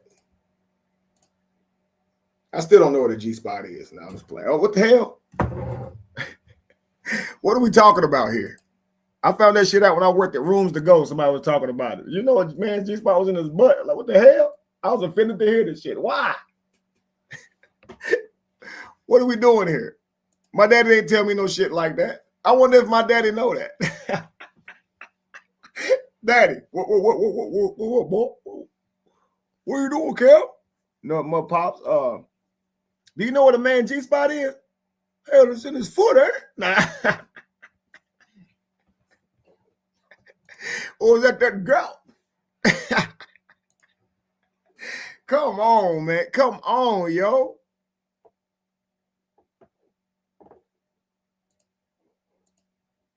Raise my son and teach him how to treat a woman, but I can't raise him how to be a man. I don't pee standing up. But how do we get to G-spots? I have no idea. That's what I walked into. Okay. And we're still in quarantine? Yes. Okay. But again, that's why I didn't leave. Because I thought I was the problem. I ended up going home for Mother's Day. And then I came back. When I came back, it was like, also, let me rewind a little bit because I did skip some stuff. We went to Mimi's funeral. He told her family that he was going to take care of everything. He did not. There you go. At all. I have pictures in my phone right now of us at the funeral because I'm thinking these are pictures he's going to want. Right? And during this time, he's been saying things like, I want you to be the matriarch. Now, mind you, it's been a couple weeks now. So we've been going to therapy. We've been working out. Like, we hadn't done. Royce, what therapy you went to? My therapy? You ain't went to no damn therapy. Not during quarantine. Stop lying. So you ain't think on Kev.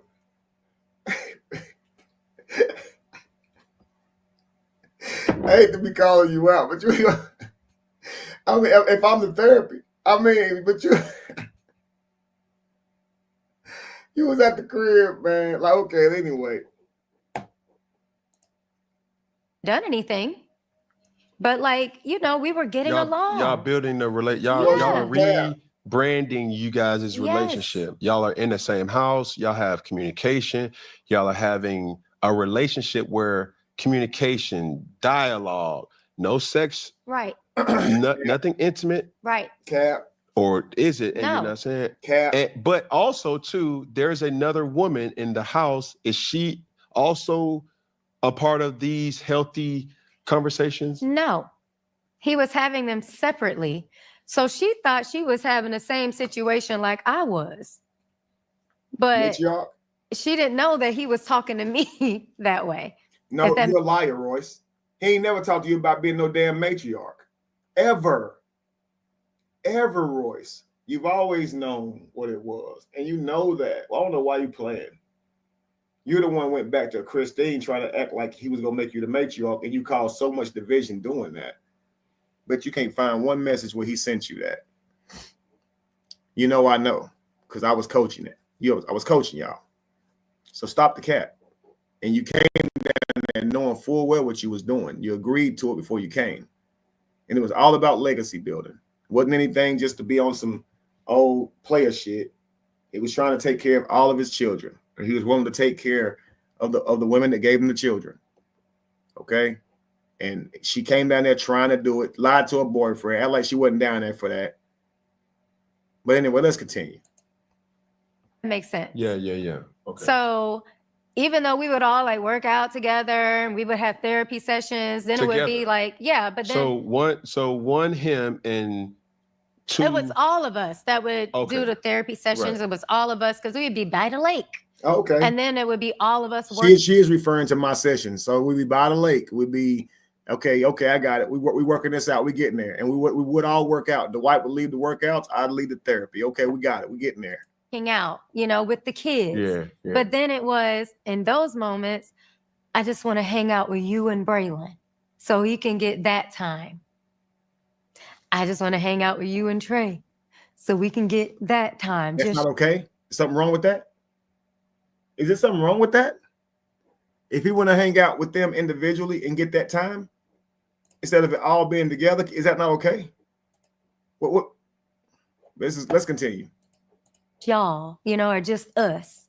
You know what I'm saying? Yeah. So even when you might see them That's a like flat together, impact. you're thinking like, oh, he's just, spending time with him. Like, Trey deserves to have his time. Brother deserves to have this, right? Right. And by now, the grandmother has now brought David, which is number 5.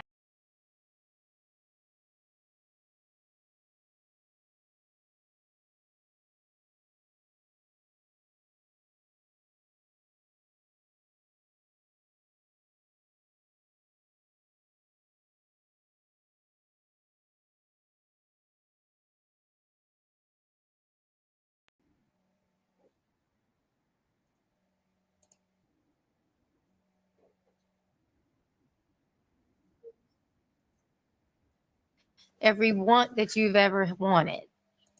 Don't know what happened. So he can get that time.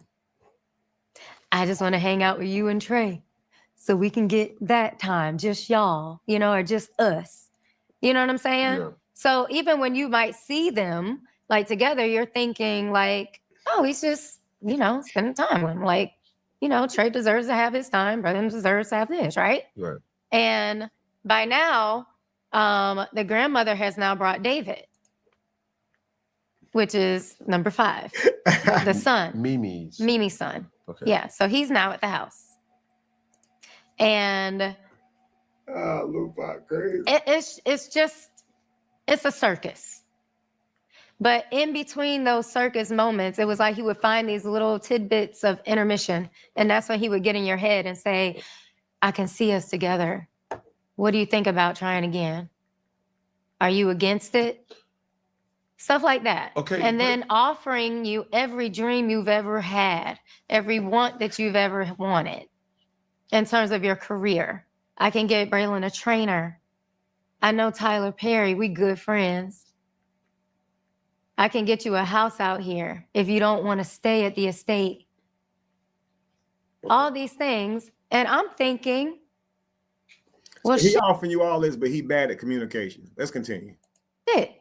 It can't get any worse than what it was. Than him suing me every year. Maybe he has changed. Surrender flag, please. So I did think about it until that party. Before the party. Was this after or before? And I'm sorry to go back. Mm-hmm. This is me as the concerned person hearing this. Was this after you walked into the G-spot conversation? Yep. After? Yep. So even after that, you said it was, whoa, what are y'all talking about? And even with that, like, we have to explain, because now it's getting weird.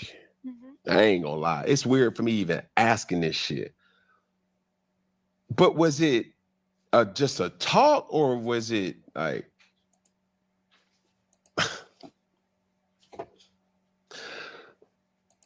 like, what was the, okay, what was it, what about the conversation, or what about what you witnessed was the question? I walked in on the G-spot part. So you just heard G-spot. That's all you heard. Well, the whole sentence, like, you know, your G-spot is in your anus. Like, that's what I walked in on. And I immediately went off. But as I'm going off, other things are being said. Like, it's nothing wrong with telling him that. Do you know what I was doing? You know, like all these other stories coming out. Like, this is how men talk. Like, you've been babying him. He had you his whole life. You know what I'm saying? I was a single mom. You know, like, hey, Lupac, that's a great question. She said, didn't she say they were all in a group text discussing things before they went? So how did it turn into a circus, or her not knowing what's going on? She's turning normal moments into chaos. Remember Lupac when she said she unpacked her things, and then she came inside for dinner and came right up when I was sitting there. Everybody was at the kitchen, and she goes, "Why am I here? Why did you bring me here? You drove your ass all the way down here to walk in here and say, why am I here? You could have asked from the house. You unpacked and everything. What if it had said, yeah, you're right." Oh, man, let's go. I guess this is what he's missing, you know? But now hindsight, 2020, when I asked my dad, like, did you have this conversation with my brother? Not like that. You know, like, nah, it was like never about anything. No, that's real questionable. But again, but let me ask you this though, because from the videos that I saw on TikTok, and I quote or might misquote, but it was something on the lines where you mentioned there were sexual acts that he wanted you to participate in and said you didn't feel comfortable, but you still did it anyway. Yeah. Do you care to? That was when we first started like having sex, like when we first met, like when we first started like dating, and we finally started having sex. So this was like back in like probably early 2005, because he didn't hit it like early. But I'm just saying. Yeah. But yeah, like early 2005. What was it about that you didn't? Everything was consensual. Yeah. Okay. But I was very green, and that's what I think people miss, because they talk about our age gap. Which like, is what? He was 18, I was 24. Okay. But if people like have ever listened to me, I say all the time, like, I wasn't allowed to date until I graduated high school. Okay. I went to prom and homecoming by myself. My mother was a chaperone. Let the Holy Ghost get in. Yeah, all right, now praise God. Right. So I started having my first relationship in college, and I didn't know how to navigate that. Okay. I lost my virginity to rape at knife point. I started having sex with the guy I was talking about when I like met Dwight. The knife point. No, well, that happened. Like, so knife point happened. That guy got raped. And I started dating my boyfriend that I thought I was going to marry. Okay. Yeah. And that was Notebook. Yeah. That you was texting. Yeah. Okay, now we at. Okay. So now we are at, this is like number 3. Yeah. I'm going to go ahead and say 4, because I think I had a thing in between there. I feel like I did. I'm pretty sure I did. So I'm going to go ahead and give it 4. So you on your 4th body. Yeah. All right. So you gave up your number to Dwight, got broke up with, and then slept with somebody else before Dwight. But you bragging about how long you made Dwight wait. Okay. Not my business. I do have an issue here. Okay. If that happened to her, of course, I'm sorry if that happened to her. But I want to just think about this, guys. Acne face, midget, talking about the lady's teeth. It's always something. right? She calls my name, calls my actual name. The guy who did this to her at knife point, his name is just knife point. Knife point, not even something insulting like acne face or midget. But she don't call his actual name. Why? He deserves all the smoke. He deserves all the smoke. No, I never made fun of Sheena at all. Let's continue. Okay.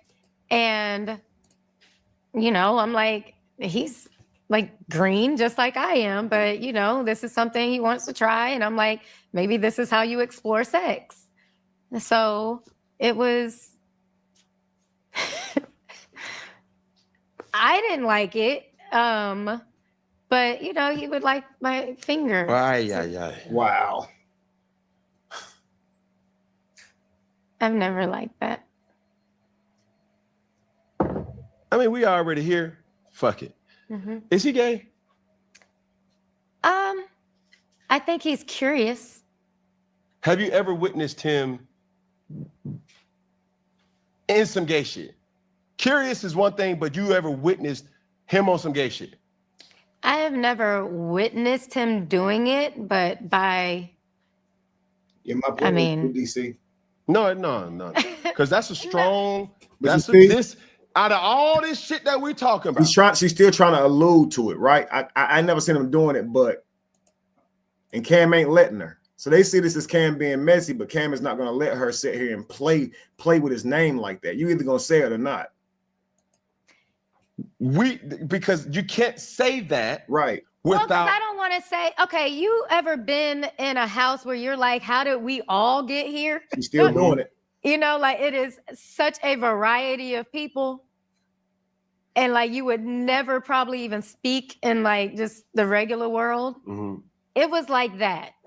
So she wants to paint this idea, but she's not saying anything, but it's completely untrue. Let's continue. And this was at party night. And let's even back up a little bit. Christine had left because she found out that Dwight and I had started messing around. She had no idea. Mm-hmm. And he tried to pull us into the room to have a meeting. And he said, y'all want to pull out y'all toys? And she was like, what? You know? And I was like, what the fuck? Because that was his introduction into trying to have one of them. No.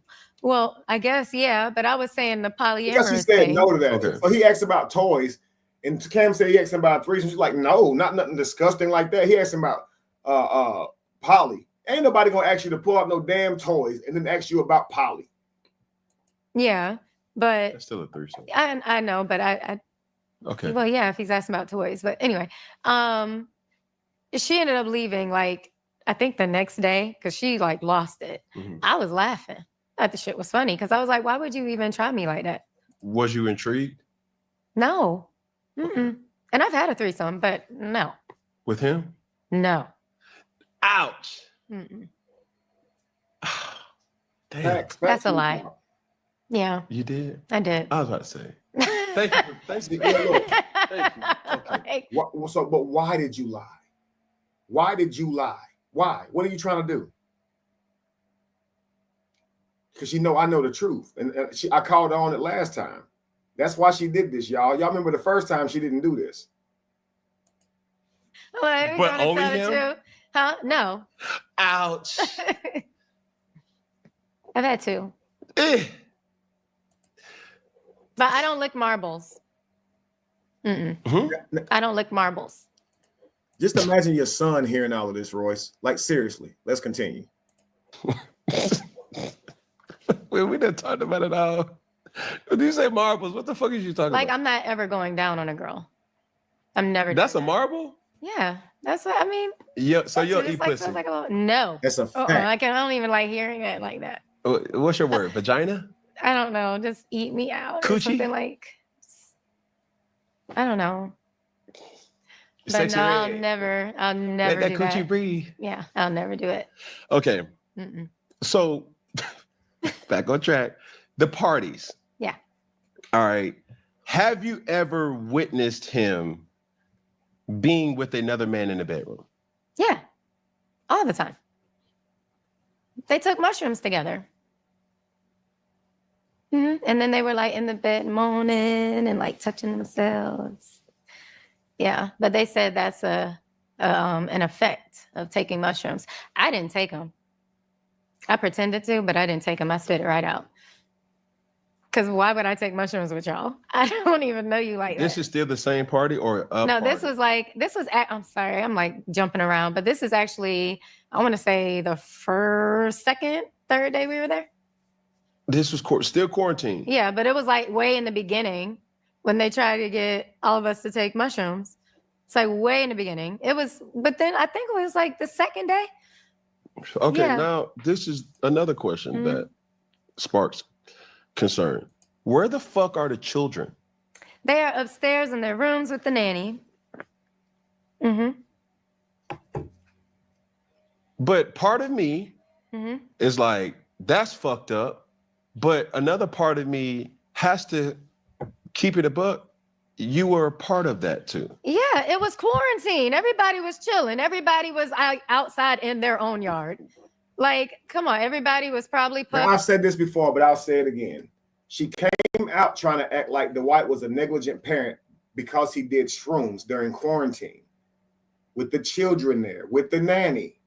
But when she gets called out for doing it too, it's COVID. Yeah, everybody was doing a little something. Everybody was smoking in their front yard, and hey, it was cool.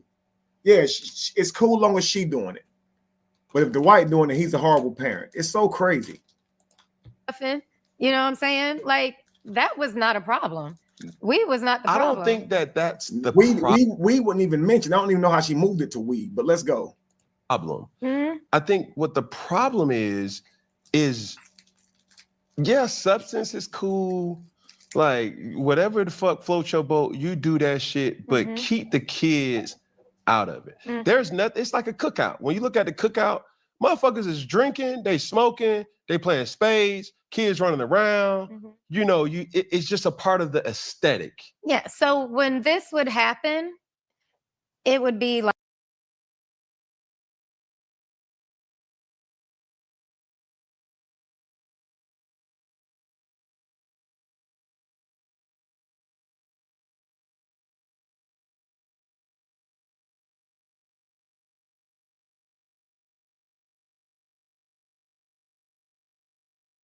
like after even this first time, it was like late.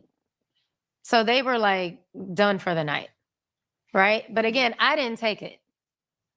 So I was of sound mind, sound body. I'm just saying, you asked if they were men in the room, and yes. Okay, men as in questionable.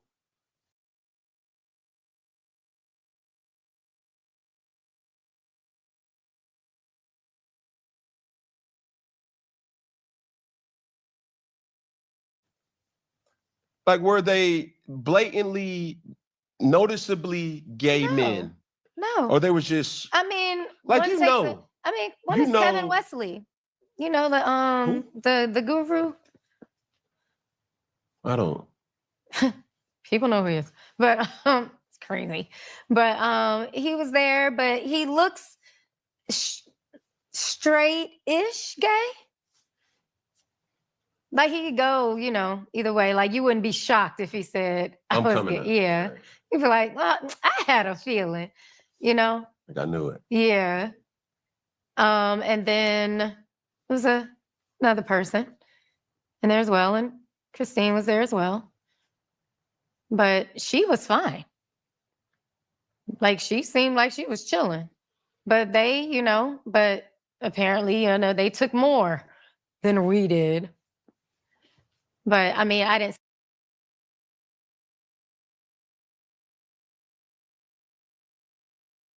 see them do anything.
Okay, guys, my bad. Thank y'all.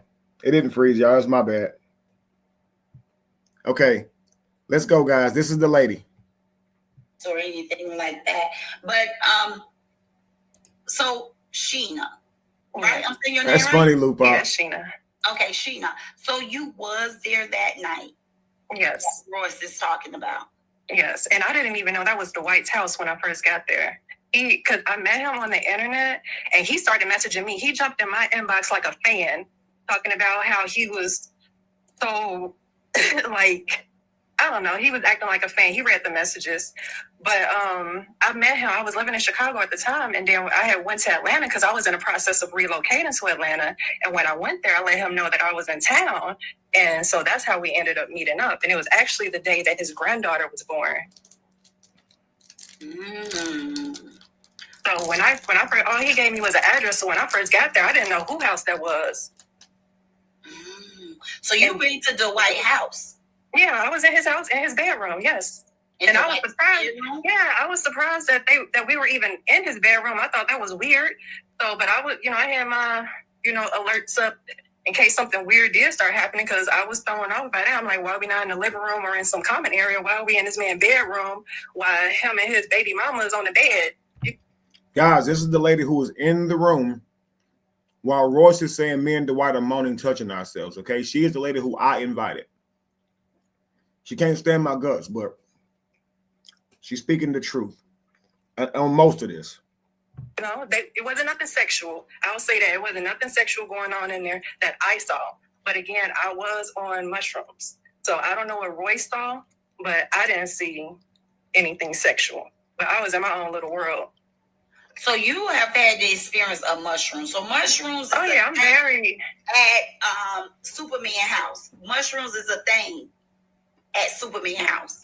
I guess so, but I was already into mushrooms myself. I actually dealt with them for years. So you went there for a spiritual. No, I didn't even know we were doing shrooms. I was just going there to meet Kevin because we had been chatting online. So I just went there to meet him. And then we were sitting there eating. And then after we ate, he asked if I wanted to do mushrooms. And then I was like, sure. And then he started texting. And then he was like, okay, my friend said we can come over. So when we go over to the big house, because we was in Kevin's little apartment. So we went to Dwight's house. I still didn't know it was Dwight's house. So we went over there and I walk in and I see Dwight. I'm like, whoa. And then I keep walking and then I see Royce and the other baby mama. I'm like, okay. So I had to try to process everything in that moment because I didn't even know whose house I was at. He never told me what celebrity he was life coaching. He just said he was a celebrity life coach.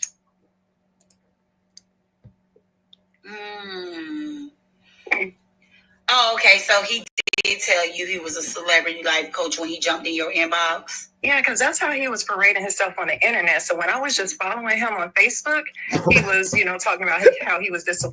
She just said she came to a celebrity's house. And she still said I was parading myself as a celebrity life coach.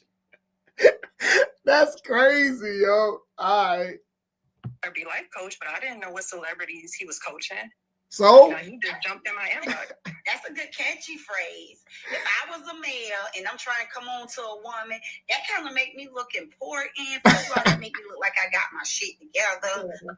If I have to coach celebrities, like if I'm a celebrity life coach, He was preparing himself a lot different. My title. I mean, I've been coaching a couple people on mentorship. I still got 5 or 6 more people that I haven't even touched, y'all, and I'm drained. So shit, after I finish this mentorship, I'm gonna change my title. Oh no, I can't coach you unless you're a celebrity. That's a good title. That's a good phrase, Catch. Yeah, I'm sure he got a lot of women that way. Cause how you felt to be talking to a celebrity life coach? Well, I'm not starstruck or anything about it like that about celebrities. So I just okay, cool. Like I said, he the one who came to me. I didn't jump in his inbox. He came to me because he was my fan. Right, Sheena. No, let's back down. I'm not saying being like celebrity struck, but she done made Jeannie mad. She just said pipe down. We want us a professional business type guy. Yeah, somebody who got something going on. Right. So I'm saying that's what when he said that, you kind of felt like this man is stable. Sound like this man got it going on, right? Not being so much struck because he's a celebrity, but he got to be making good money. Shit, if you out here coaching celebrities, you got to be making good money, because a life coach make good money just to coach, you know, working people who can afford to pay for it. If you can afford to hire a life. Yes, guys, they're trying to interview her and get her to say things negative. And she said she didn't like my behavior online. I didn't like her behavior online, being all in the comments. She said she didn't like how I was handling it, but I feel like she's contributing to it when she be over there calling me K Diddy and all this weird stuff. But I will say this. She set a good example for me today, because she could have really went up there and lied on me and added to the pain, but she didn't. And I can appreciate that. So respect. Coach, that's good, because we make money. Some life coaches charge by the hour, and it could be $50, $75 an hour. You see 10 people in the run of the day, you got you $750 a day. That's a $750 day. If you charge $75 per hour. So imagine if you are a celebrity coach, you got to be charging some good money, maybe $200 an hour, $275 an hour. I'm just guessing. I don't know how much they charge. But hell, if Kevin can be a celebrity coach, I'm going to try to become one. Yeah. But have at it. I'm sure that was just a phrase he used to make himself look good. She just got there and saw me life coaching. But she ain't seen me life coaching. But she, whatever, man. Let's go. You fly into Atlanta from Chicago? Yeah, but I did that for myself because I was looking for an apartment so I can relocate. It ain't have nothing to do with Kevin. I just let Kevin know I was in town while I was there. And I was supposed to meet him the day before, but I stood him up because I wasn't in the mood. So I ended up meeting him the next day. Oh, Lord. So I didn't go there for Kevin. So you stood him up. Yeah, and he mentioned that too, like he felt some type of way that I stood him up. I guess I was supposed to be excited to meet him, but. So did y'all just? Why is girls so mean? You told me you was in town, drove all the way out there. It was an hour and something, and he think I'm supposed to be excited to see him. Girl, you just stop. Just you're happy. Stop. Oh man, what if we acted like that? I'm gonna be. You think I'm supposed to be excited to see you? Why are you here then? Unnecessarily mean. Let's go. Meet one time? Yeah, it was just that one time, and then I never talked to him again after that. And then when this whole Latrice saga came up, I was following that on my own. I didn't even know that Kevin was Latrice's brother until later on. So when I found out that that was his brother, I actually used to stay out of chats that he would be in because I didn't want to even be in it because I already knew who Kevin was. Did you know Kevin had a wife? I did not. I did not know he had a wife at all. And I feel some type of way about that too, because I feel deceived that this married man out here having me commit adultery with him unknowingly. Wow. I was separated for 5 years, y'all. Wow. Yeah, I didn't know he was married until maybe 2 months after I met him. He came out as poly with Jamie and Lacey. I was actually Facebook friends with Lacey, and Lacey used to make videos about how she wished she could meet Kevin one day. And I remember after I met him, she had made a video like that, and I just laughed at it. And then a couple months later, they're married. Wait a minute, we all know they're not married because it's no way. Well, I put that in quotes. Yeah, we know it's no way they can hold two marriage licenses here in the United States. So we know he's not married to Lacey. So Lacey was a group. She was a groupie. I used to follow her before she even met Kevin. She was making videos about how she wished she would meet him one day, and if she ever met him, they was gonna have babies and all of that. Man, if I'm your fan, how you following up to know who like me, who want to meet me? How you watching? How you keeping up? Why you click and play on the video? Did you click like? Did you share? Goodness gracious, boy, they be so tripping.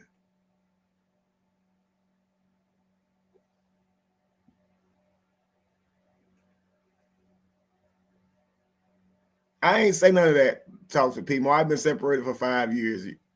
This was years ago. No, we're not doing this. Let's continue. It was a whole groupie. And I just laughed at her post because I'm like, I just met the nigga and it wasn't all that, but have fun. And look, it wasn't. Listen, this what be getting me though. Okay, honestly, this what be getting me right here. This was 5 years ago. Okay, 6 years ago. I've been in a happy relationship since then. Who goes back that far and tries to judge somebody for how they was? If I was that way then, I obviously grew up. I obviously set my ass down somewhere. Okay, I ain't flew nobody out in years. Okay, let's be honest. Let's go. Oh, wow. But you did say 2 months after you dealt with him, he got into the problem with Lacey. 2 months. Yeah, because I was there in April. Because I was supposed to meet him on 4/20, which is the smoker day. And that's how I remember the date because I stood him up on that day. So I met him the next day, and that's the day his granddaughter was born. And then a couple months later, he's in a poly relationship. And I didn't even know about a legal wife. See, that validates his ex-girlfriend, Shaw's story, because she said Lacey literally came out of nowhere. She literally said, when did he have time?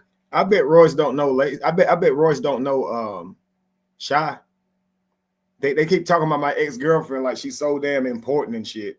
That girl wasn't even out there. I had stopped talking to Shy before. Like I told him, I stopped talking to her. It was just phone conversations or whatever. Shy pretends like she was out there during COVID. She wasn't. She was not. Lacey was out there during COVID. So I guess that was a hell of a couple of months because me and Lacey is together. So whatever y'all saying is weird. Let's continue. Court her and date her, so she believed that Kevin was holding around the whole time and cheating on her. That's exactly what Ed said. Yeah. This has already been explained. Now I'm holding around and cheating on the ex, when clearly I was not in a relationship where I was committed. This is clear.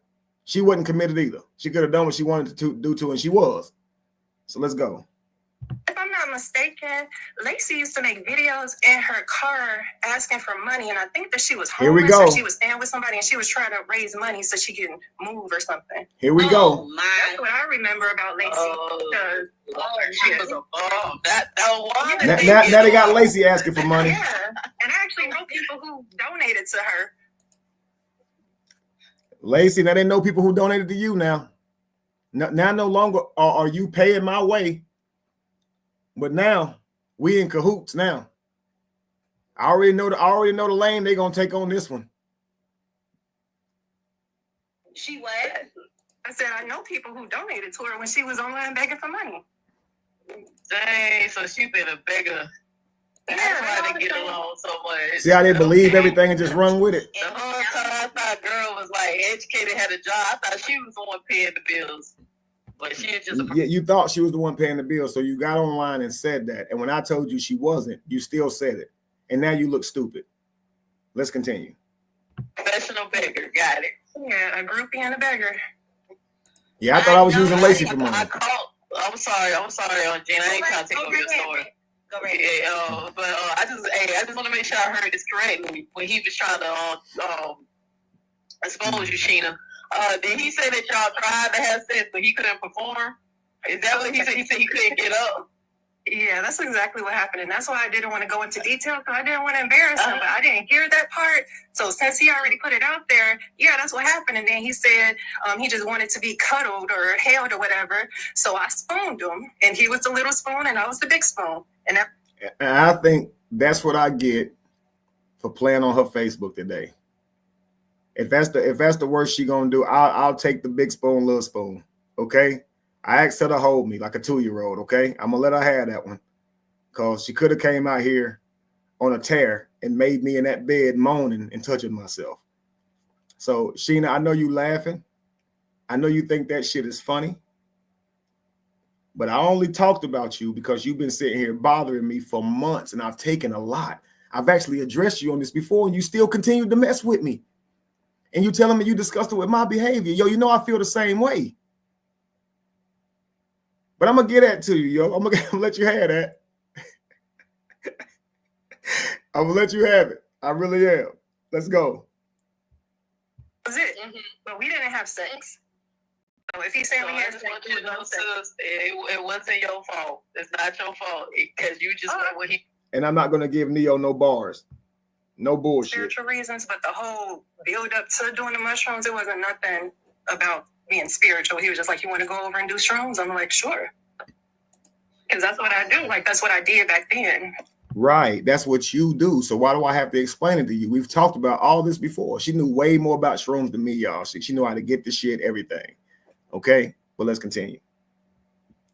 So how did he act around Superman? That's friendly. K Diddy and Superman on my camera. I use K Diddy and Superman. You can tell they want her to say something else. I'm sorry. Oh, no, they were just, like just friends. It wasn't nothing alarming or anything that I saw. It was just. How long did you stay there? I was just there for that night. I spent the night there. I don't know how long we were in Dwight's room because, you lose track of time when you're on shrooms. But eventually me and Kevin went back to his apartment. But you did spend time there. So this is the thing. Now, so you was there when Royce was there, right? Yeah.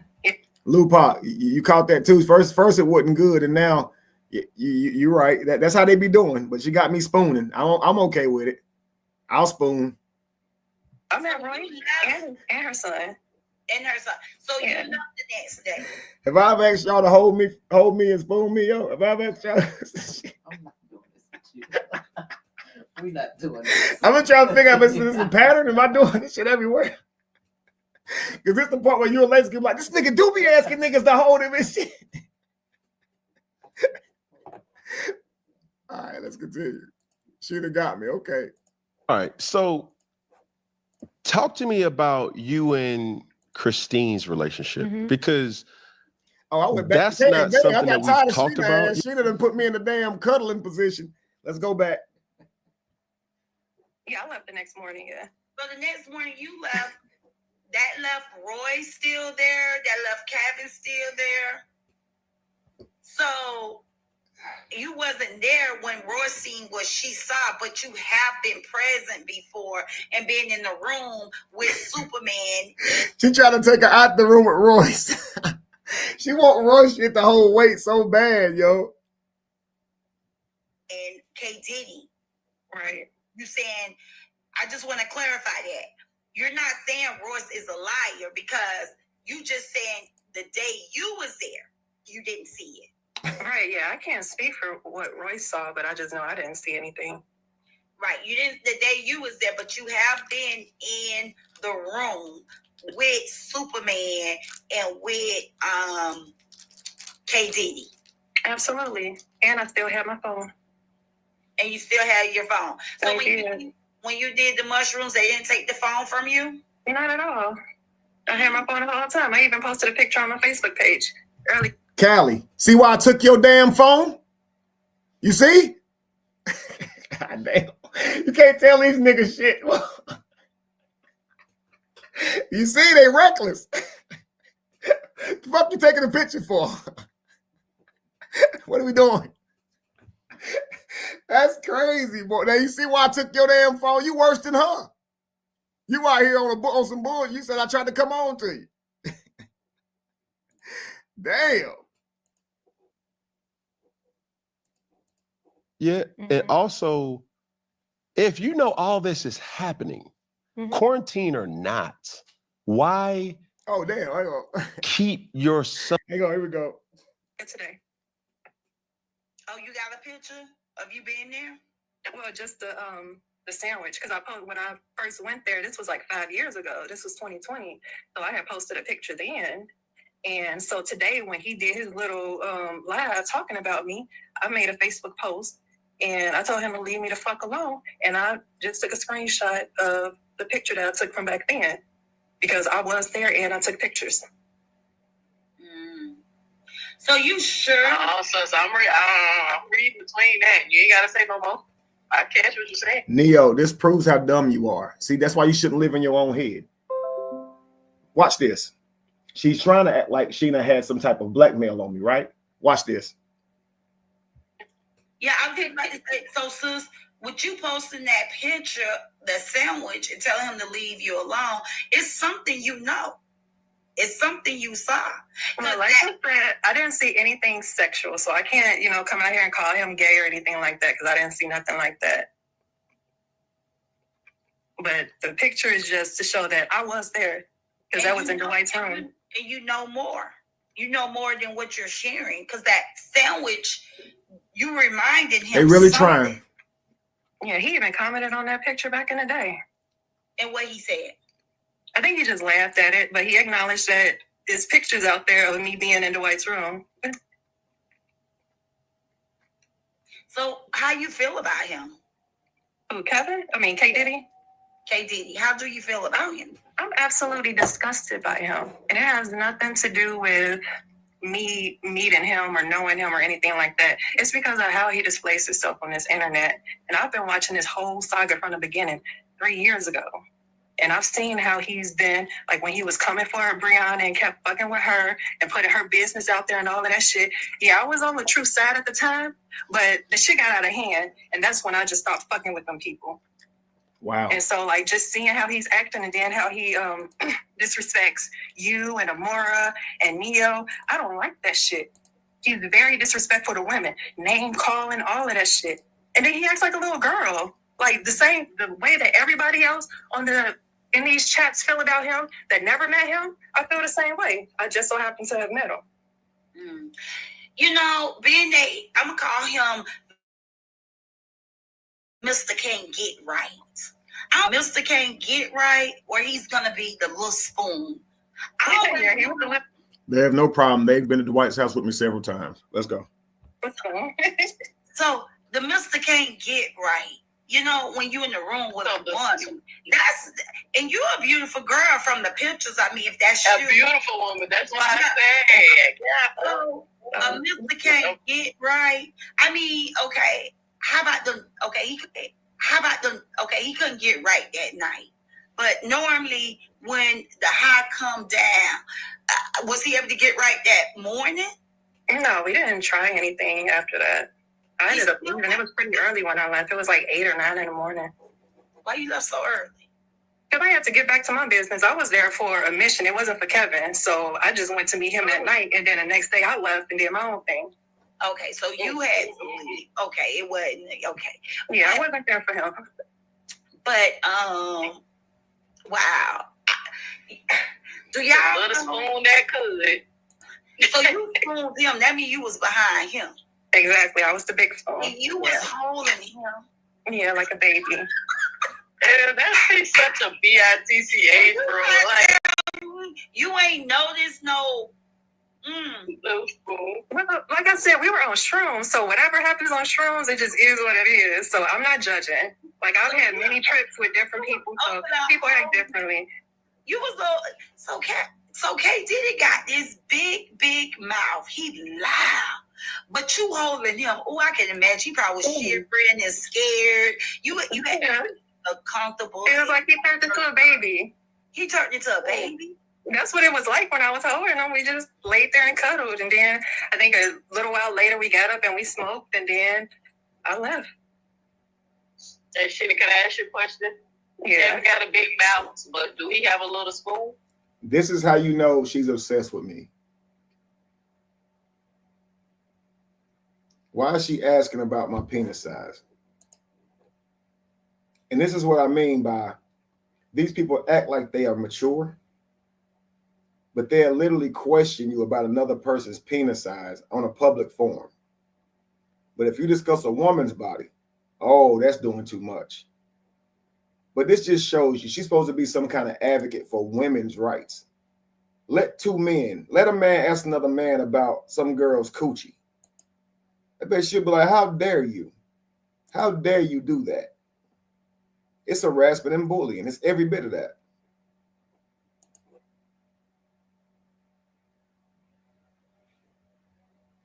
I don't remember. So it wasn't memorable. That's all I got to say. You okay? Was he moaning that night? Did the shrooms hurt his stomach? Was he moaning that night? I do remember him talking about his stomach hurting, but I don't remember the moaning part though. Oh, so he do have a stomach. So he do have a stomach. Yeah, I remember him talking about how his stomach was hurting. These people are so dumb. So he do have a stomach. Yo, I still call it my stomach, yo. It's my lower intestine. It's my new stomach. My lower intestine is now my new stomach. They want me to say my lower intestine hurt. The void hurt. Also, when your stomach hurt, are you feeling the organ that's hurting or the outside of Right, the you just say that's stomach. hurting? Yeah. You know, like, oh, my stomach, the organ part, I can feel that hurt. Right. You don't. No, you don't. That's just like when people say my head hurt. They don't say my brain hurt. Right. You see what I'm saying? So, whatever. It's wild. Son and you a part of this circus. Oh, yeah, my bad. So you never heard he had his stomach removed? Why didn't you ask him about that? Yeah, I had heard the story because, you know, I was following him on Facebook, but I didn't think to ask him about it because, you know, it just didn't come to me to ask. Do y'all have any questions down there in the chat that you guys want to ask Sheena? Mm-hmm. How about you, Neo? You have any questions you want to ask Sheena? Nah, I got everything I need. I ain't forget what Sha said. Sha said that Negro could not from this, and this is her man. Now, you know what I'm saying? Now she changes it to Sha said I couldn't perform. Sha never said that. She never once said I could not perform and needed to watch porn. This woman's a liar. That's why I won't give her no screen time. Oops, Dio, you dropped down again, so she's going to come back up. Keep I don't know your what's ass down going on. there. But Sheena, did he ever talk to you about the Paula relationship? Yeah, when he first started messaging me, he asked me if I was poly, and I told him absolutely not, I'm not. But you know, we just had regular conversation after that. So when I met him, I wasn't even on trying to be his wife. Like, I don't do that poly shit. I'm too much of a alpha woman to be a little peasant to a man with another woman. I can't do that. You mentioned it. He did mention something like that to you. Yeah, but I wasn't going there to try to be in a relationship with that man. I was just going there to meet him because I was in town and we had been communicating. So it wasn't like I was there to be one of his wives, because I would never.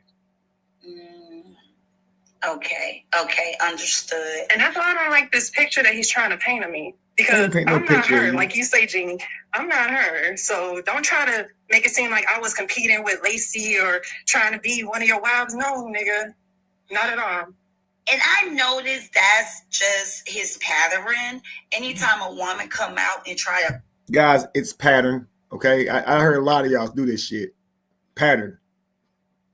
It ain't pattern. It's just pattern. I'm not judging y'all. I'm just letting y'all know. Let's continue. Call him out. He tries to make it seem like that woman is hurt because she wasn't the chosen one. I have no hurt behind whatever happened or any of that. But the message that he did read that I had sent to Lacey, that was after Lacey had went live and all these women were coming for her, telling her that he was pimping her and all of that. So I sent her a message of encouragement. She did say Paula relationship. She did. You're right. So pretty. Don't make me go back though. I won't be able to find it again. Let's go. He used to message her saying he pimping her. They used to be in her comments on her lives every day, all day. Oh wow. And she started breaking down crying one day. I felt sorry for her, so I messaged her and told her she don't have to deal with that shit. So it's like. So you it's just crazy, yo. So it's just home wreckers, man. Lacey, where you at? Girl, I have no such live. No, there was a live. They're gonna explain it where you did get off. But was you asking for money, Lacey? I'm sorry to ask you. They said you was asking for money to get an apartment. That's what she said. But anyway, maybe they be with the bullshit on here, boy. But what'd she just say? Lacey, she says when she saw that video, she sent you a message and told you to leave me. You ain't got to take this shit. But stay out of my business. That's not your business. Goodness gracious. I ain't jealous. I ain't in competition. I ain't in a business. I'm just telling them to leave because what are we doing?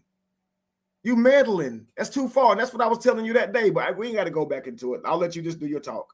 Seen the video. Someone sent me a clip of one of the videos. Like, she read a comment and and I'm not gonna lie, that's when I started calling her high functional autistic. Yeah, because what woman she read a comment. Somebody wrote a comment that was not in the favor of her relationship with K. Diddy. And when I tell you, this lady like dropped her head, and you know how you ever, if you're an animal lover, if you got a dog, if you get at your dog, they give you the most pitiful look. Like, okay, baby, hang on. She asked me to drop the.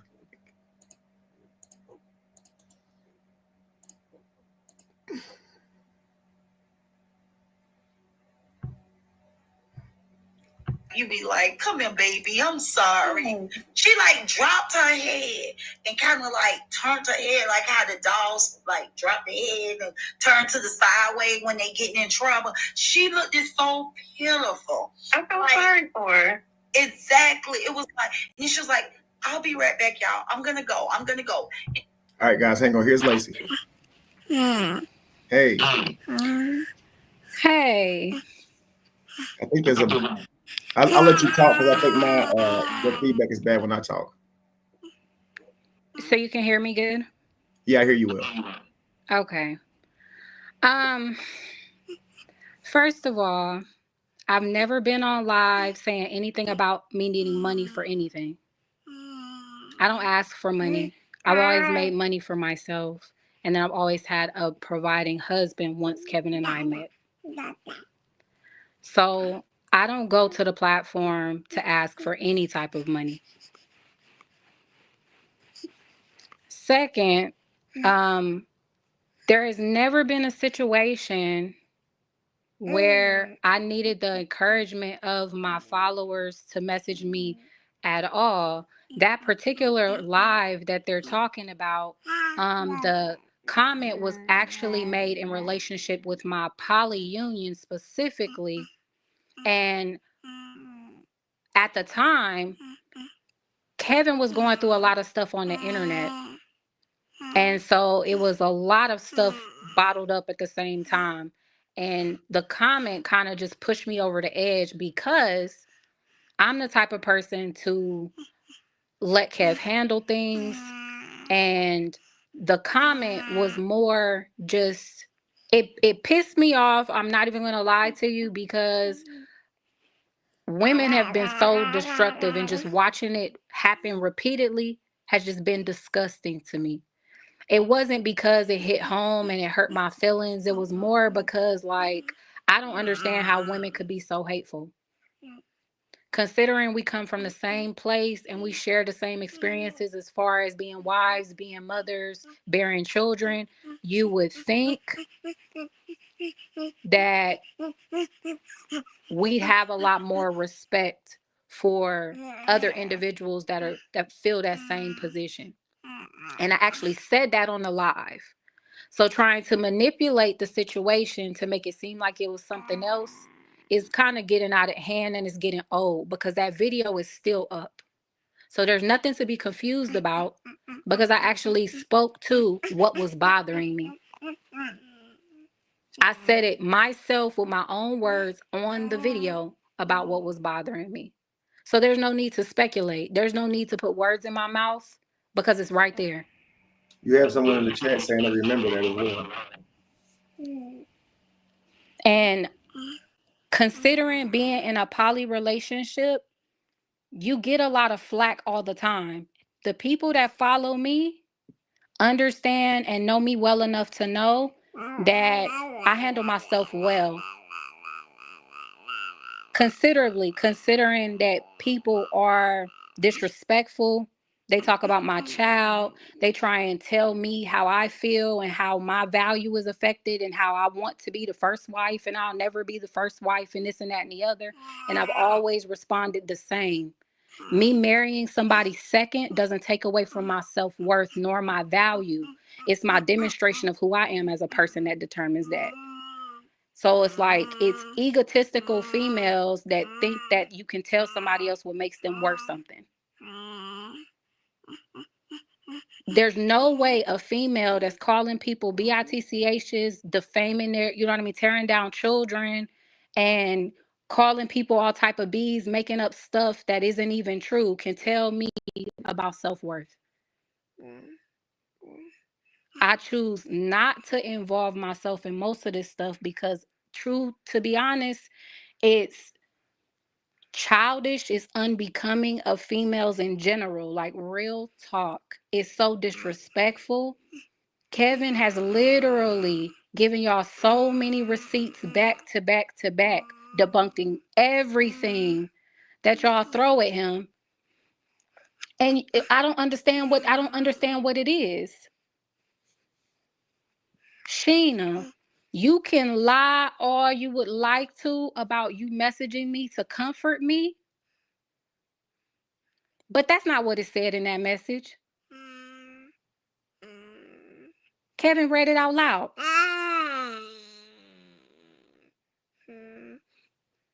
That wasn't anything to my benefit. You talked to this man in 2022. Why are you still worried about this man? According to you, you didn't have a memorable experience. You felt used. I just seen you in the chat the other day talking about you don't like his character and a bunch of other stuff. Why are you so involved with things involving this man if you don't like him? You don't want him. Females that actually feel that way move the hell on. They get a life. They get a man. They get married. They have kids. They get a life.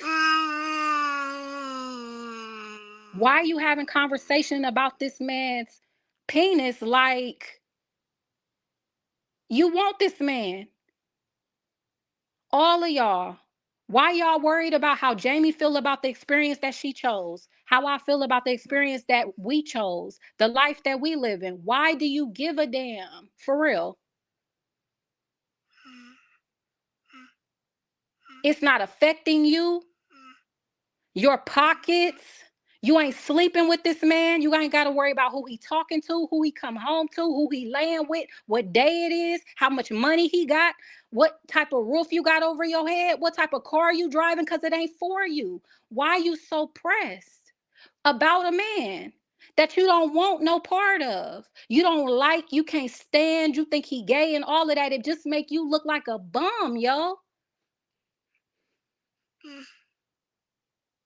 It make you look super thirsty to be chasing after somebody that you don't want. You got a relationship of your own. You got money to be making on your own. But yet this man who got 2 wives, 4 kids, and a grandbaby is steady in your mouth all damn day.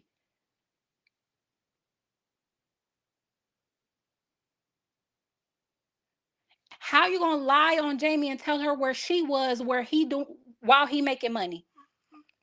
Tell her she got left. Tell me I'm being used for my money. This is our damn life, yo. Ain't no amount of reality you gonna tell. If it ain't come from Jamie, if it ain't came from Kevin, if it didn't come from me or one of the kids in this house, you full of shit. Point blank, period.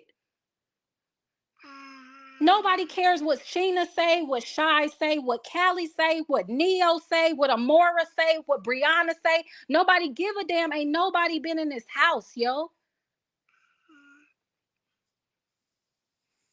This shit is getting old, and excuse my French, but I'm so sick of this. I am so freaking sick of this. Keep my name out your mouth, Sheena. You do not know me, and you ain't had enough words for you to be speaking on me or Jamie. We never even crossed paths, yo.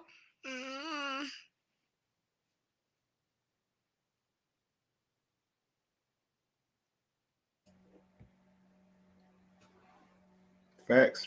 Mad ain't even the word. Like, I'm so freaking sick. Like, are you internet thugs talking a bunch of crap? But for real, like, in the real world, I swear, I swear, I promise you, in the real world, in the mall, on the street, at the gas station, I promise you, you wouldn't be that loose-lipped.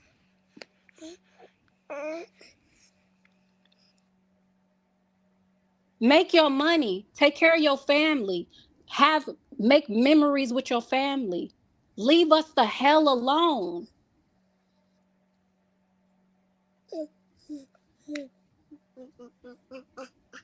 Y'all ain't talked to this man in years. Still got this man name in your mouth. It's obvious what this is.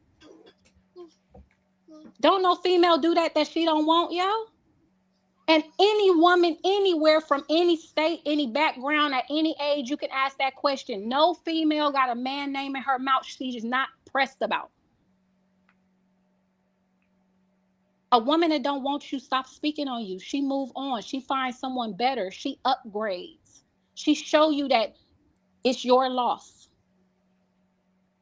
She's not up at 3 o'clock in the morning interviewing all these people trying to dig up dirt on, you know what I mean? We know what this is. We know what this is. And ain't no amount of lying gonna erase it. This is high school stuff. This ain't even grown people stuff. High school kids do that. Operating like grade school. Lying on people just for the hell of it. Like, get a life. And most of this is women. I don't understand how y'all got boyfriends and husbands and kids and you got time for this. I got one child.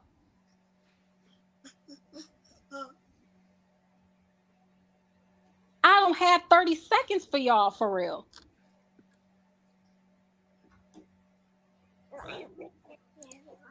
If it's about the money, get your bread. Get your money. Do it with real content, though. Right. And I'm just like, instead of trying to make it on this petty drama, it's ridiculous. But y'all keep saying that you're for the community and you doing all this, like you making some big moves that's impacting other people's lives for the better. But this is what you spewing online. You couldn't possibly. Nobody that operates for the betterment of other people is spending all their time online promoting trash. You got to be in some type of good alignment to do that. When you clear your body like that, you don't want it polluted by nothing. You're right. When you really get to that level, you're not trying to, you don't want to be near anything that got any type of negativity involved with it. That could possibly even put a stain on what you're trying to do. So we know what this is. Last thing I'm going to say before I drop down, y'all could keep coming with them side chicks and whatever else you want to call me, yo. I sleep well at night. I don't think about what you say, who you are. Nothing's on my mind but my family and my goals and aspirations. I promise you, y'all been at this for years. Ain't even been on my radar. You're literally wasting time. Because I don't even care to hear you. Hey, I want to ask you something. Yes. About Royce. You were there for a lot of the time that she was.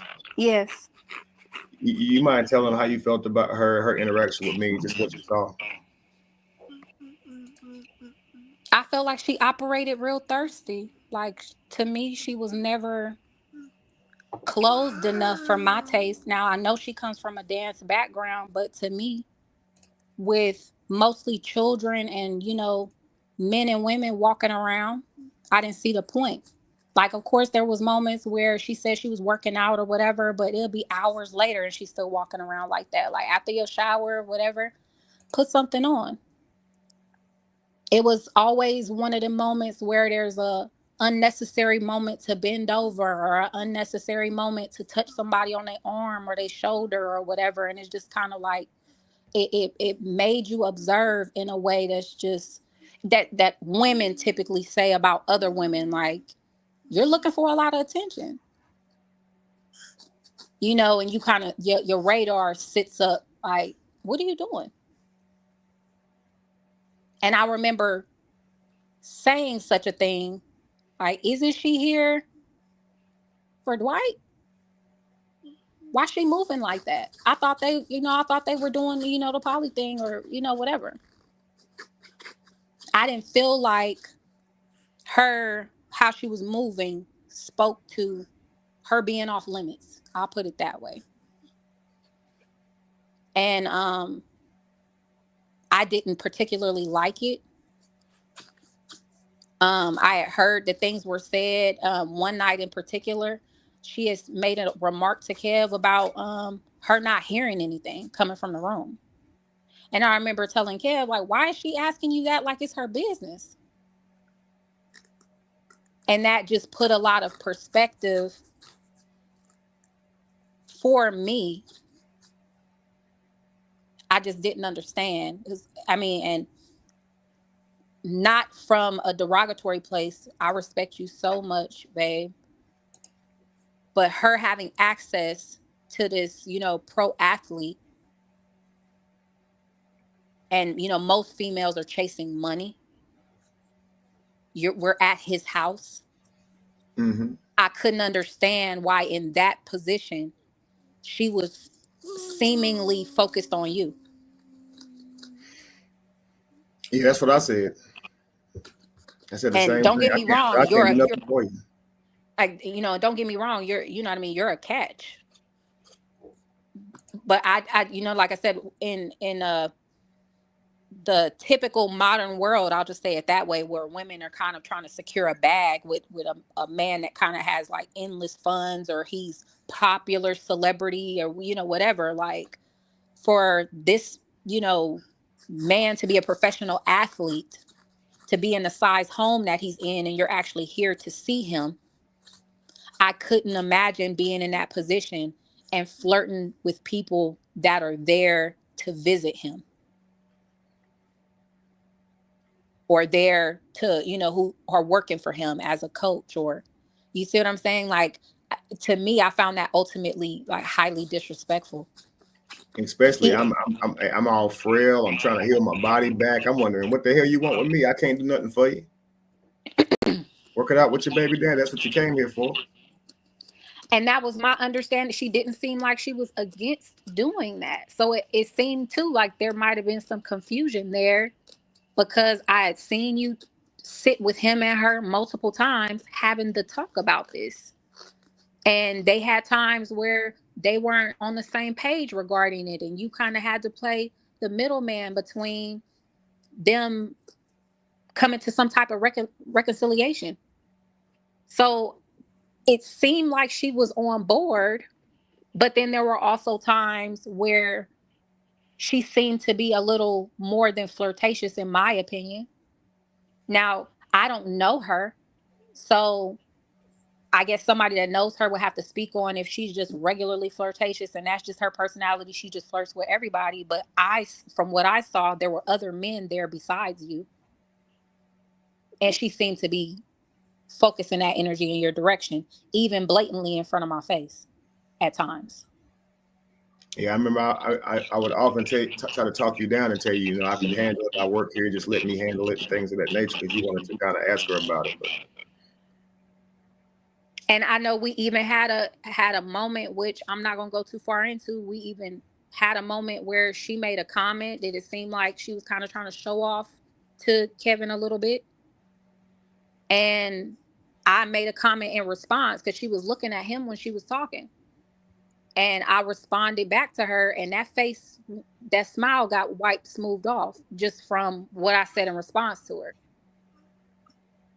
And I know Kevin and I ended up talking about it later on. And that was probably, I don't know, maybe the third or fourth time that I had told him, like, you know, I understand. But that was like right in my face. I didn't like that. Facts. And it's like, you can only do that to a person so many times. I definitely don't want to affect your job or create any type of mess here or anything like that. And it was no, you know, crazy disrespect. I didn't call her any type of names or anything like that, but just enough so she understood. I knew she was talking to Kevin, and for her to chill. I wanted her to know I saw her. It's a fact. And it toned down from that moment thereafter. Now, what happened when I wasn't there, I couldn't have spoken to, but definitely when I was there, she responded or seemed to respond like she knew I was there.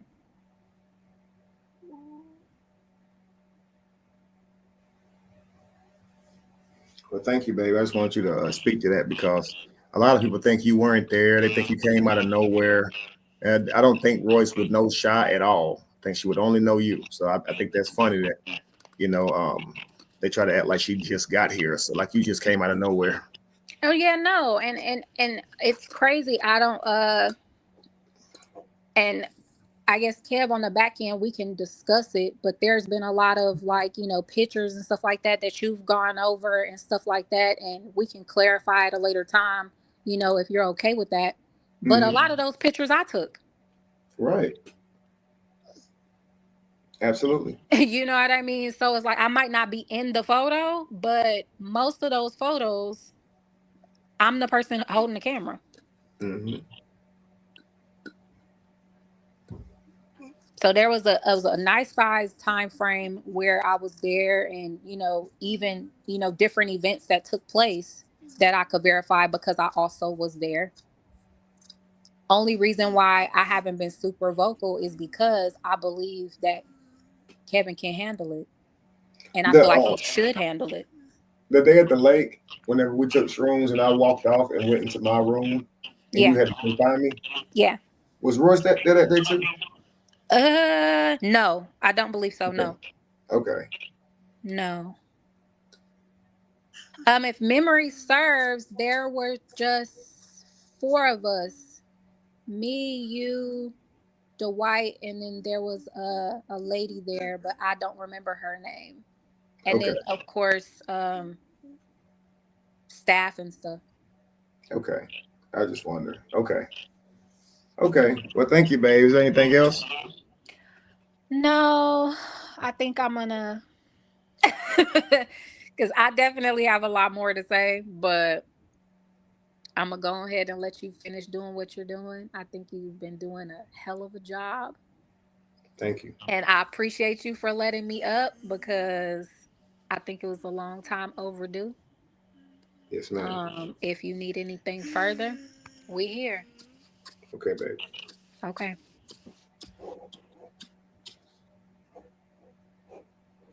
Well, there you have it, guys. Now I'm going to finish this recording real quick, okay? Let's continue. She entered her live, and I'm like, this damn lady ain't got it all. Why are you dealing with that? She's beautiful. She could have whatever man she wants. Why is she dealing with that bullshit? She's dealing with it because she's not all the way up there. She's a high functional.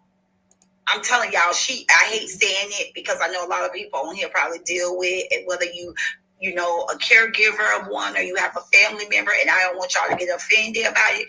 And this just only shows that they're not just disrespectful to men, they're disrespectful to women who don't move like they think they should move. So women who believe that women should be able to be free of choice, free to make their own decisions, they actually condemn each other the harshest for the decisions that they make. This is why they're calling Jamie and Lacey weak for their decision. But are saying that they couldn't make the decision. So are they stronger than you? Like, what are we saying here? Stop calling somebody weak because they're doing something that you wouldn't do. Call them free. Call them an individual. Let's continue. She's definitely an HFA, and they are very smart people. HFAs, Yeah, they can regurgitate information. That's all she does.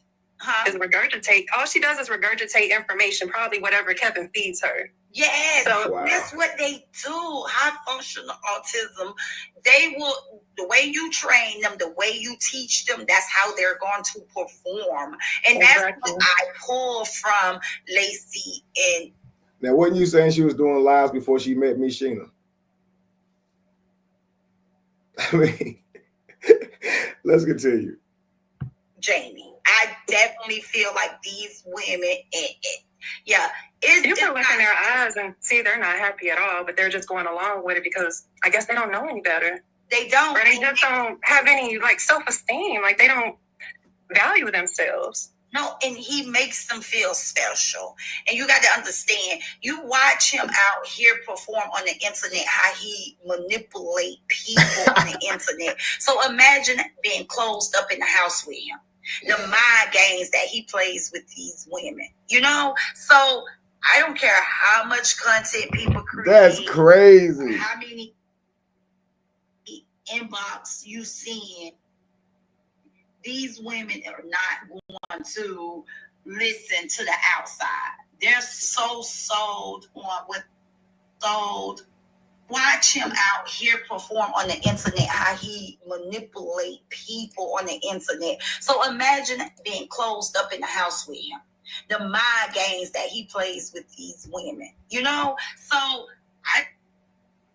you can look in their eyes and see they're not happy at all, but they're just going along with it because I guess they don't know any better. They don't. Or they just don't have any like self-esteem. Like they don't value themselves. No, and he makes them feel special. Now think about this, guys. She just said he makes them feel special. Now, when is that ever a problem? When is that ever a problem that I make them feel special? Don't y'all want to feel special? Don't y'all want a man to make y'all feel special? I want a woman to make me feel special. So now that's a problem. I'm manipulating them into feeling special. So I'm not abusing them in the house. I'm making them feel special with my manipulation. I be manipulating them into feeling special, y'all. Arrest me, come get me, y'all. They happy and shit. Don't manipulate you. Let's go, man. You got to understand, you watch him out here perform on the internet, how he manipulate people on the internet. So imagine being closed up in the house with him. The mind games that he plays with you. Imagine being closed up with a motherfucker, he making you feel special and shit and manipulating you. Women, you know? So I don't care how much content people create, how many inbox you seeing, these women are not going to listen to the outside. They're Why should they? Sold on what this man have to say. And, you know, everybody been saying, he don't pay Jamie no attention. He don't pay Jamie no attention. What he do? Get Jamie, put Jamie in the car, put the camera on her, and make her tell the world this is what she wants. It's how I made you. It's how I made you tell the world is what you want. You better tell them, damn it.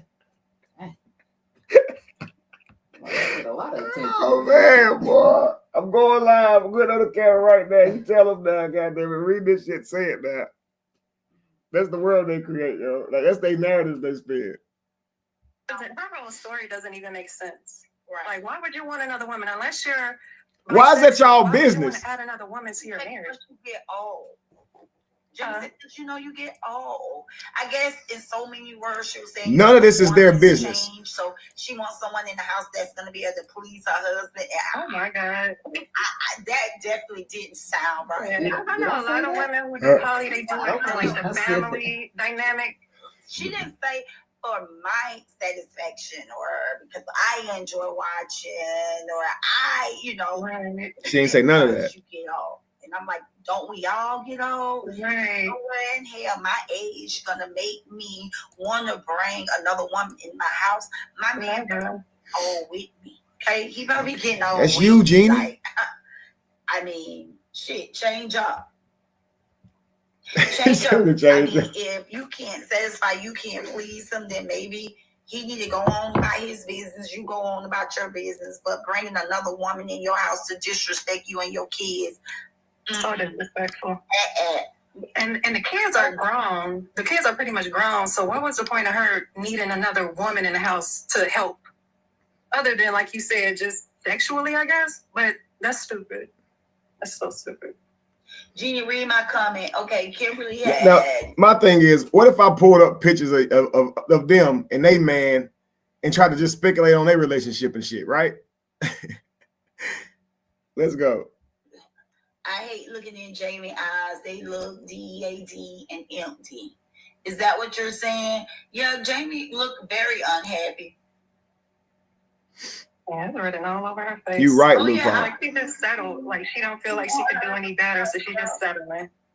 Well, that's what, if y'all remember, Brianna said that the ex-wife to LaTruth, she said, I guess she had a conversation with Jamie, and Jamie was not in agreement, and that Jamie didn't like Lacey. I remember earlier exactly. Ever. We what? talked about content when I talked to her. Exactly. We never talked about a relationship. She said one time you asked her about making money online because you was gonna leave me. Oh my gosh. I've never said that. Let's continue. The only conversation we had was in the house. I know. Brianna did say that. Yeah, you can tell.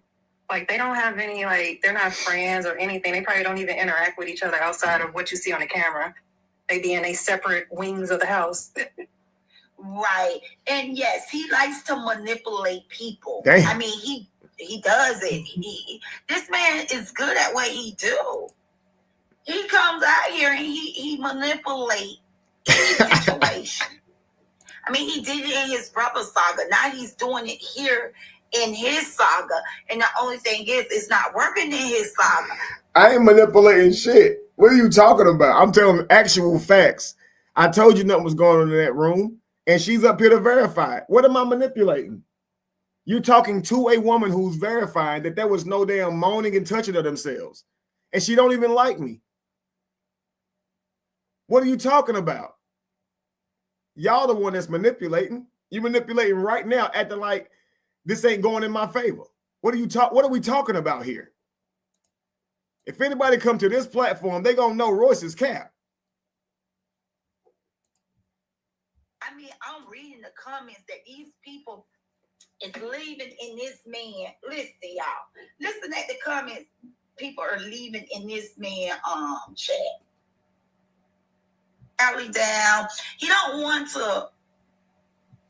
I'm like, yo, every time you turn around, you want to try to bring dirt out here on Callie's name. Like, So you ain't gonna prove the fact that Callie is lying. Bring some people that was, because the people that was there with Callie that night, they're coming out and they're pretty much agreeing with Callie's story. Everything Callie is saying. Ain't nobody agreeing with that man's story. Nuck ain't agreeing with it. His baby mama ain't agreeing with it. But I want to find something specific. I was there. That didn't happen. That Callie is telling. Because they're not. So it says, ain't no grown man fixing nobody's for the first time. I couldn't talk to him. I told him I was having a toothache, and he flew me out. Okay, so yeah. It would have been intimate. He couldn't. So as y'all can see, Kevin does have a problem. I was just like, okay, because I'm going through my own trip. I ain't really in the mood to have sex, so we just cuddle. Well, they ain't turned on by women. I mean, just listen to what Neo said. His ex-girlfriend said he couldn't. I'm trying to find the part where she said, and thought she seen two men. So spiritual reasons, but the whole. You didn't. The day you was there, but you have been in the room with Superman and with K. Diddy. Absolutely, and I still have my phone. And you still had your phone. So when you did the mushrooms, they didn't take the phone from you? Not at all. I had my phone all the time. I even posted a picture on my Facebook page earlier today. Oh, you got a picture of you being there? Well, just the sandwich, because when I first went there, this was like 5 years ago. This was 2020. So I had posted a picture then. And so today, when he did his little live talking about me, I made a Facebook post. And I told him to leave me the fuck alone. And I just took a screenshot of the picture that I took from back then. Because I was there and I took pictures. So you sure? So I'm reading between that. You ain't gotta say no more. No. It's something you saw. Well, like I said, I didn't see anything sexual, so I can't, come out here and call him gay or anything like that because I didn't see nothing like that. But the picture is just to show that I was there because that was in Dwight's room. And you know more. You know more than what you're sharing because that sandwich, you reminded him something. Yeah, he even commented on that picture back in the day. And what he said? I think he just laughed at it, but he acknowledged that there's pictures out there of me being in Dwight's room. So how you feel about him? Oh, Kevin? I mean, K. Diddy? K. Diddy. How do you feel about him? And Neo, I don't like that shit. He's very, the way that everybody else on the, yeah, he was a little slow. So the Mr. came so early. If I had to get back to my business, I was there for, and then do y'all own that cousin? Exactly, I was the big phone. It is what it is. So I'm not judging. Like I've had many trips with different people, so people act differently. It's big mouth. We just laid there and cuddled, and then a while later we got up and we. Did the Shrooms hurt his stomach? Was he? You guys want to ask Sheena? His feelings, because he don't like that let people know how you felt. Because I can respect, like you need to. I wasn't fanned out like Lace. So real quick, Sheena, can you describe to me the setup of that room? Yeah, listen. Who was there and where everyone was at? Listen, y'all. Okay, so from what I remember, what you call them, Superman, Royce, and the other baby mama, they were just hanging out on his bed, but it's like a big old bed, so everybody was just laid out, sitting down, just regular, wasn't nothing weird going on. And me and Kevin, we were sitting on the massage table that Dwight got in his room, and then we ended up sitting on like another chair. So that was it. It wasn't nothing weird. So at the time when you was there, Superman, his baby mama, was it laying in the bed? Yeah. Chilling. And yeah, they were hanging out. Hey, Diddy, Kitty, y'all two was stuck together. Yeah, he was sitting by me, yeah. Okay, he was sitting by you. Okay. Wow. Have you Notice I'm not on a bed moaning and touching myself. Ain't that about a motherfucker right there? I was with her. Oh. Ain't that some shit? Yeah, we can go ahead and close out. The hell? Remember, all of this is still towards the beginning. You know what I mean? Like you're talking about the. Talk to you was that bad? The bed was huge. How big was that bed? It was huge. Oops, Dio, you dropped down again, so she's going to come back up. I don't know what's going on, but what else is left on here? Okay, listen.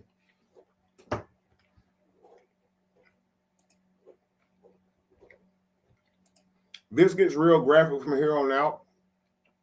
It's when she explains like the abuse in the essay. Only thing I'm going to say to that is this, because I'm not even going to replay it on my platform. I'm just going to say this. If you're saying all of that happened and you went back over there, you definitely are the problem. You said you walked in the room and heard people discussing inappropriate things with your son. And then the next day or the same day, you did shrooms. And you said that it was two men on a bed, moaning and touching themselves. You still should have left with your son. But this wasn't true, was it, Royce? Not by the other person that was in the room.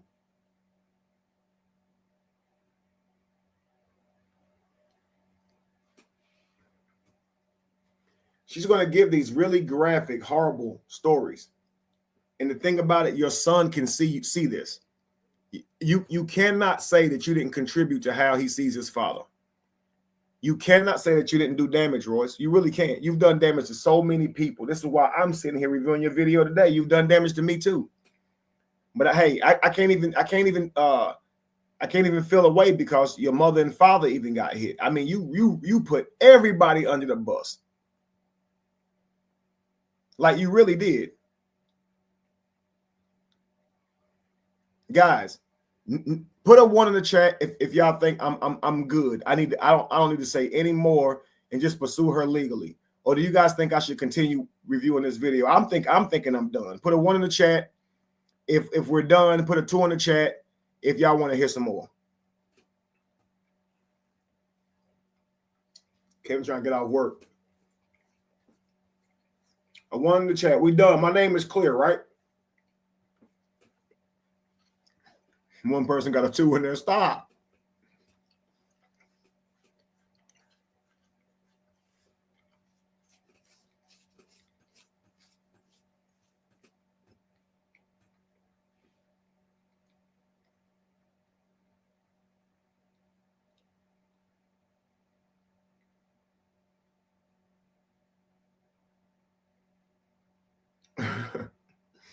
They talking about me. Why not watch? Well, from this point on, let's see what she's saying. I'm thinking we're done. Let's see. The LeBron story, right? No, I'm going in order because you're asking like how things happen. Yeah. So it's that. Then we go to this funeral, and then it's talking about the matriarch thing. But I'm sorry, even before the funeral, it was that conversation, and I'm being told that I'm just treating them whatever. Now we're in Reno for the funeral. And as we're in Reno, it's, I really think we need to talk about, us working things out, because I would hate for something like this to happen to you. I would be so devastated and hurt. I really want to work this out. So now this is what we're doing at a funeral with this girl's family. He's putting it on like that. So of course now we go back to the house. He tries Christine with that bullshit. And she leaves, right? Like leaves to go. Yeah, she leaves. Like when you say leave, it's important for me. And she left the house. Okay, and to go her where? Shit up and left. She's no longer staying in that house. No, she went home. Okay. She was angry for real. All right. Right? I went home for Mother's Day. So I now have time to breathe. I miss you. And then, some sexual things as well. And I mean, just laying it on, and then pretended like he was texting his friend saying, man, I miss Royce so much. I can't stop thinking about her. My bad. I didn't mean to send that to you. What the fuck? Like, we still doing. And obviously, Cam's gonna follow on it. It's the older sugar. But it's working though, Royce. No, but I'm just saying, like, I knew that was a lie. Because she likes to tell things as if she's not part of the problem. So if you know that was a lie, you're going right along with it, just like you did the so-called first time whenever you forgave him just because you wanted to. So the same pattern is continuing, and you blaming this man for whatever you're saying you're going through. I mean, here's the thing. The things I saw, he was never aggressive with you once. Never aggressive with you. Even when you were aggressive, this man just was very kind to you, period. I don't know what you're talking about where you're making him this violent person. So the things that I have saw, I mean, it's crazy because you even say that other baby mothers hadn't saw this side of him. So it's like you're trying to make him this monster only for you. You did say he took his daughter, he got a car repo, but you're also saying that same baby mother would say that she ain't had no issues with him, that he was always kind. This is crazy, Royce. Yeah, but I went back. Okay. I did. Because again, it's corny, but okay, you're trying to like tell me how you feel, but not act like you meant to. Okay. So I'm thinking it's cute.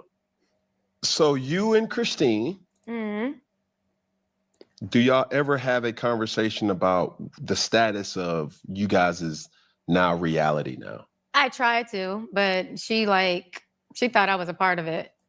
I don't think she believes that now, obviously, but we had gotten pretty close. Royce is capped. She was down for it. She just plays stupid.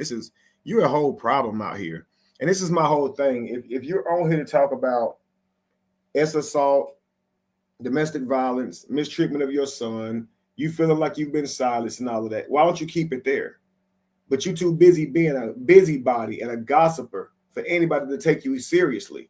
I mean, guys, this interview goes through all these ups and downs, and then they play a game after, where she starts taking cheap shots with him about Shaq. Literally about Shaq. I really want to finish doing this tonight, but I'm extremely tired. Let's finish this part 2 in the rise, guys. I'll finish the rest of this review in the rise. That way I would have reviewed the entire video. And so, but I'm tired. My brain is absolutely tired.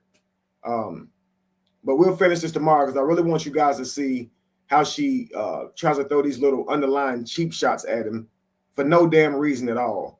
In the same video where you saying this man had forced head up out of you, beat you up, threw you through a damn cabinet, did all this treatment to you.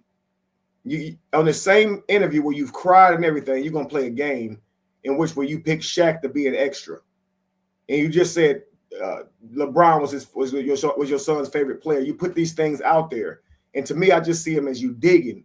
You keep poking him. You keep pause. You keep messing with him, yo. So Royce, how did the white girlfriend that kept showing up at the 2 dogs tie into all of these things? Right. She always mentioning her. Taya. She's always with the bullshit. Yeah, Christine is another baby mother.